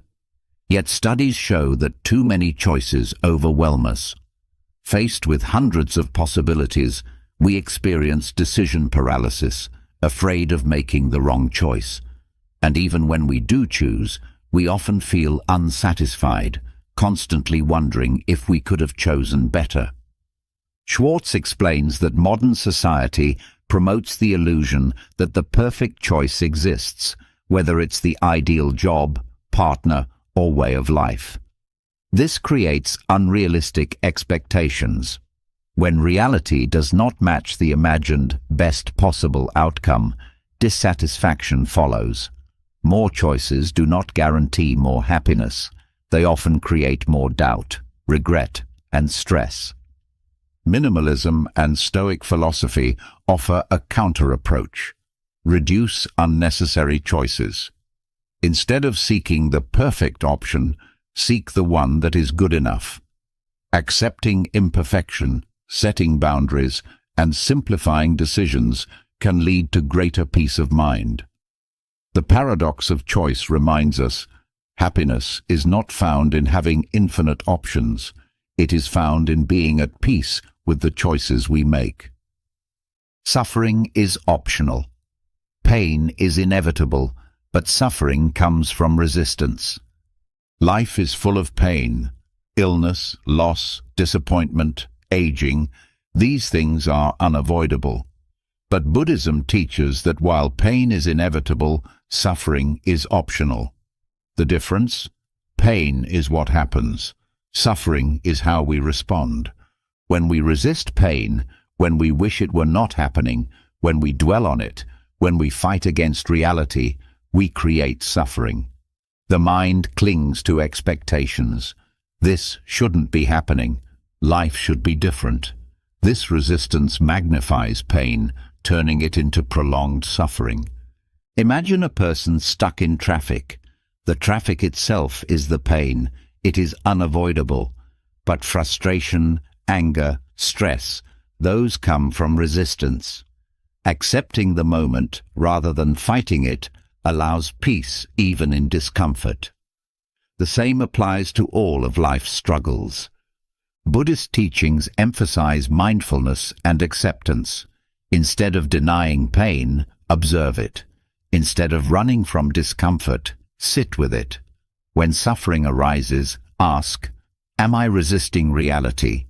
Letting go of resistance does not mean giving up. It means freeing yourself from unnecessary suffering. This teaching is not about avoiding pain, but about changing our relationship with it.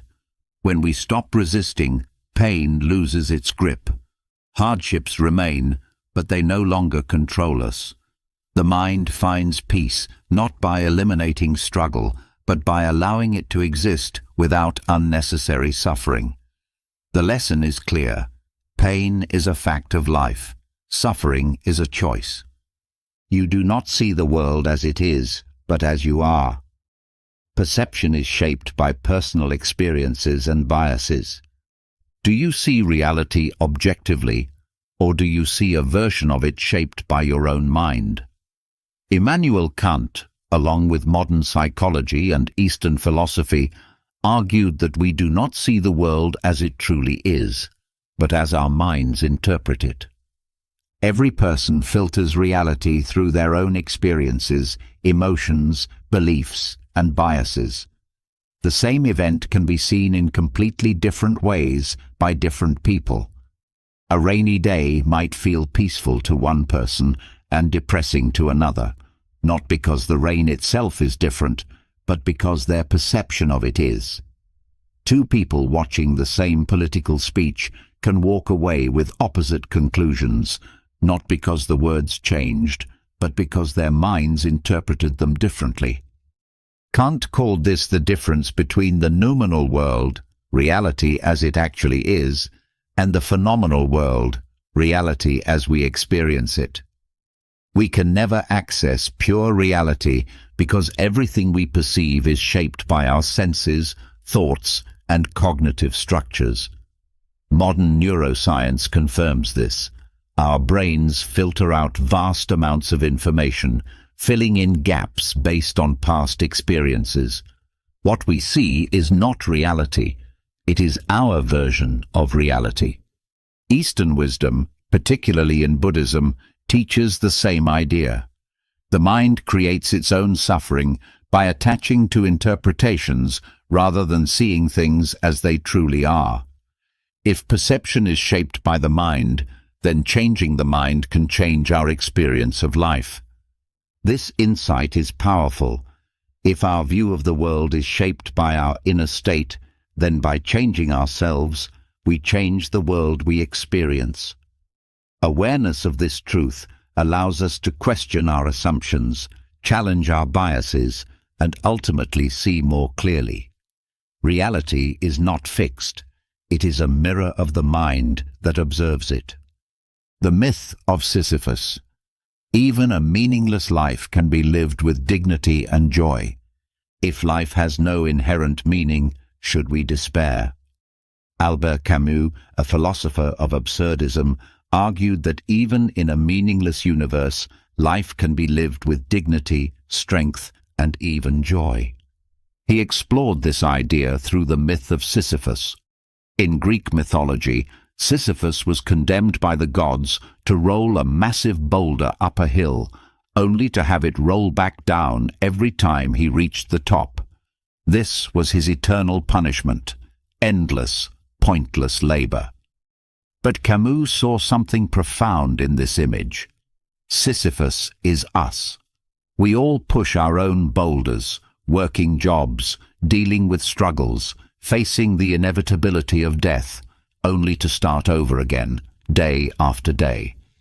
For Camus, the question was not how to escape meaninglessness, but how to embrace it.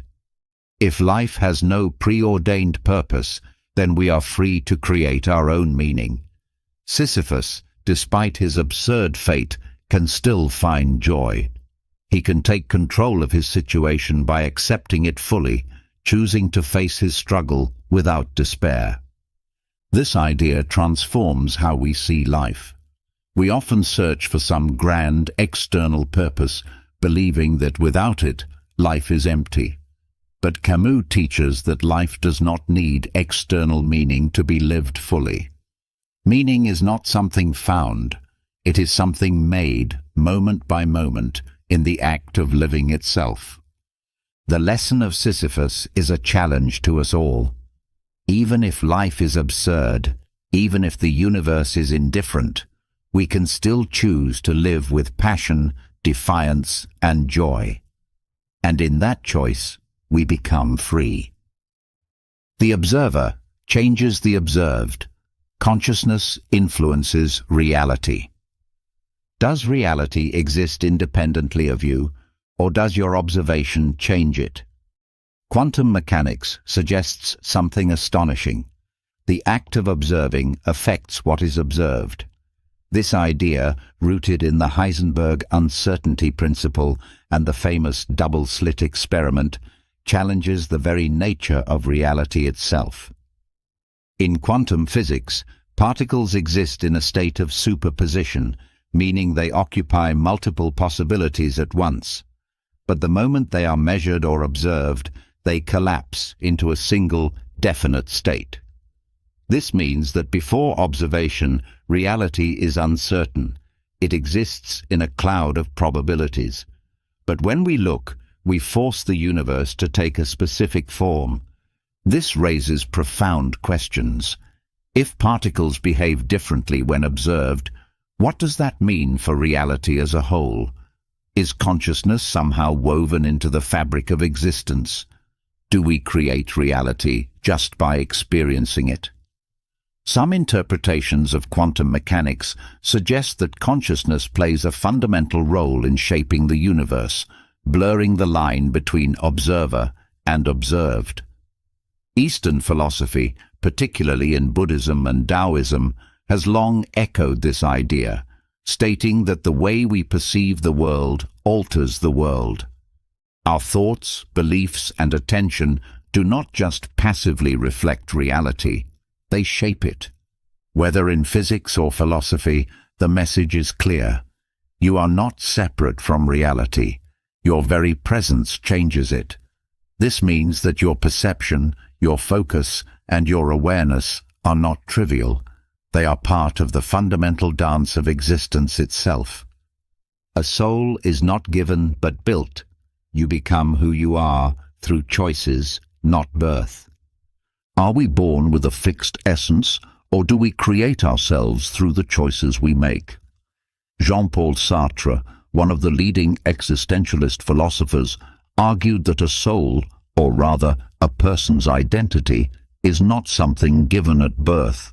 Instead, it is something built, shaped by action, responsibility, and freedom.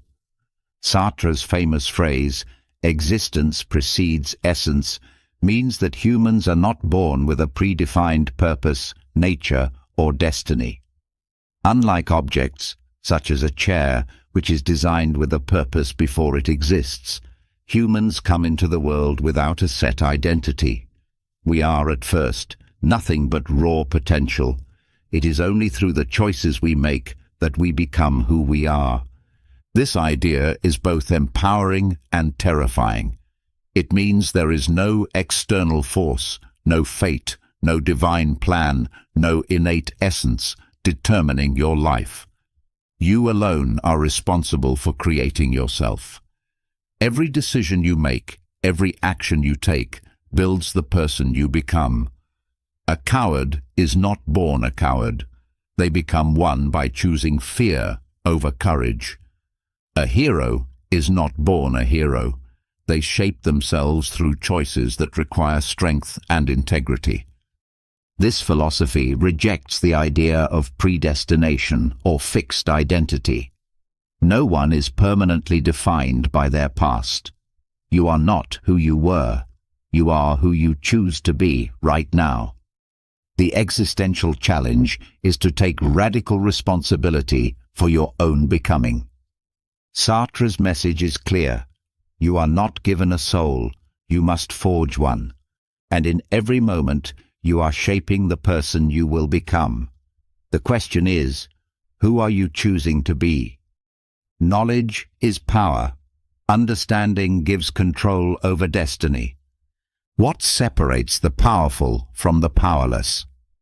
Francis Bacon, one of the key figures of the Enlightenment, argued that knowledge itself is power.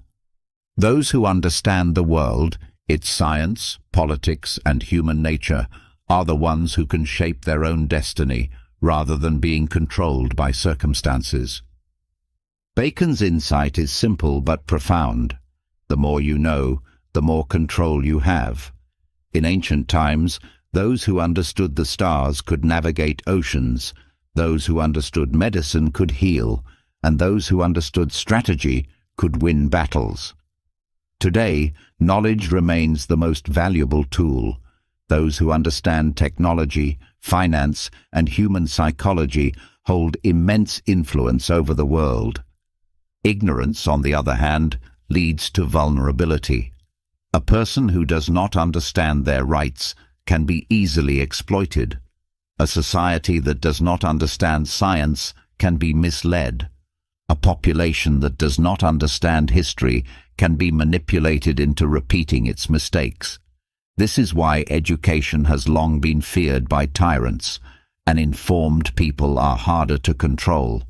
But knowledge is not just power over others, it is power over oneself. The more we understand our own minds, emotions, and biases, the more we can break free from self-imposed limitations. Knowledge allows us to make better decisions, to predict consequences, to navigate life with greater clarity. Bacon's lesson is timeless. Power does not come from wealth or brute force alone. It comes from knowing what others do not. In a world where information is everywhere, true power belongs to those who seek, question, and understand. The veil of ignorance. Design a just society as if you don't know your future status. How do we create a truly fair society? John Rawls, one of the most influential political philosophers of the 20th century, proposed a radical thought experiment, the veil of ignorance. He argued that the best way to design a just society is to do so without knowing what position you will hold in it. Imagine you are about to be born into a new world, but you do not know whether you will be rich or poor, male or female, privileged or oppressed. You could be a billionaire, or you could be homeless. You could be part of the majority, or you could belong to a persecuted minority. If you had no idea where you would end up, what kind of society would you want to create? Rawls argued that this perspective forces fairness. If you knew you might be poor, you would advocate for economic safety nets. If you knew you might be discriminated against, you would want strong protections for rights and freedoms. If you knew you might be powerless, you would not design a system that favors only the powerful. The veil of ignorance removes self-interest, forcing decisions based on justice rather than personal advantage. This idea challenges how laws and policies are made. Too often, societies are structured to benefit those already in power. But Rawls' framework demands that we think beyond our own circumstances. A just system is one that anyone would agree to, even if they had no control over their social status. The veil of ignorance is more than a political tool. It is a way of thinking about morality, fairness, and empathy. It asks us to step outside ourselves and consider, if I were born into any position in society, would I still consider this system fair? If the answer is no, then the system must change. As we close tonight's journey through 4 hours of timeless philosophical teachings, remember that wisdom isn't just about answers, it's about the questions we dare to ask.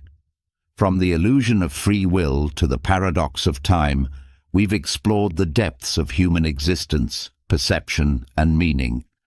Whether it's the realization that we shape our own destiny through choices, or understanding that knowledge is the true power in shaping our lives, these lessons are not meant to be learned in a moment. They are meant to transform how we see the world and ourselves every single day.